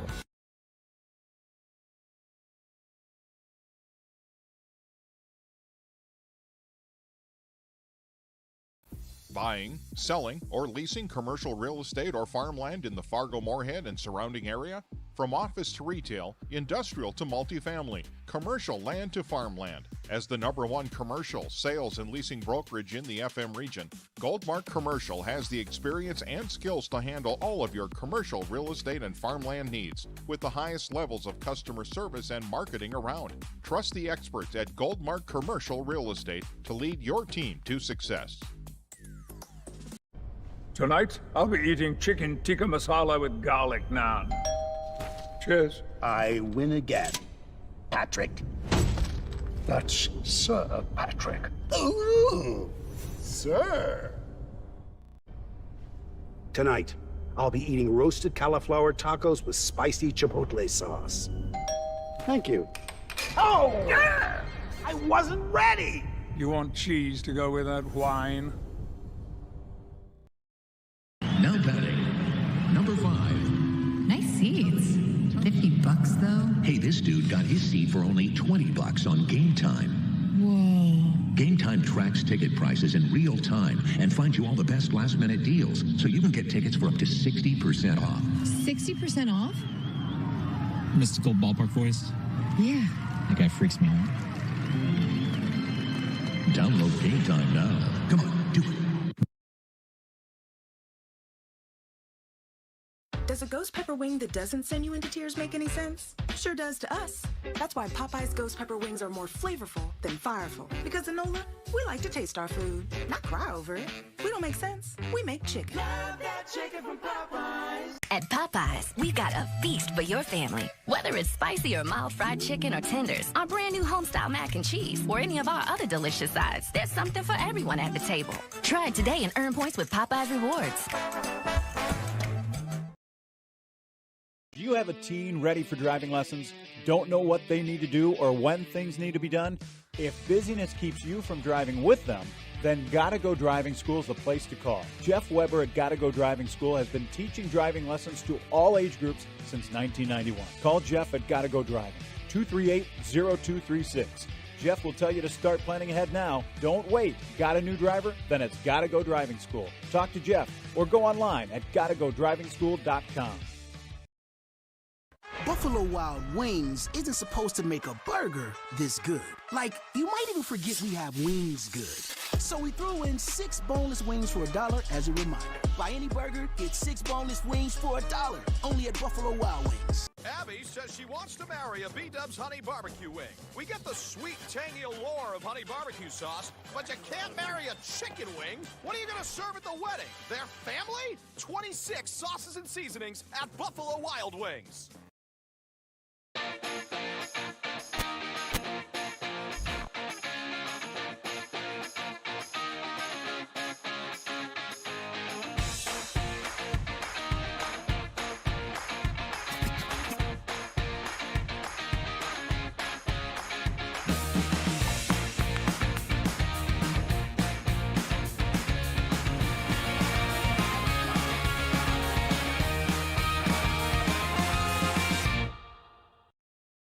Boston Pizza harnessed Fanalytics to help optimize no-look dipping.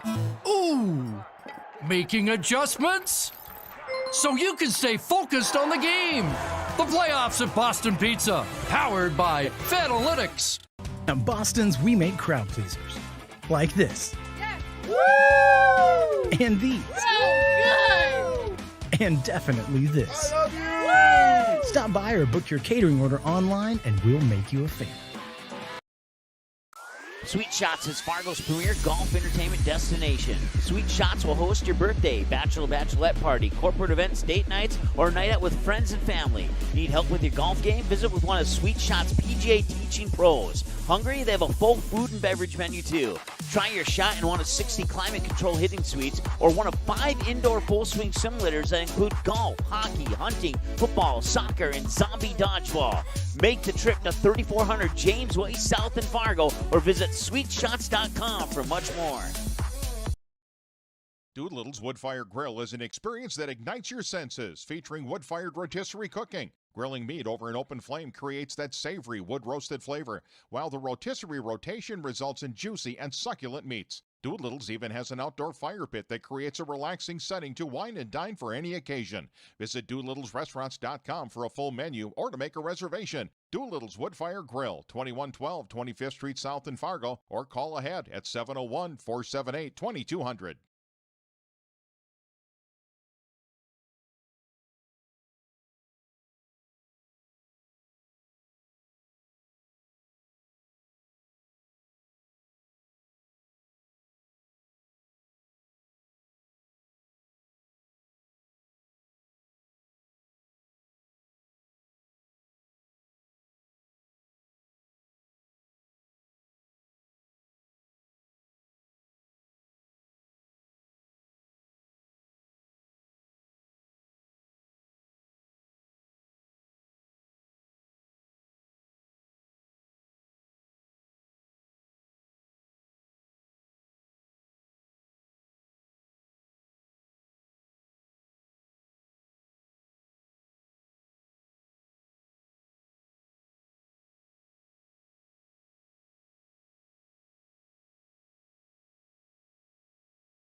All right, welcome back. We're on the top of the third, still under rain delay. The intention was to take you live to the Comets game versus Kindred, but the game just ended. Kindred won in 5 innings, so I have no game to go to. All of our other games on Magnitude Sports are now final, except for this one that's in a rain delay. Now, the good news is it's still kind of drizzling out there, but the rain extremely slowed down, and the thunder is gone. It doesn't look like or feel like or sound like a thunderstorm anymore. So we might have an opportunity to get back to this game sooner than originally thought. We're at 8:49. We originally thought that, looking at the radar, that we might be at like 9:05. But now the Stars players are coming out. And, during a delay, we had a tennis match. And it kind of looks like a joust or something. I don't know what they're doing. I think they realize they're on camera now, and they stopped. But and let's see here. Can't see anything over on the Dickinson dugout, so nothing entertaining over there. But once again, we are under a rain delay here, or weather delay, if that's how you want to look at it. Bases are loaded, no balls, no strikes. I know the one in the outfield says 1 strike, but that is not the case. It's no balls, no strikes to Gunnar Majerus, who is the batter who will be in the batter's box when we return to action. 2 away in the top of the third with the Stars trailing 8-3, but they have the bases loaded. They have Matt Bryan on third, Colby Hansen on second, and Eli Mock on first. That's how they'll set up to restart this game whenever they decide to restart it. I have a suspicion it's going to be soon, since we don't have another game to go to. Let's go ahead and take a look at our upcoming schedule here on Magnitude Sports. And once again, you can find that schedule on our website at magnitudesn.com. You can also follow us, like us, and all that cool stuff on our social media platforms, YouTube, Twitter, Facebook, and Instagram. And as we take a look at that upcoming schedule, well, we had a jam-packed day of games today. The only one we're waiting for to finish is this 7:30 Mountain Time game between Dickinson and Fargo Post 400. And tomorrow we'll have another game for you. Josh and Nick will be on the call for Kindred Post 117, taking on the Hillsborough Central Valley Blue Sox. And then on Sunday, we'll have Dakota Fusion Women taking on Mankato United. I'll be on the call for that one.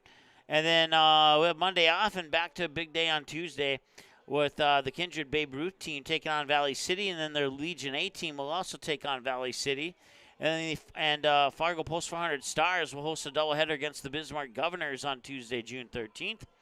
And then Wednesday, June 14th, it's the West Fargo Patriots hosting Grand Forks. And you got Kindred Post 117B hosting Thompson. Thursday, the Stars host Grand Forks, and the West Fargo Patriots host Wayzata. And on Friday, we have the Moorhead Blues hosting the Fargo Post 400 Stars at Matson Field in Moorhead. And then the West Fargo Patriots will take on Wayzata again in back-to-back days, at least I think. I might have to double-check to make sure that wasn't accidentally duplicated. And then you can dig deeper into that schedule by going to our website once again, which is magnitudesn.com, and you can click on the schedule button there to find that schedule and check out all the other cool things. Like, for example, we have record holders for all the sports that we've covered, and all records on Magnitude. The Stars appear on that record under the baseball category a few times, so you can check out which records the Post 400 Stars, Comets, and Astros hold on Magnitude Sports. So give you a brief breakdown of the Legion standings here, as the players are starting to come back out onto the field now. So it looks like we'll return to action very soon. So no playing games this year. All 10 teams will play right here at Astoria Field in Dickinson for the state tournament. So they'll just battle all season for seeding. Only the state championship makes the Central Plains Regional, which is for back-to-back years, again in Rapid City, and then the winner of that will go to Shelby, North Carolina for the American Legion World Series. So pending other outcomes for tonight, Fargo Post 2 and the Minot Vistas currently lead the state in the 1 and 2 with no tiebreakers decided at this point at 2-0. Fargo Post 400 Stars and Jamestown Eagles the 3 and 4 spots at 1 and 1, and they are a game back behind Post 2 and the Minot Vistas. The Bismarck Governors, and Mandan Chiefs have yet to play a conference game yet. Dickinson now 0-1 in the standings and looking to go 1-1 if they can hold on to this lead here, while the Stars are now 2-1 in the standings. So They could go 3-1 if they're able to come back in this game here. And then Grand Forks and Williston down 0-2 as they lost their doubleheaders. Williston had a close one, though. Williston could easily be in first place right now, with Fargo Post 2 easily being in last place. Fargo Post 2 beat them 6-5 and I believe 2-1. So it was a one-run game. So 2 runs separate first place from dead last in the AA Legion standings here. We're ready to go here in the top of the third once again. Gunnar Majerus is the batter. And it's no balls and 1 strike. Scoreboard on the out, or no balls and no strikes. And this one's hit, and it will drop for a base hit. And that will bring in Matt Bryant. Rounding third is Kobe Hansen. He will score. Runners on first and second, and it's 8-5.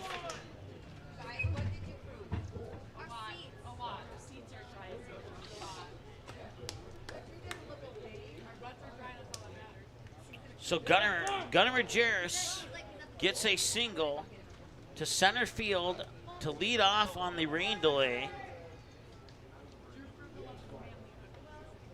And now runners on first and second, and the Stars are right back in this now. So we're no longer under that weather delay. So we have returned to action now here in the top of the third.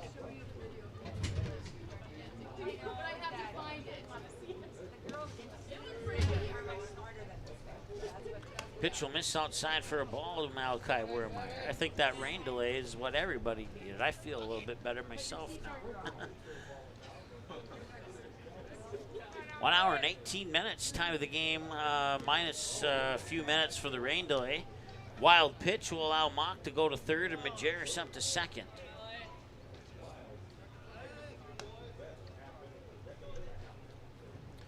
Two balls, no strikes.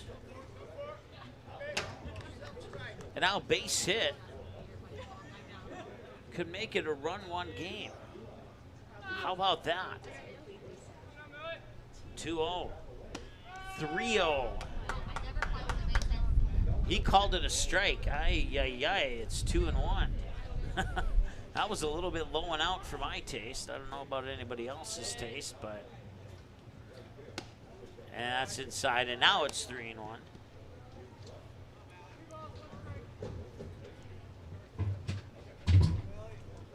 Four errors for the Stars in this game, and that one's out of play. Hits the roof of the press box here. At least I think it did. 3-2. Full count here to Malachi Wermeyer. Big pitch here for Carson Weiler. High, and he walks him, and that reloads the bases and brings up Jake Jaroszewski.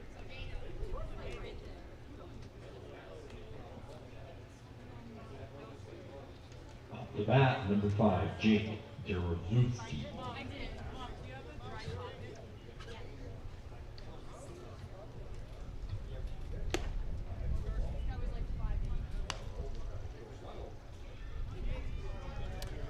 Jaroszewski single to left field last time he was up. That's 9 in the lineup. And Jaroszewski, high bouncer, toss to second. They got the out. They'll strand the other 3 runners on base. But they get 4 of the 8 back. No third inning. Post 400 Stars. No run score. And it's 8-5 here as we go to the middle of the third. They leave 3 stranded on base. And we'll be back in a moment here on Vegas Sports. Sweet Shots is Fargo's premier golf entertainment destination. Sweet Shots will host your birthday, bachelorette party, corporate events, date nights, or a night out with friends and family. Need help with your golf game? Visit with one of Sweet Shots' PGA teaching pros. Hungry? They have a full food and beverage menu too. Try your shot in one of 60 climate control hitting suites or one of 5 indoor full swing simulators that include golf, hockey, hunting, football, soccer, and zombie dodgeball. Make the trip to 3400 James Way South in Fargo or visit sweetshots.com for much more.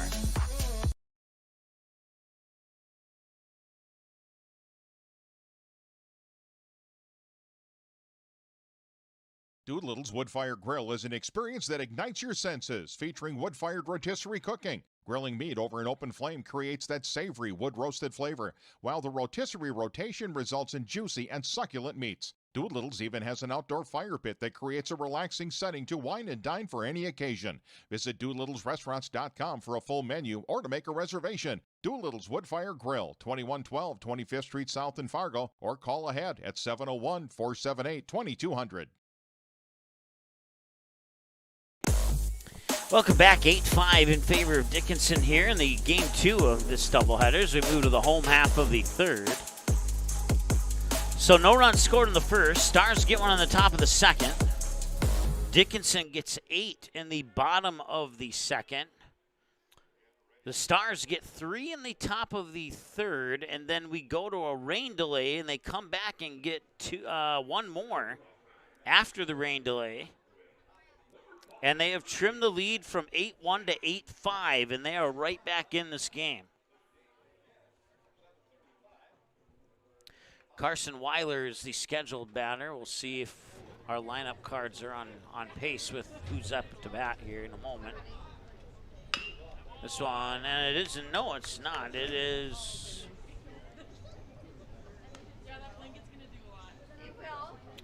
Jace Kovash at the plate.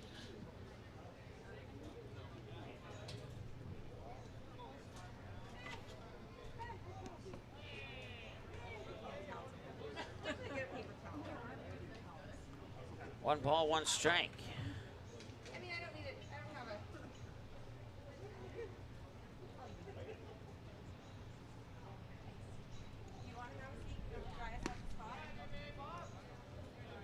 Two balls and a strike.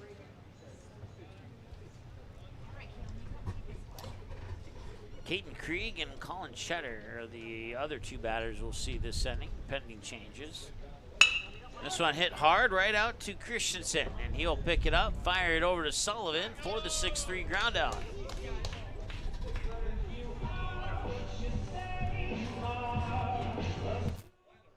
And I'll bring up Caden Krieg. He's 0 for 0. He's been to the plate twice. He's been walked both times.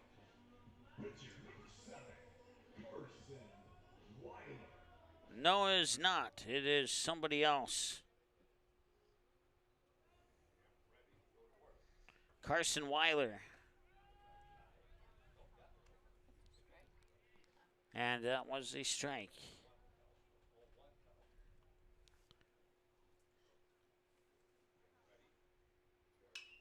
And he's going high to left field. Kobe Hansen after it. He's underneath it, and he makes the catch. It's out number 2.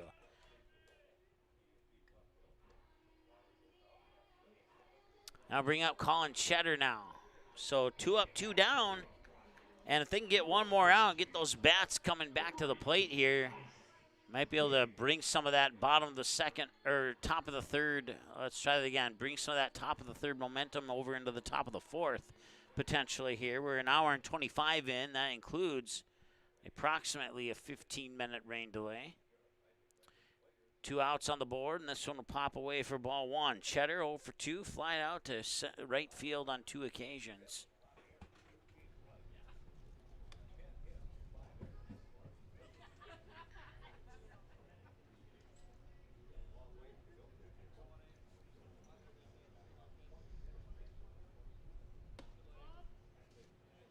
And that one will miss for ball 2.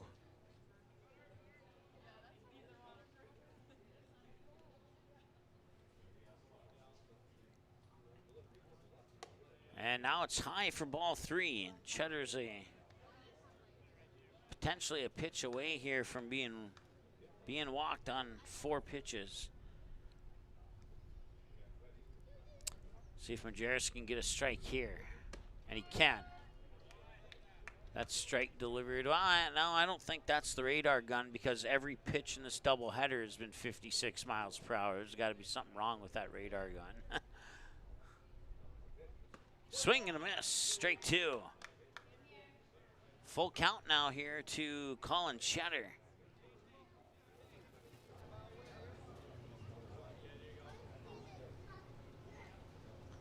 And we'll walk him.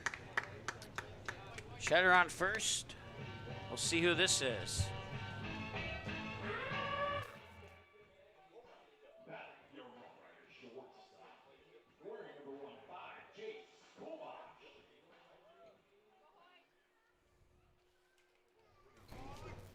Jace Kovash is the batter.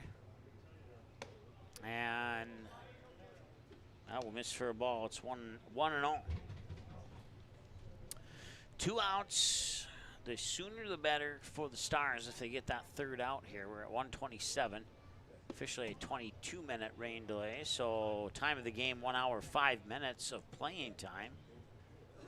So whatever the time of the game is, minus 22 minutes from that, and that's the actual time with the 22-minute rain delay. This one popped up and out of play. They will not be able to make a play on that one, and it's 2 balls and a strike. With that fouled away pitch by Kovash.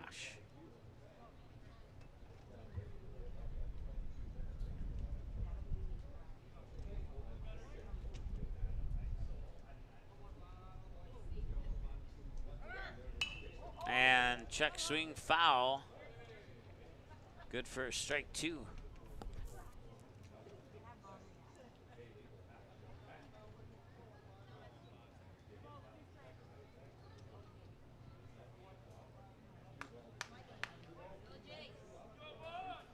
There was a flash of lightning, but that storm is heading away from the field, so they'll ignore that if they saw it.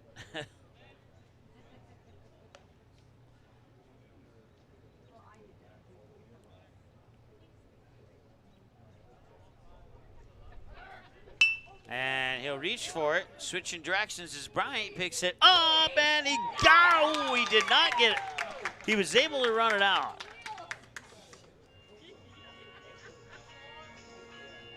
So runners on first and second now.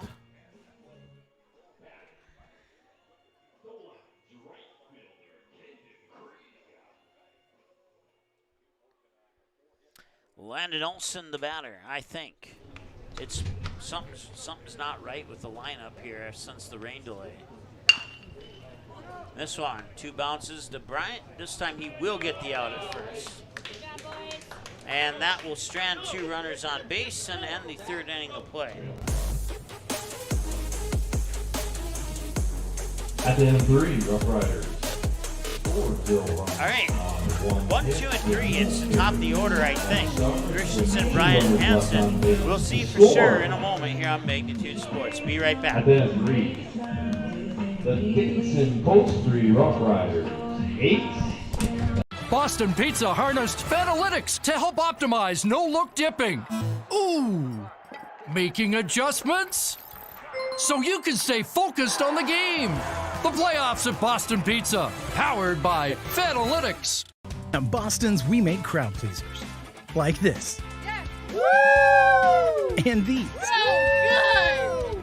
And definitely this. I love you! Woo! Stop by or book your catering order online and we'll make you a fan.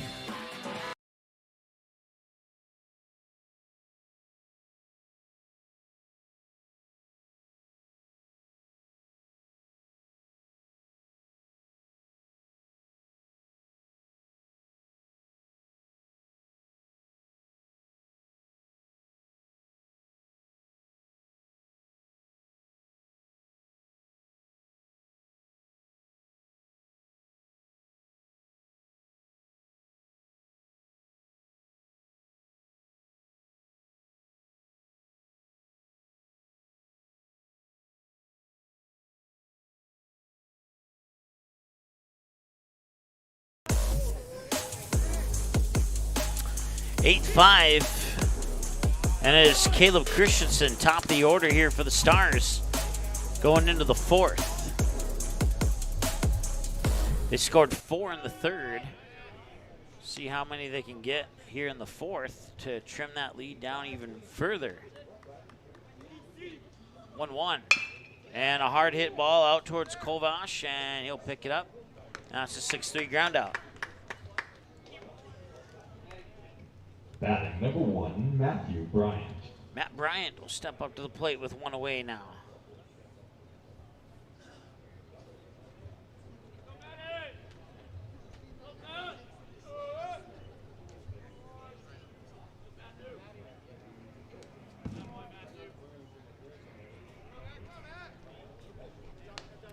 Jim says that it is 15 degrees warmer in Fargo, North Dakota than it is in Denver, North Carolina. And that is about 287 miles to the east of Dickinson, where we're at right now. Right now here the temperature is, let's take a look, 72 degrees here in Dickinson under a partly cloudy sky. And it's a 3-0, I think it's 3-0, yeah, 3-0 here to Matt Bryant.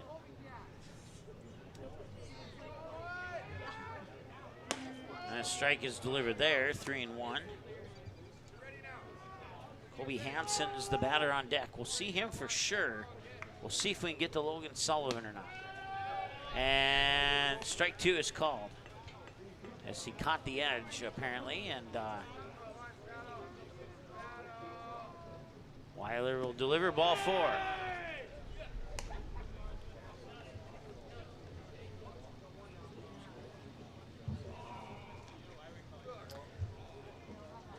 Up the bat, number 2, Colby Hansen.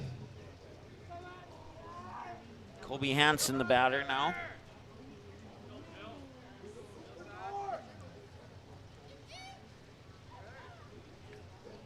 Swing and a miss, strike 1. Hansen's 0 for 2. Fly out, reached on a fielder's choice in game 2 here.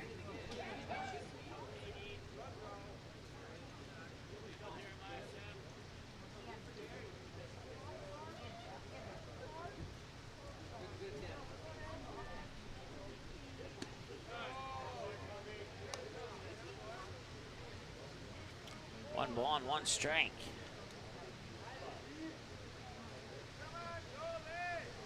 And it is starting to rain again here. It's not super hard, but it's a nice shower, we'll put it that way. A check swing fouled back. Strike number 2.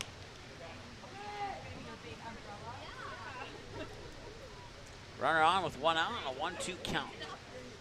Stars need base hits in this inning here. They cannot afford to go deeper into this game without trimming the lead some more.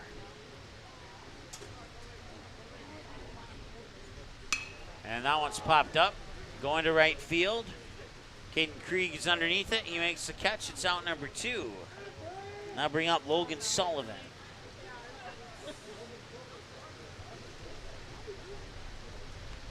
Once again, I want to say thanks to everybody watching at Frank's Lounge on South 52nd Avenue South in South Fargo. Batting number 19. As they are airing the watch party there. So if you want to go watch the Stars and you can't make it to Dickinson, I'm pretty sure you can make it to 52nd Avenue South. Even if you're on 32nd Avenue North, you can make it down to 56th Avenue South before this game is over. 52nd. I think I said 5-6. I meant to say 5-2.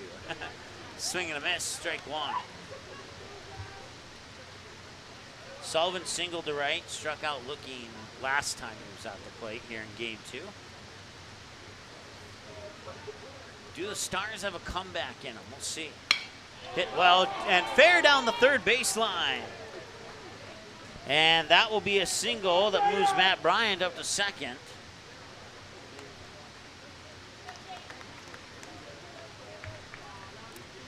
And in game 2 of the doubleheader, the Kindred Legion A defeats the Fargo Post 400 Comets 14-2. And now we have a visit to the mound here for Dickinson. And I think that's going to do it for Carson Weiler. We'll have a new pitcher on the mound here for Dickinson. This visit to the mound brought to you by the Marsh McLennan Agency of Fargo. Visit them online at marshmma.com. Let's see who we got here on the mound. Lights are shining down. I think it's number 15. It might be Kovash if it is 15. And it is. No, take that back. Yeah, Jace Kovash. So we'll have a new shortstop as well.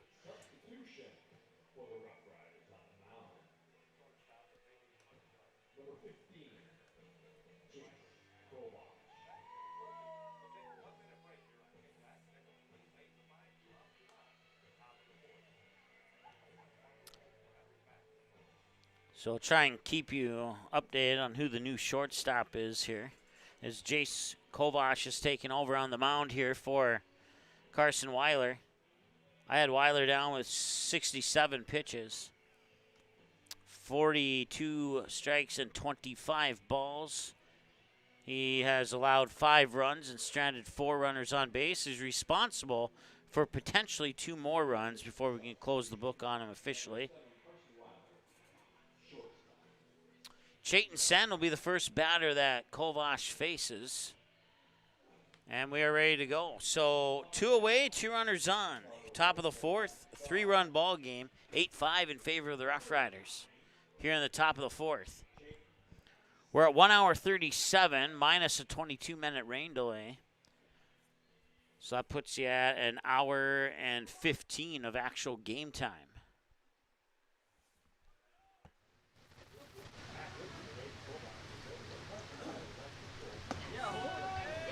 Strike is called there on Sen. He struck out swinging last time he was at the plate. He could really use a base hit for his team here on this plate appearance. And strike 2 is called.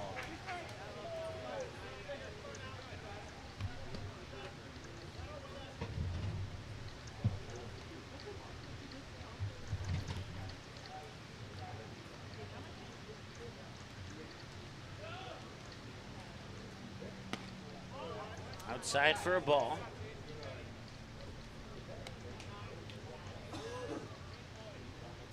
You can see on the outfield lights that is coming down at a moderate pace right now.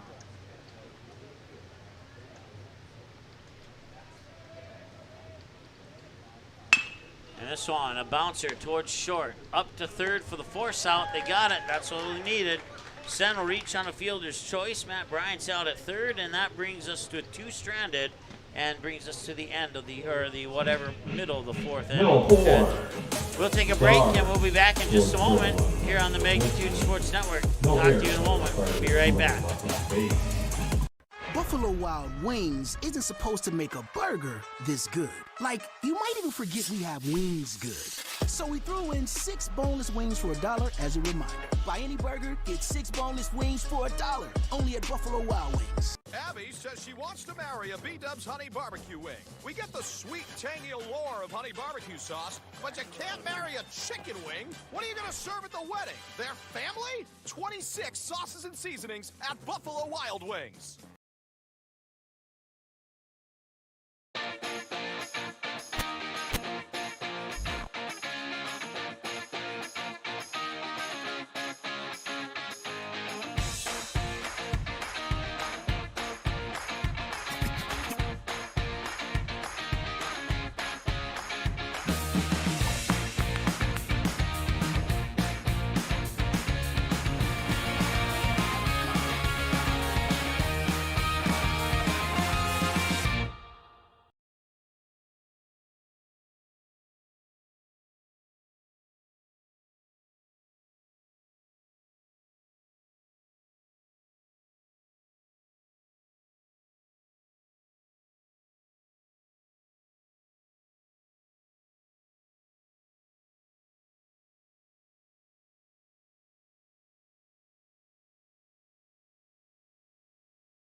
Left fielder number 2, Colin Checker.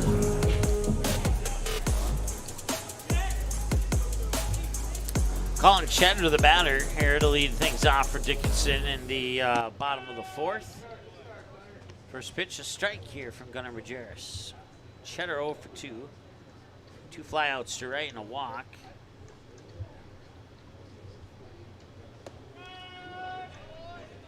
Strike 2 called.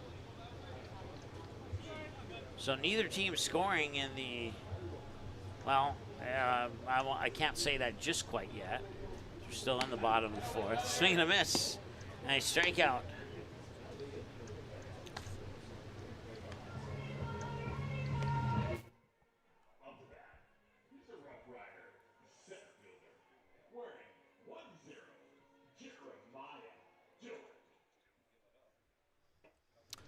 Jeremiah Jillick, the batter. Walk and a triple to left field. And he's going to left field again. It will not be a triple. It'll bounce twice, picked up by Hansen, and he'll be held to a single this time. Up to play. He's the guardian of the play. Number 1 for catcher, Landon Olson.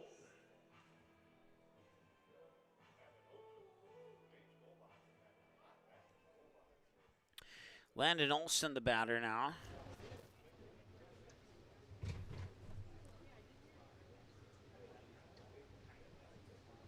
Swing and a miss, strike one. Olson 2 for 3, double, single, and a ground out. Double to right center, a single to left, and the ground out to second base. And there's strike 2, I think. Nope, they called it a ball. Last inning, that was a strike. 1-1.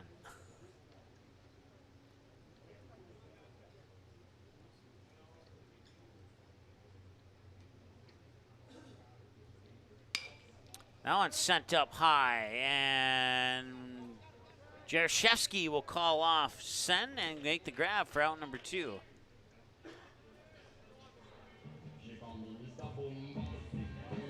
Batting, second baseman, number 12, Camden Kubis. All right, it's Camden Kubis now the batter. 0 for 2, struck out and reached on an error. So 2 away with a runner on first, and the pickoff attempt, and that was close. Logan Sullivan tried a behind-the-back tag there. That was about the only type of tag that he could attempt, and he nearly got it. That would have been a sweet play had he actually made the tag and got him out. Looked like he was showing bunt. Strike is called, and it's 0-1 here to Kubis.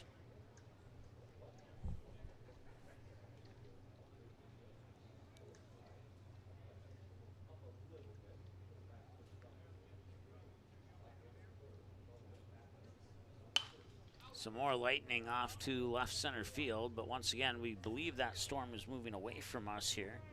That's a big stick ball.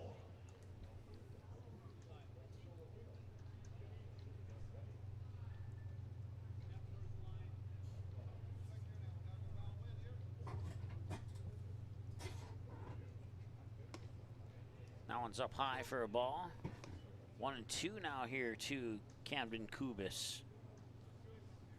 I have Majerus down for 41 pitches so far since he came in a couple innings back.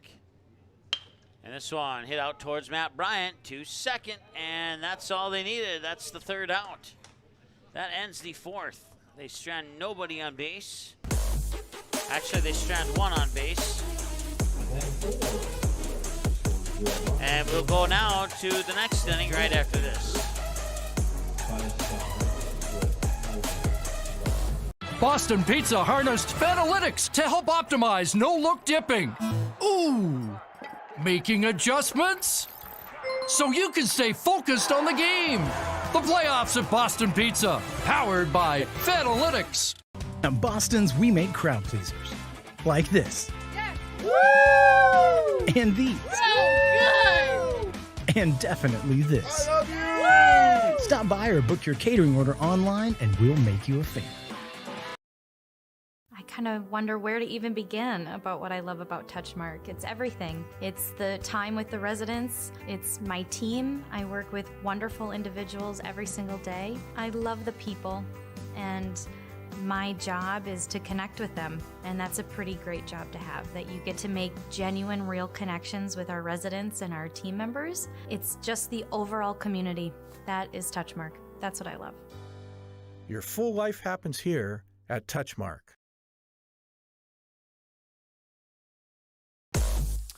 All right, welcome back. Congratulations to the Florida Panthers. For the first time in 27 years, they finally figured out how to win a game in the Stanley Cup Finals. They defeat the Vegas Golden Knights 3-2 in overtime. They now Vegas Golden Knights now lead the series 2-1. So that's going to go to at least 5 games now. And I say that somewhat sarcastically as an Avs fan, as we swept them 27 years ago to hand them their first set of losses in the Stanley Cup Finals. 1 ball, 1 strike to Eli Mock. He's the batter. Gunnar Majerus will follow. Malachi Werlemeyer, the scheduled batters, 6, 7, and 8 here in the top of the 5th. 2 balls, 1 strike.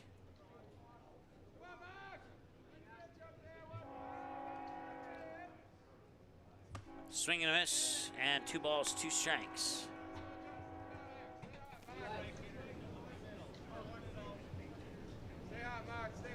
It's still raining, but not as heavy as it was, say, in the top of the 4th.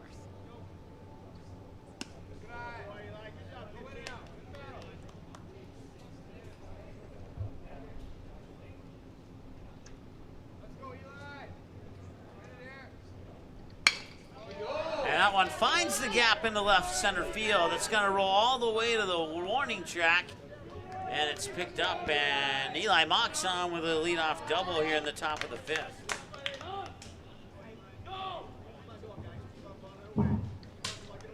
Batting number 17, Gunnar Majerus. So, runner on second now for the Stars.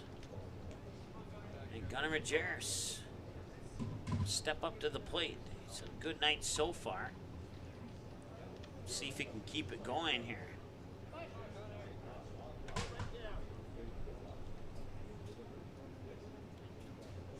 Swing and a miss. And I had a feeling he was going to swing at that one. Looked like he was going to go to the same spot Eli Mock did just a moment ago, but couldn't make the connection. 0-1. And that one's high, right field. Caden Krieg going after it. And tagging on second, Eli Mock. He will make it to third. And the Stars are 90 feet closer from making it a 2-run game.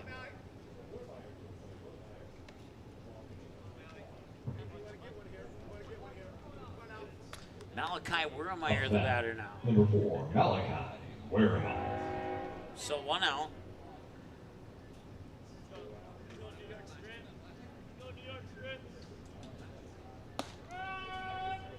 And a strike is called.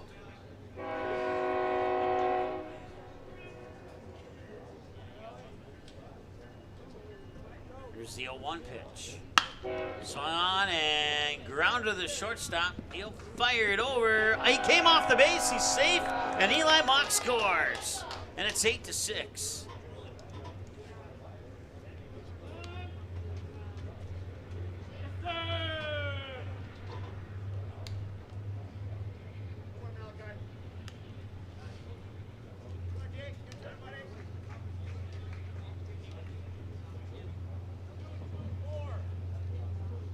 Batting number 5, Jake Drozewski. And good old Jake Jaroszewski stepping up to the plate now at 1 for 2. Single and a fielder's choice. And he's going to hit another hit into left center. He finds the gap. Werlemeyer's going to head to third, and they are going to pump the brakes there. It's a double for Jaroszewski.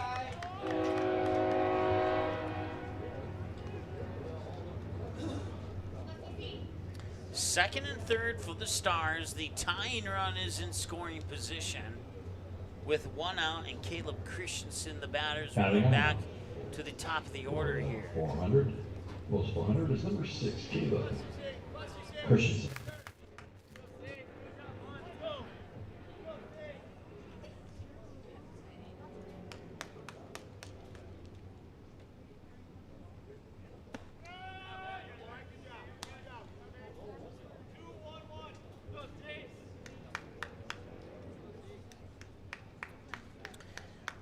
Nothing in 1 here to Christensen, 0 for 2. Pair of ground outs, a walk sandwich in the middle of that.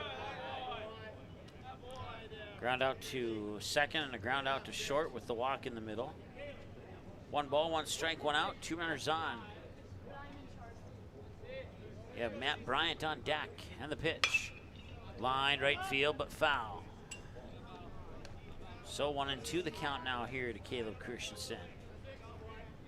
Jace Kovash on pitch 18 now.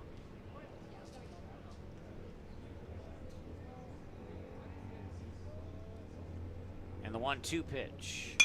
Hit well, right field. Will it drop? It will. And coming in is Wermeyer. Rounding third is Jake Jaroszewski. And it's a 2-run double, and we have a tie ball game at 8-8.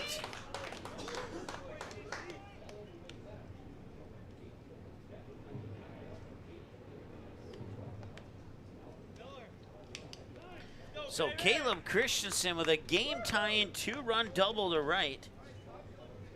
And now we have a visit to the mound here for Dickinson as we have a brand new ball game here in the top of the 5th.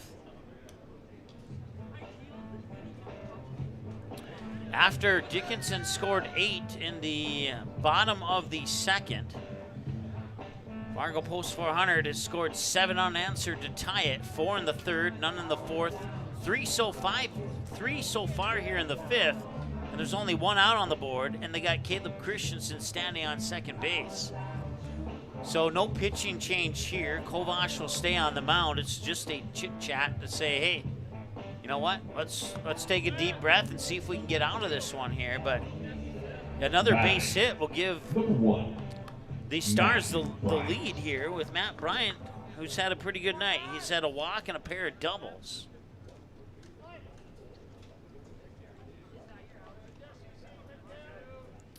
Only 1 out. Looked like he was going to square up, and he didn't finish the square up as the pitch went outside for a ball. Third baseman playing about normally. Now he'll take a couple steps up. Now he'll take away a little bit of that bunt possibility, and that one will not get far enough away from Landon Olsen. Caleb Christensen will stay put at second base. Comes across for ball 2.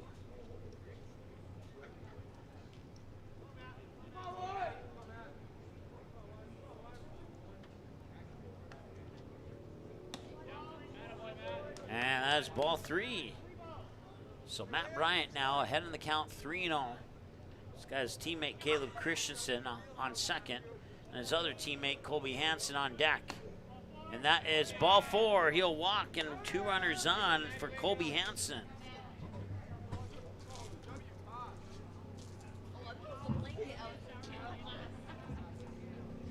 That moves Logan Sullivan into the on-deck circle.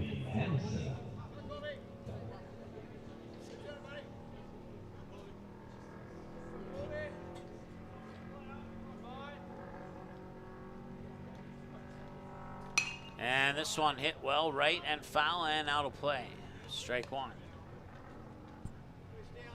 0 for 3, so he's due. He has a fly out to the second baseman, a fly out to the right fielder, and reach base on a fielder's choice in the middle of those 2 flyouts. Time is called. Time is called by Colby Hansen. Or I think either that or it's called by the third base coach. I'm not sure where the umpire was pointing at there. 1-1 the count now here to Colby Hansen.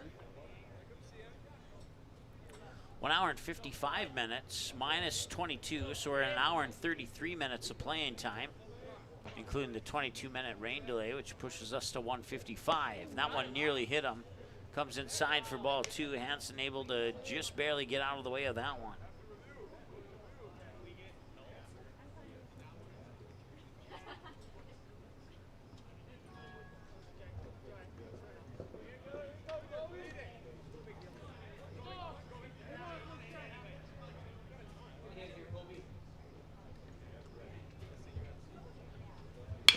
And this one hit hard, 2 bouncer to third, and the force out at third will keep runners on first and second. So Christensen comes off base, and that's out number 2.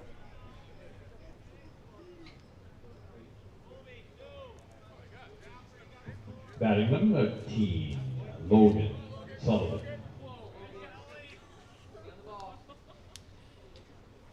So Matt Bryant to second, Colby Hansen on first with the fielder's choice. Logan Sullivan 2 for 3, single, strikeout, single.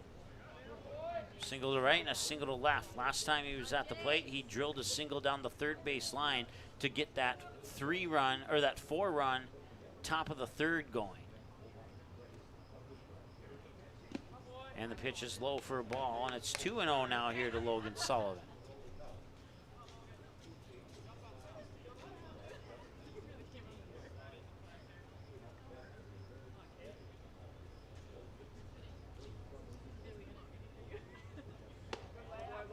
Now it's high, and it's ball 3 to Logan Sullivan. If Sullivan gets walked here, no, I don't think you would see a visit to the mound unless the coach plans to pull Kovash. I don't think he will. He'll get a strike there.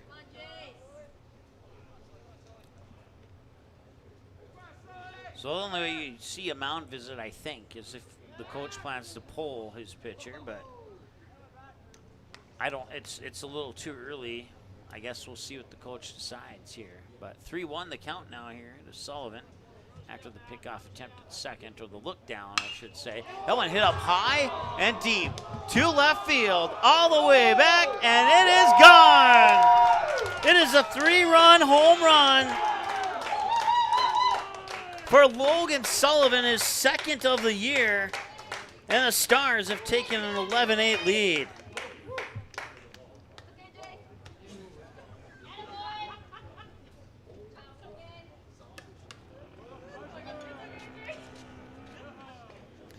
And Sullivan will get the homer hat.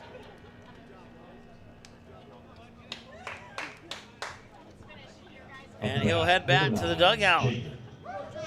And with one swing of the bat, it's no longer tied. It's a 3-run blast to left for Logan Sullivan.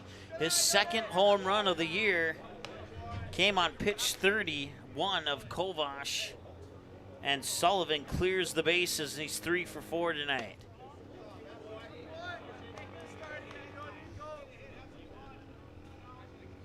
That went about 355 feet approximately. And that one's going deep to left. And that one's not going to exit the park, but it will drop inside the line, and it'll go all the way to the fence. And it's over the fence for a ground rule double.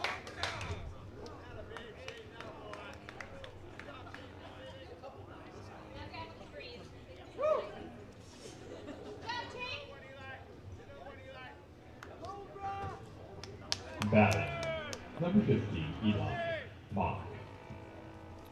11 runs now, and Chayton Sen, after a bases clearing 3-run homer, knocks a ground rule double right at the 2-hour mark of the ball game. Eli Mock now is the batter.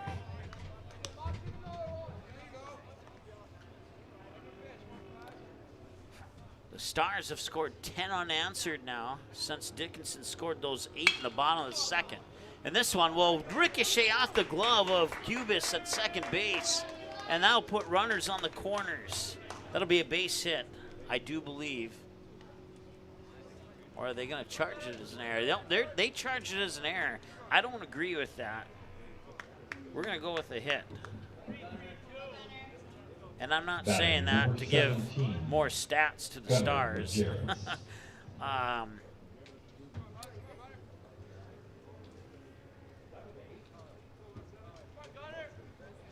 Gunnar Majerus now the batter. Pickoff attempt at first is no good.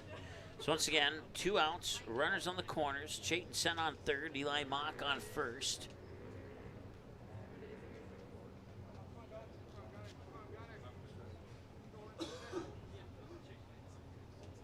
And this one right back to the pitcher. He will toss it over to first. That will be the 3rd out. They'll strand 2 on base. And that will bring us to the middle of the 5th.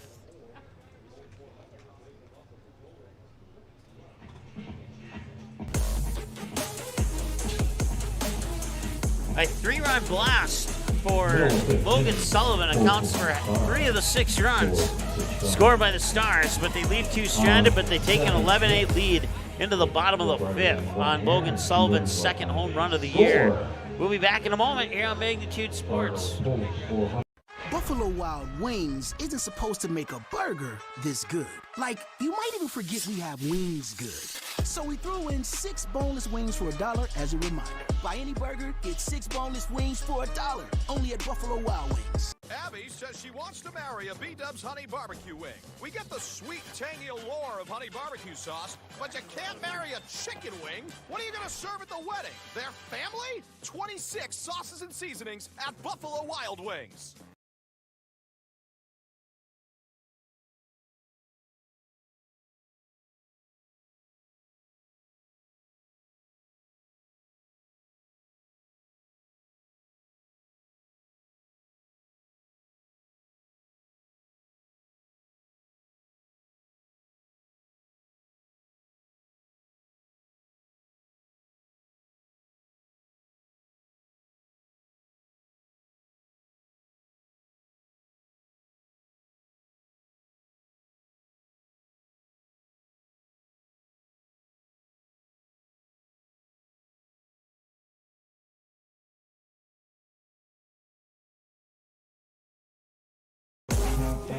For your front rider, third baseman number 5, Jack Price.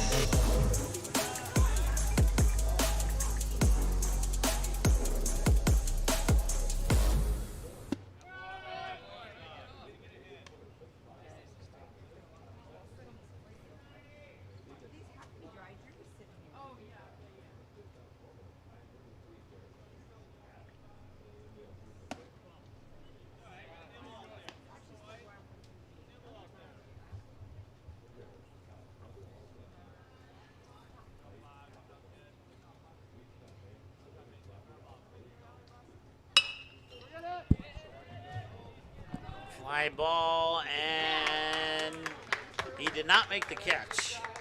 So it'll be a base 6. You don't charge an error to a diving outfielder. As I look over at the scoreboard, they charge an error. So it's absolutely wrong. You do not charge an error to a diving outfielder.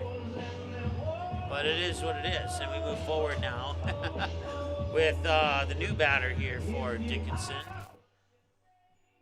And Stars players coming to talk to the umpire. It looks like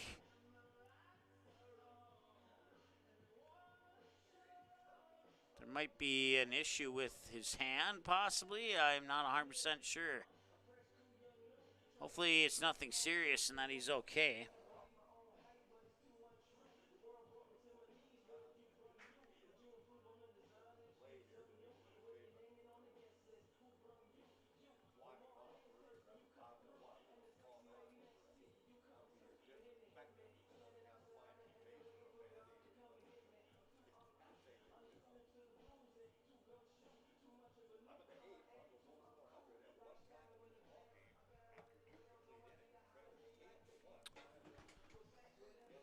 So let's see if we can get a closer look.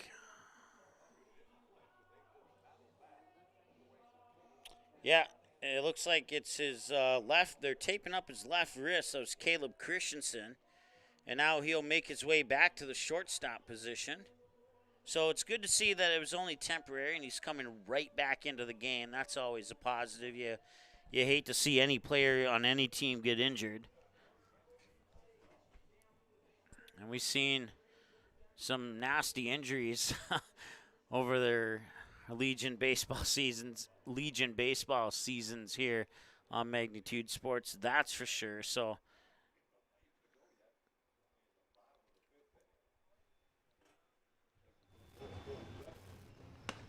pitch is a little bit high.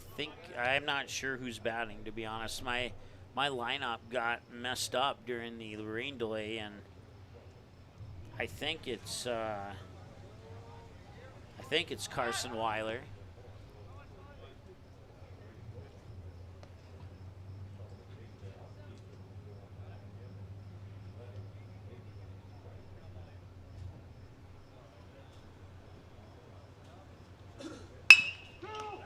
And a nice grab there by Majerus to second, now over to first. They won't get it to first, but they do get the lead runner, Jack Price, out at second. So Weiler will reach on the fielder's choice as they get the force out on the lead runner at second.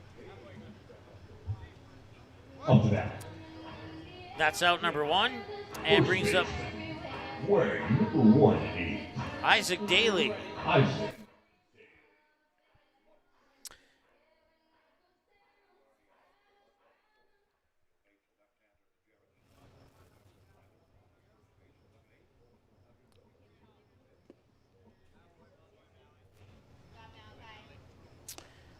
Isaac Daly 1 for 2, fly out to the second baseman. He doubled to right center field last time he was at the plate.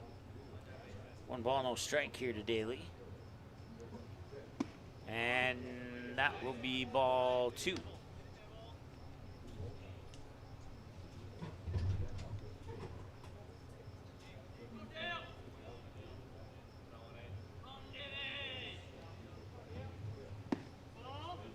And ball 3 is called.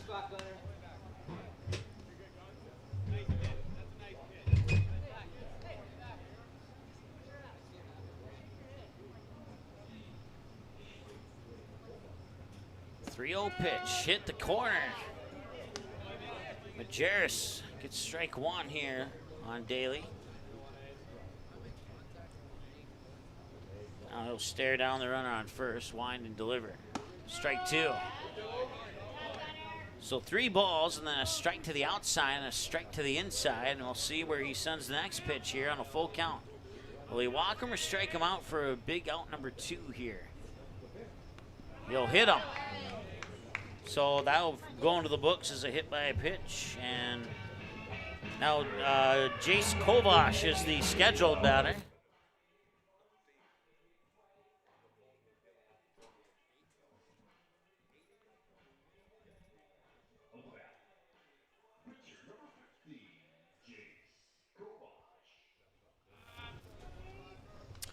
Jace Kovash, 2 for 3 today in the game 2 of this doubleheader.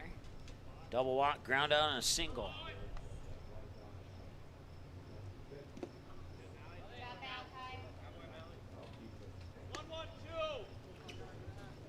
Ball 1 here to Kovash.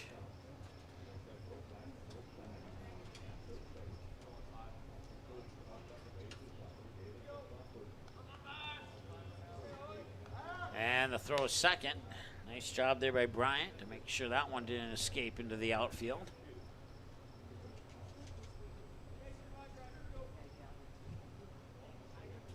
The rain has officially stopped now. There's no longer raining here in Dickinson, or at least at the field in Dickinson.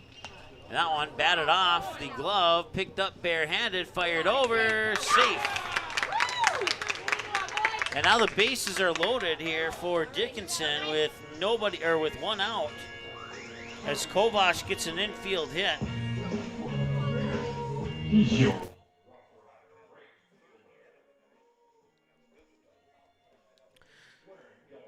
So now a visit to the mound here for manager Brian and the, actually not a visit to the mound, it's just a visit to the official.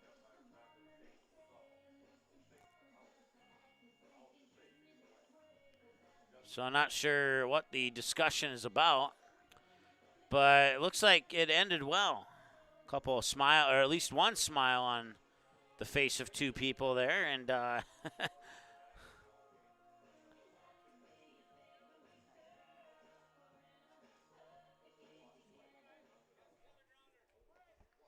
Caden Krieg, the batter.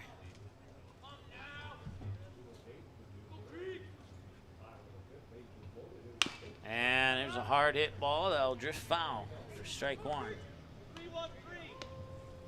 Took a couple hops over the first baseline.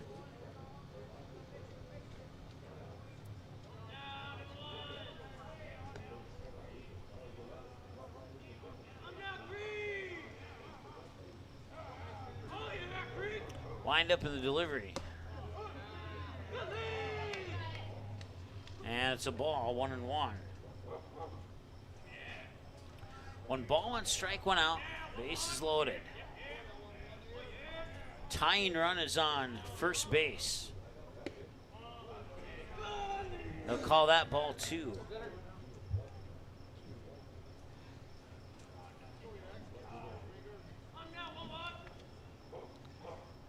Get him to strike out, or even better, ground out to a positional player for a potential double play. His time is called here by Krieg.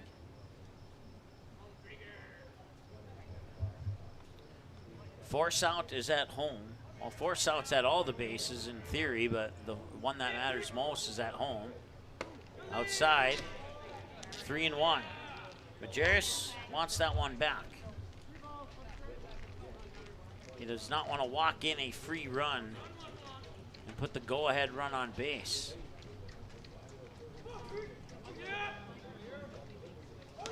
That one's high up over the backstop, and that will be a walk. That makes it 11-9.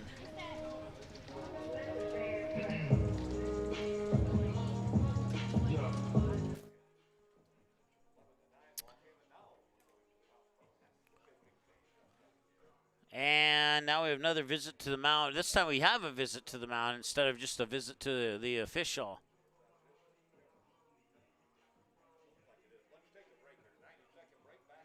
And we will have a pitching change. Gunnar Majerus will come off.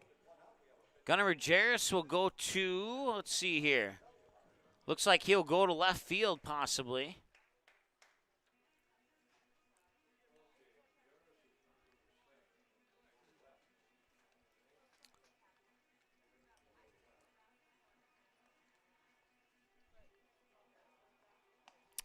Gunnar Majerus would likely go to left field there, considering Jaroszewski and center, the other two outfielders. And now the new pitcher here for the Fargo Post 400 Stars is, I'll tell you in a moment here, Caleb Christensen will take over on the mound. Let's see if we are correct about our outfielders here. Yes, Gunnar Majerus will go to left field. That is confirmed. And Caleb Christensen will come onto the mound. That means we'll have a new shortstop as well. And that will be Kobe Hansen more than likely. He does play the shortstop position. So Christensen takes over on the mound. Kobe Hansen comes to shortstop. And Gunnar Majerus goes out to left field. And those are your changes here for the Fargo Post 400 Stars.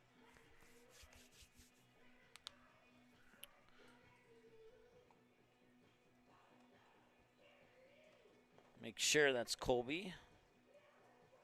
And it is. Yep, I got it right. I got it right.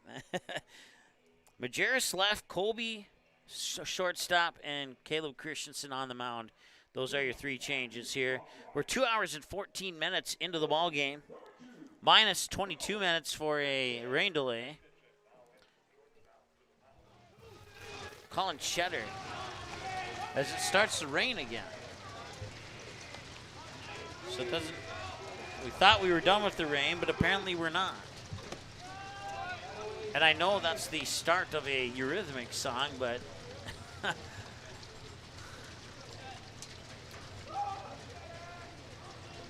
Cheddar, no balls and a strike. Christensen delivers pitch number 2. This one hit out towards the third baseman. He'll fire it over to first. They will get the second out. They'll trade the run for the out, and it's 11-10.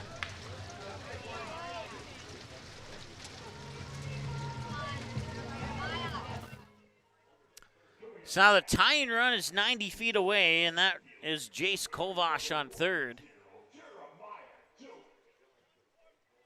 So Colin Cheddar will get an RBI ground out on a 5-3.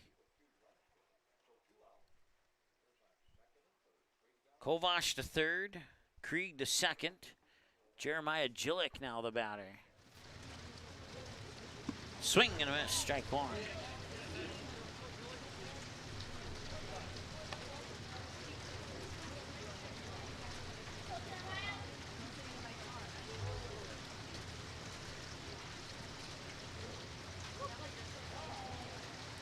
Christensen will not be easily fooled by the squeeze attempt. That one pops away, but a nice block. And Gillick will put his hand out to keep Kovash at third. And it's a ball and a strike. 2 away.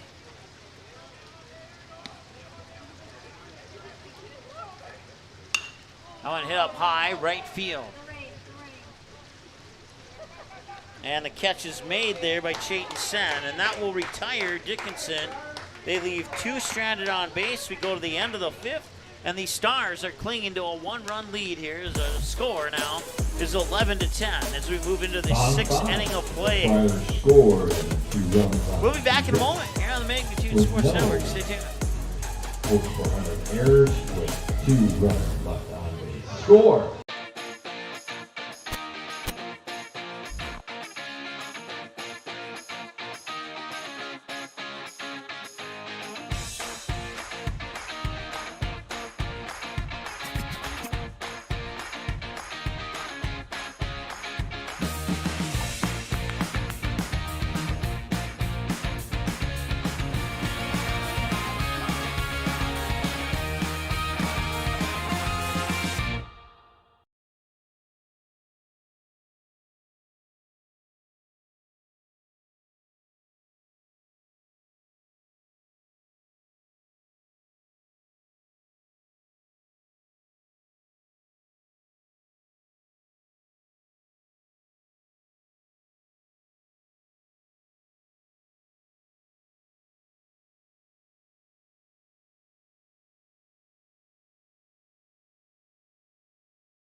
All right, welcome back. 11-10 here. And it's bringing back memories of a game from here 2 years ago. Number 4, Malachi Wehrmeyer. It took extra innings. I believe it was the 10th or the 11th inning. That one's high, and had it stayed fair, it'd be 12-10 right now. Heard somebody out there said that one had the distance, and that somebody was 100% absolutely correct. 2 years ago, the Stars lost here. It was either in the 10th or 11th inning on a play at home plate. He was not able to run that one out. It's a 5-3 ground out. And this game has a similar look to that game did. Now, of course, Batting number 5, Jake Jaroszewski. Of course, a few different players on the roster from 2 years ago compared to tonight, but this one certainly has the feel of that game. And that'll be a strike as he squared up for the bunt and missed. Jaroszewski 2 for 3. Single, fielder's choice, and a double. Both the single and the double were to left field. 0-1. Strike 2.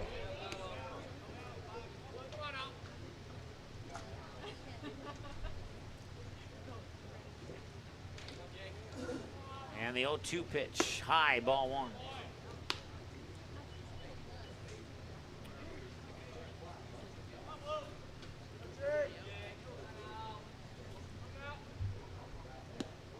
$10 local time, 11 o'clock for our friends back home in Fargo. 2 balls and 2 strikes now here to Jaroszewski.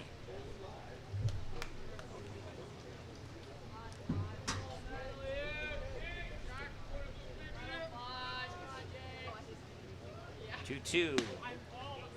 Ball 3. Full count to Jaroszewski. We've now hit the 2-hour mark of playing time, but 2 hours and 22 with the 22-minute rain delay. This one comes off the lower barrel of the bat and foul. And he'll sign himself a 1-pitch extension to his plate appearance.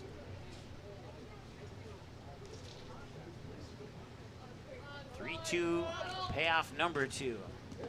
This one bounces away, and that'll put Jaroszewski on base with a walk and bring up Caleb Christensen as we return to the top of the order now here for the 5th time. This is the 5th time the number 1 batter has come to the plate here in this game for the Fargo Post 400 Stars. Caleb Christensen. Jim applauding Logan Sullivan's 3-run homer to left back in the top of the 5th inning. That was 3 of 6 runs scored in the top of the 5th.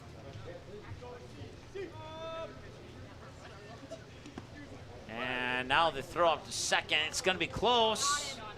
And he's out. That's out number 2. Jaroszewski's going to be taken off base as he gets caught stealing. 2-4 on the throw out. Catcher to second on the caught stealing. That'll bring up, Caleb Christensen still at bat. I believe it's 1 ball, no strike. Yep, it is. And that's ball 2.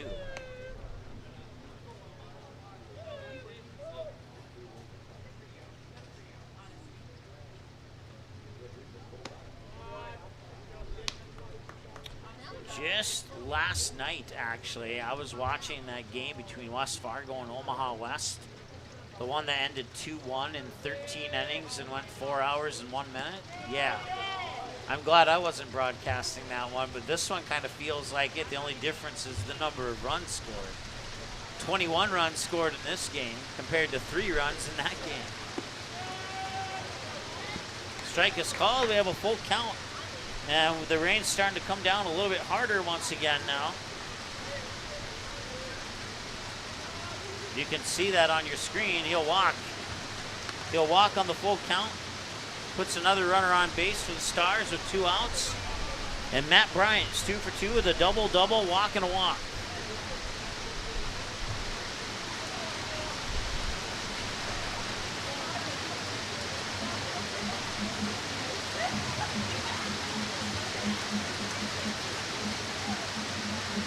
And the pitch.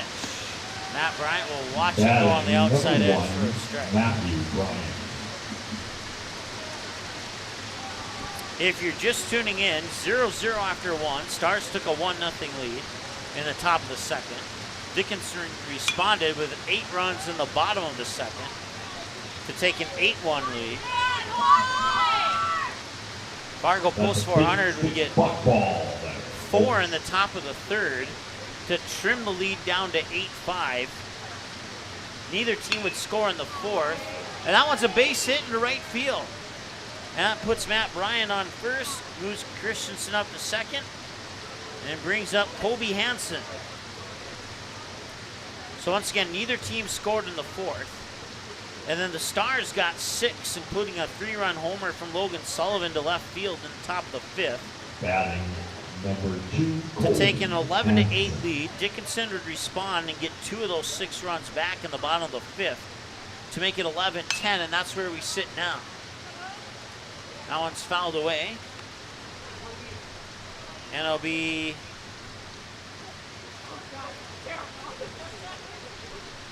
no balls and a strike to Kobe Hansen, who's 0 for 4. Fly out, fielder's choice, fly out, another fielder's choice. And a ball here, so that'll even the count at 1-1. Once again, as the rain starts to fall down, if you look into the outfield lights, you can see, get an example of how much rain is falling here at Astoria Field in Dickinson. And this one, a line drive. He could not make the catch. It might be a wet ball situation. Out at second. That will strand, let me think here for a second. 2 on base. And we go to the middle of the 6th. At that 6. So Hansen reaches on yet another fielder's choice. And we go now to the bottom of the 6th. 11-10 our score, back in a moment.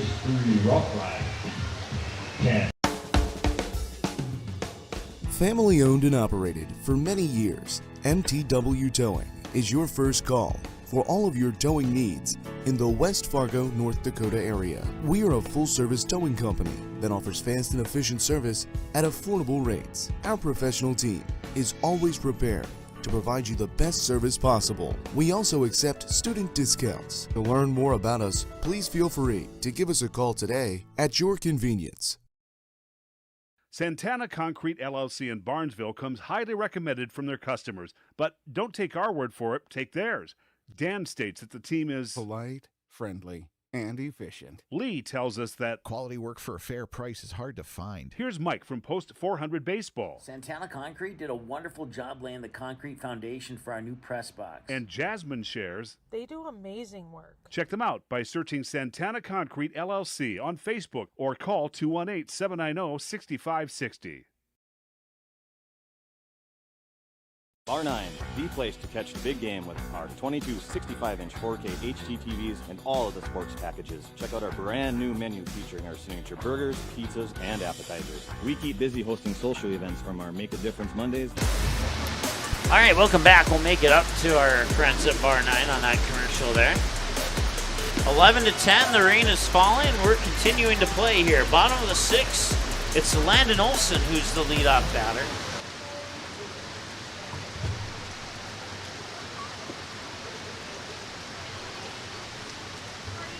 At one point, the Stars were down 8-1. They scored 10 unanswered to take an 11-8 lead.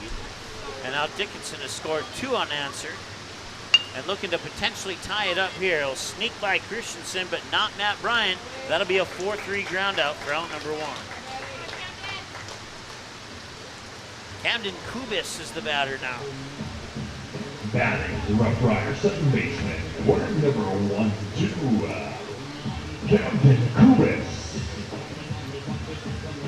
Camden Kubis 0 for 3, struck out, reached on an error, and reached on a fielder's choice.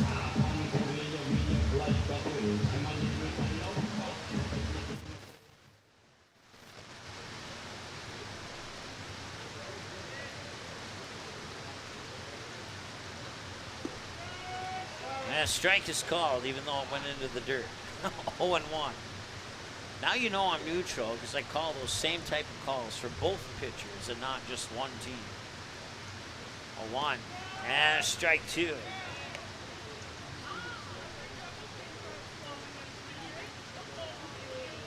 $19 runners left on base. 10 for the Stars, 9 for Dickinson.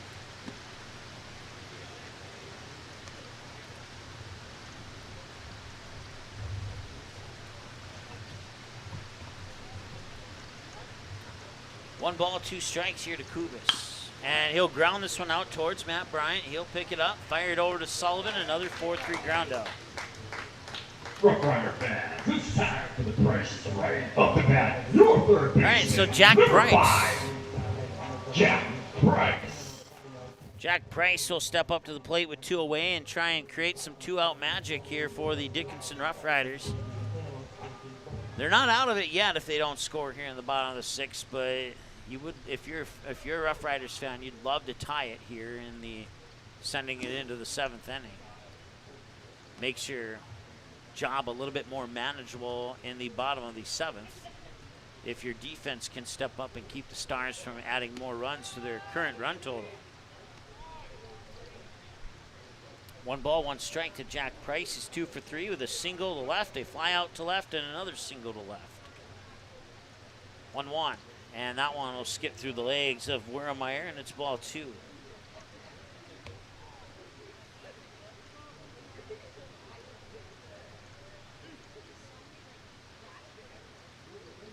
Two-one delivery. That one, not sure what happened there. It looked like it popped off some of the catcher's gear. It'll be 3-1. That's one of the few times I wish I was in front of the plate to see the pitch instead of behind it. Christensen will set, wind, deliver the 3-1, and he'll walk him. So Price reaches base on a walk, and now it's Carson Weiler who's 1 for 4. Fly out to right, a double to left, a fly out to left, and reached on a fielder's choice as well.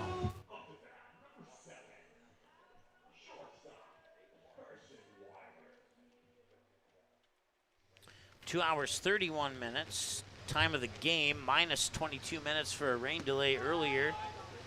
Throw up to second, and a nice job there by Colby Hansen to keep that one in the infield. And a stolen base here for Jack Price. So now the tying run is in scoring position, and a base hit could tie it up. And you have 2 outs, and that's exactly what Dickinson wants, and that one nearly escaped into the outfield. Nice job there by Matt Bryant to make sure that didn't happen.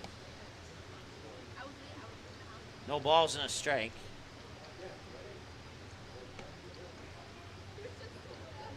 That one's inside for a ball. 1-1 the count.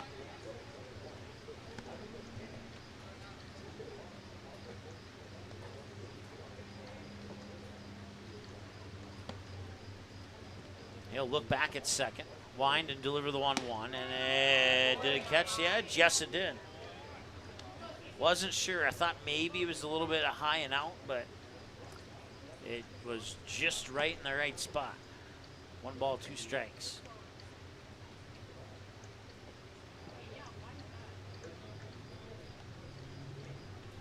Multiple checks at second. That one fouled away first base side, and nobody will make a play on that one. He'll sign himself a 1-pitch extension to his plate appearance here for Weiler.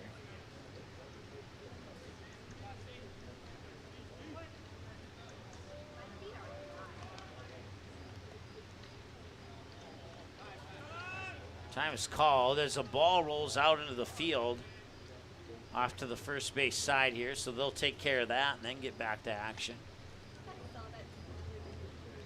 Nice job by the second base umpire to spot that one.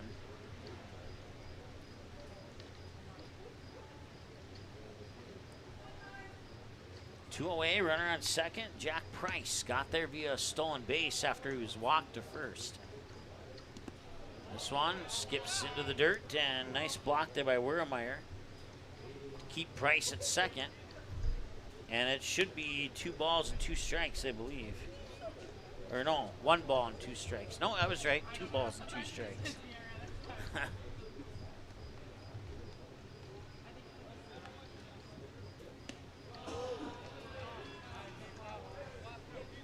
And now it's a full count at 3-2.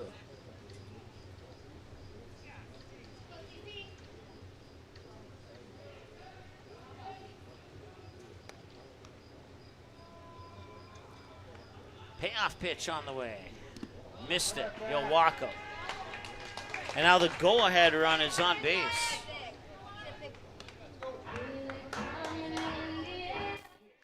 Isaac Daly's a scheduled batter.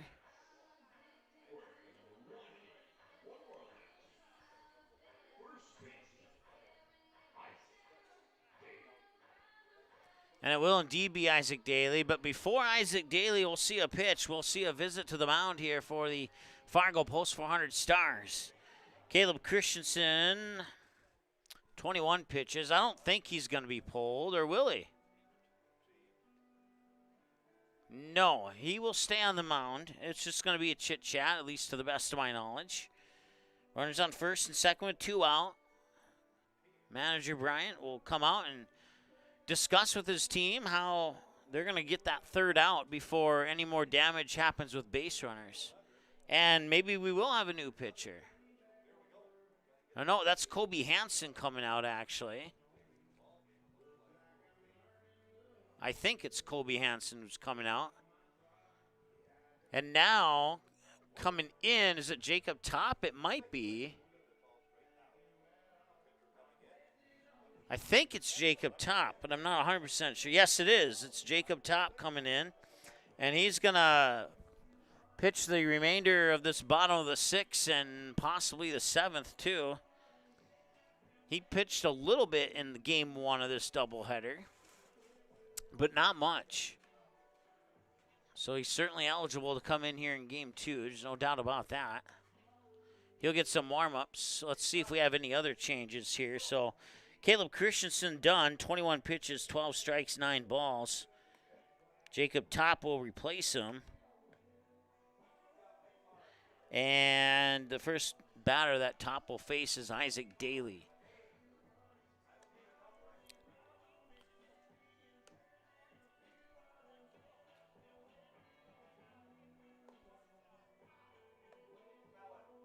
So Christensen will go back to short, Kobe Hansen out of the game. That's what the deal is. At least I think he's out of the game.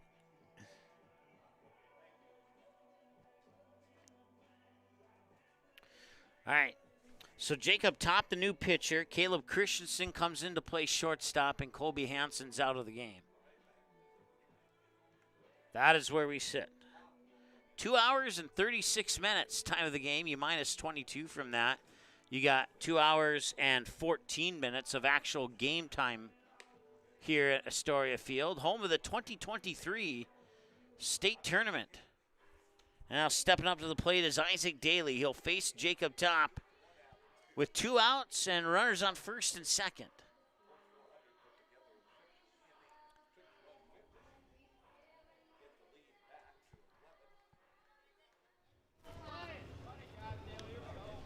So see if Top can finish off out number 3 here.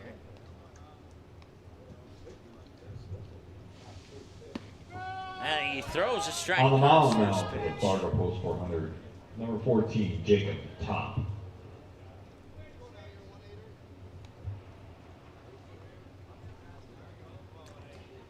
Just now noticing right behind the shortstop position there's a little wet patch right where the brown turf meets the green turf of the outfield.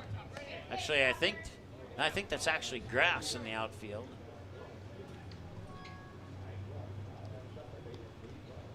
So Top 2 pitches and an 0-2 count here to Daly. Wind in the delivery. He's got him on 3 pitches, and he ends the 6th inning of play. They strand 2 on base, and we go now to the top of the 7th. It'll be Logan Sullivan, who got the 3-run homer last time he was up. He'll be the leadoff batter in the top of the 7th here as the Stars try to add to their 1-run lead. We'll be back in a moment here on Magnitude Sports. Tonight, I'll be eating chicken tikka masala with garlic naan. Cheers. I win again, Patrick. That's Sir Patrick. Ooh, sir. Tonight, I'll be eating roasted cauliflower tacos with spicy chipotle sauce. Thank you. Oh, yeah! I wasn't ready! You want cheese to go with that wine?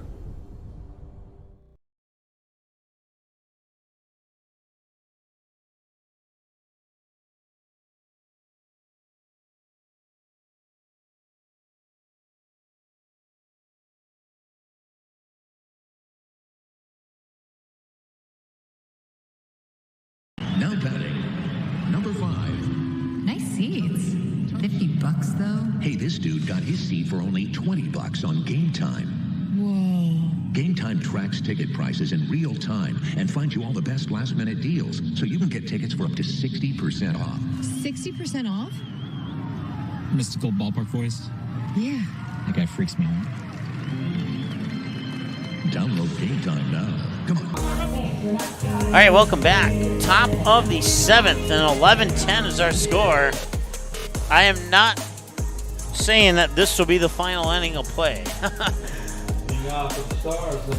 I get a feeling that we might have a little bonus baseball here tonight, but I could be wrong.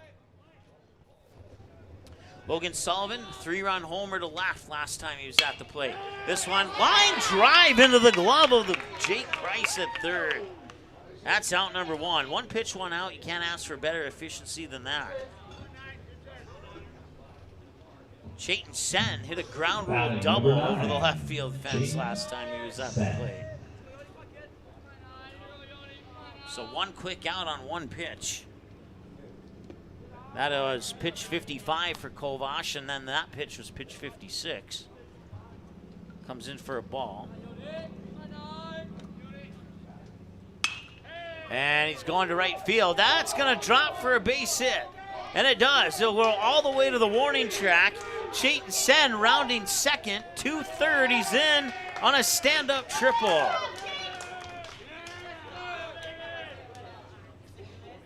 And they wanted that insurance run, and now they got the insurance run 90 feet away with an out. And you have to wonder if you might see a bunt play here from Eli Mock. We'll see where the third and first baseman line up. First baseman up a little in. Third baseman back up a little bit, but now he'll step up. And yeah, I don't like the defense here for a bunt, but we'll see if the coach likes it or not. That's the one who matters. No, he will not square up. And it will be ball one as it's up high. Mock's 3 for 4. A ground out to the shortstop, and since then, he has a single to left, a double to center, and another single to left. And it's 2 balls and no strikes here to Eli Mock. And pitch 60 coming up here for Kovash.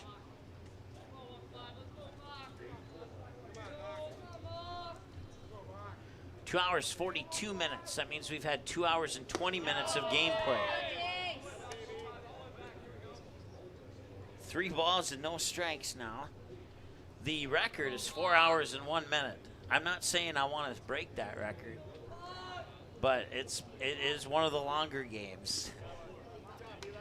And that'll be a walk. I can say this, before our buddy Eric Tianson set the record with a 4 hour and 1 minute broadcast between West Fargo and Omaha West, the previous broadcast record was held by me at 3 hours and 2 minutes. So we are exactly 20 minutes away from tying my personal longest game.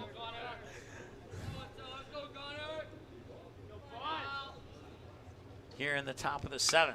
Whoa, the bat. Probably a wet bat, slippery grip, and the bat went further than the ball did. I've seen that happen only one other time, and that was at the Gopher Classic tournament last year in Minneapolis. The bat actually exited the field of play. It was a fouled away bat.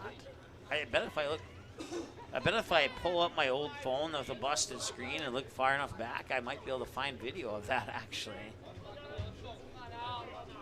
So that's strike 1 to Gunnar Majerus. Pickoff attempt at first. Eli Mock safe. First and third here with 1 out. We'll see what kind of tricks the coaches have up their sleeve here for this type of situation. 1 ball, 1 strike, 1 out, 2 runners on, first and third, and a 1-run ball game, 11-10. And now Landon Olson will go up and have some quick words here with Kovash. This counts as a visit to the mound, whether you like it or not.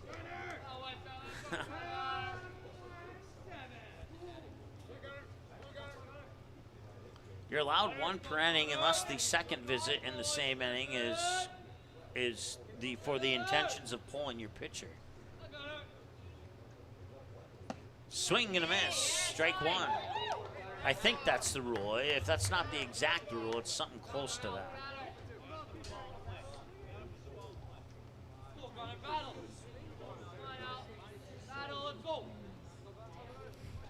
I want to say hi to our friend Jim in Denver, North Carolina, where it's 12:15 a.m. and he strikes out, swinging. That's out number 2. So runners on the corners with 2 outs now. And Malachi Wurmeyer is the scheduled batter. Wurmeyer with 2 outs. They have a 1-run lead, but you would like to get some insurance runs here, especially when you have a runner on third. You'd like to get a base hit. And right now, the biggest gap, if you can get it over the head of the shortstop. Otherwise, you want to get it through the 1-2 gap, and you definitely don't want to do that. Unless it drops. Nope, it will not drop. Jeremiah Jellick will make the catch. It remains 11-10. They strand 2 on base. And we go now to the bottom of the 7th. Dickinson needs 1 to tie or 2 to walk it off and win. We'll see what they can do when we return after this here on the Magnitude Sports Network.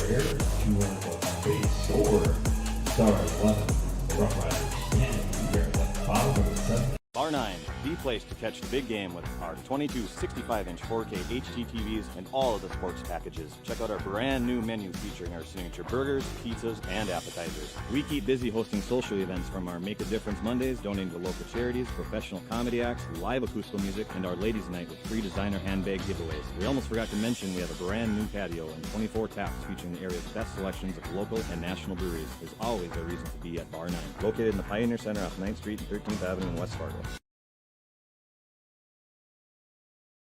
Buying, selling, or leasing commercial real estate or farmland in the Fargo-Moorhead and surrounding area?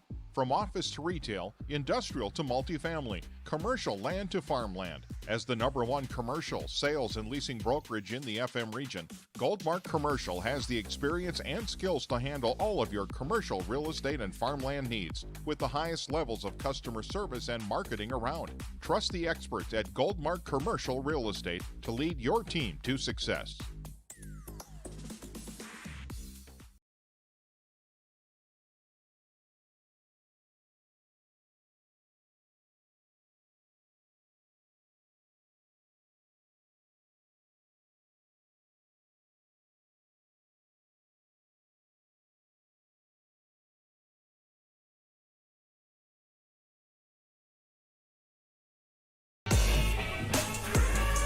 On the mound, the pitcher, number 15, Jay Skobash.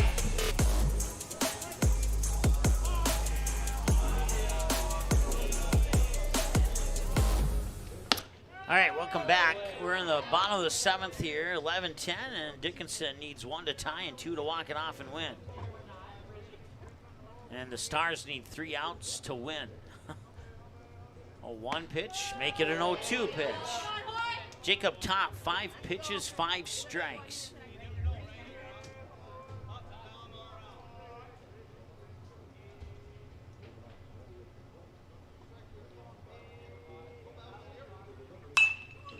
That one's fouled away.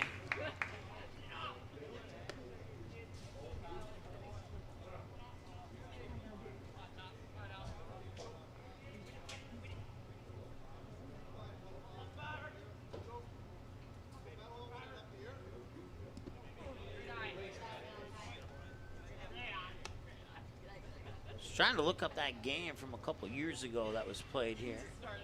1 ball and 2 strikes to count. I'm in trouble finding it. Yes. That one's high, center field, and it's caught for out number 1.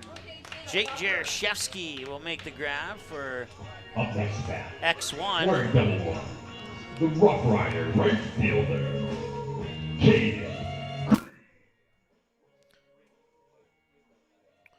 3 pitches and an out for Jaroszewski. Caden Krieg, the batter now.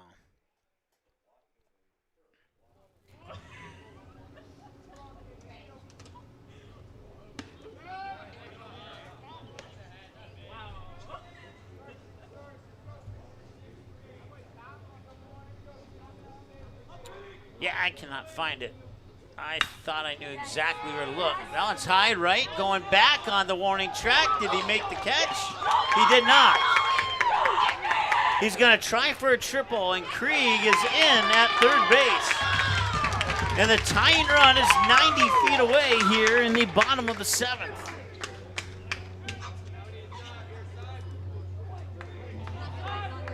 Up to bat, Colin Cheddar is the scheduled batter. wearing number 6 for the Rough Riders, David Seibel. Okay, it will not be Cheddar. They will take in David Seibel, step into the number 8 spot here.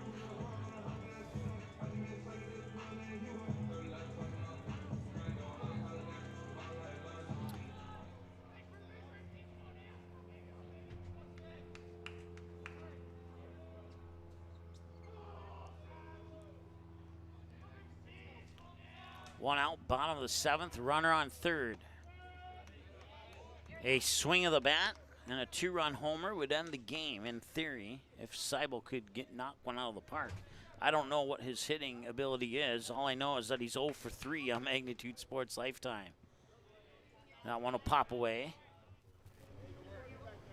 On Magnitude Sports, he reached on an error, had a ground out to third and a fly out to center.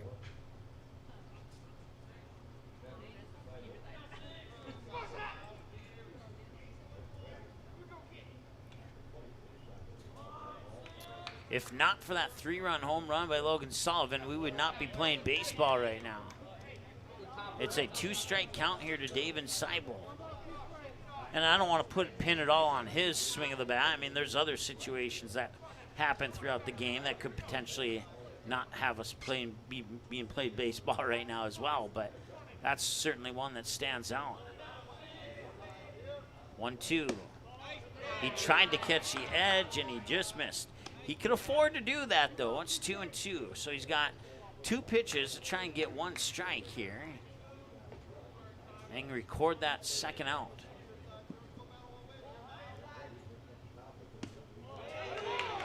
And it's a full count. 3-2. So either walk them from runners on the corners, he'll strike them out for out number 2. Jeremiah Jellick is the batter on deck, assuming they don't make a change.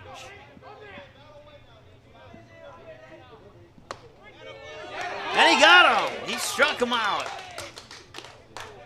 And that's out number 2. You're off the bat. Center fielder, Rough Rider.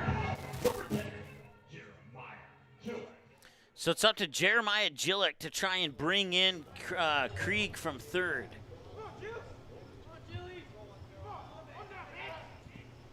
He'll foul it back for strike 1. Jellick 2 for 3, a walk, triple to left, single to left, and a ground out to the pitcher.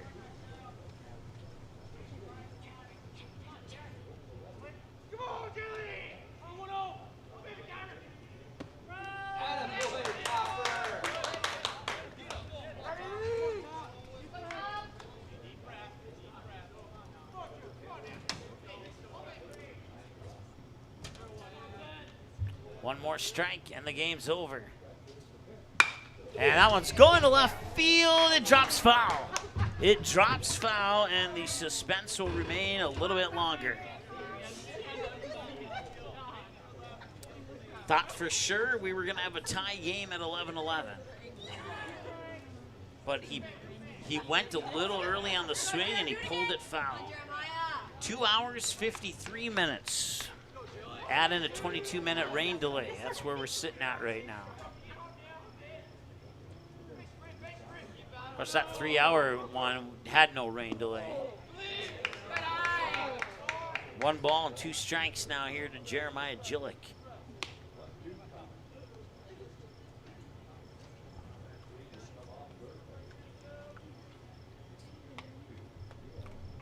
Top will take a glance at third, wind and deliver. That one, it hit him.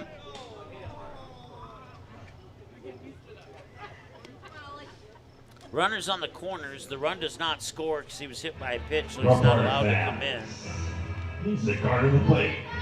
Our catcher, number 14. So the winning run is on first base now as Landon Olsen comes up to the plate. He's 2 for 5. Double, single, ground out, fly out, ground out in that order. He had a single to left. Everything else was to right, center, or second base.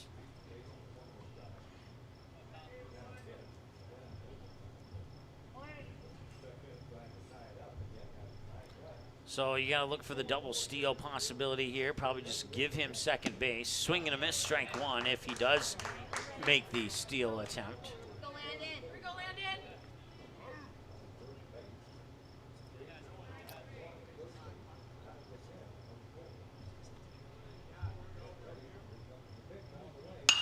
And that one's hit to right field. Can Chayton Sen get there? He made the catch! Chayton Sen made the catch, or no, he did not. I thought he made the catch.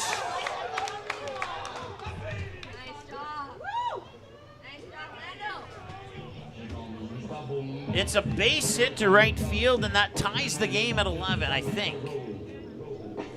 No, he made the catch. Or did he?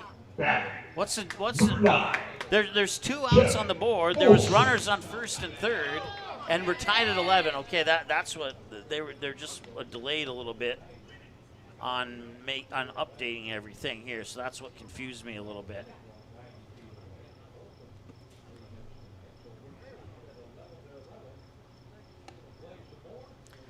All right, so Jellick now 90 feet away from winning the game potentially here for Dickinson in walk-off fashion. Camden Kubis is the scheduled batter.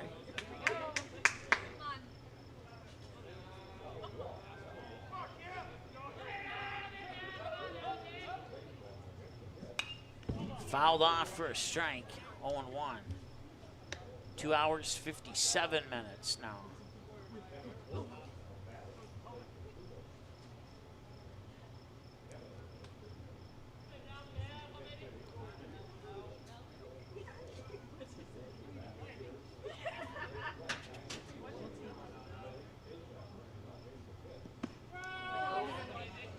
Strike is called, and it's strike 2. And a big pitch here, high pressure moment. At 2 hours and 57 minutes into the ball game here, can he get strike 3? And he's gonna win! Dickinson wins the game on a bobbled ball by Wurlmeyer at home. It's an error, and we talked about it in the keys to the game. Errors have cost the Stars wins this season, and it cost them one here tonight.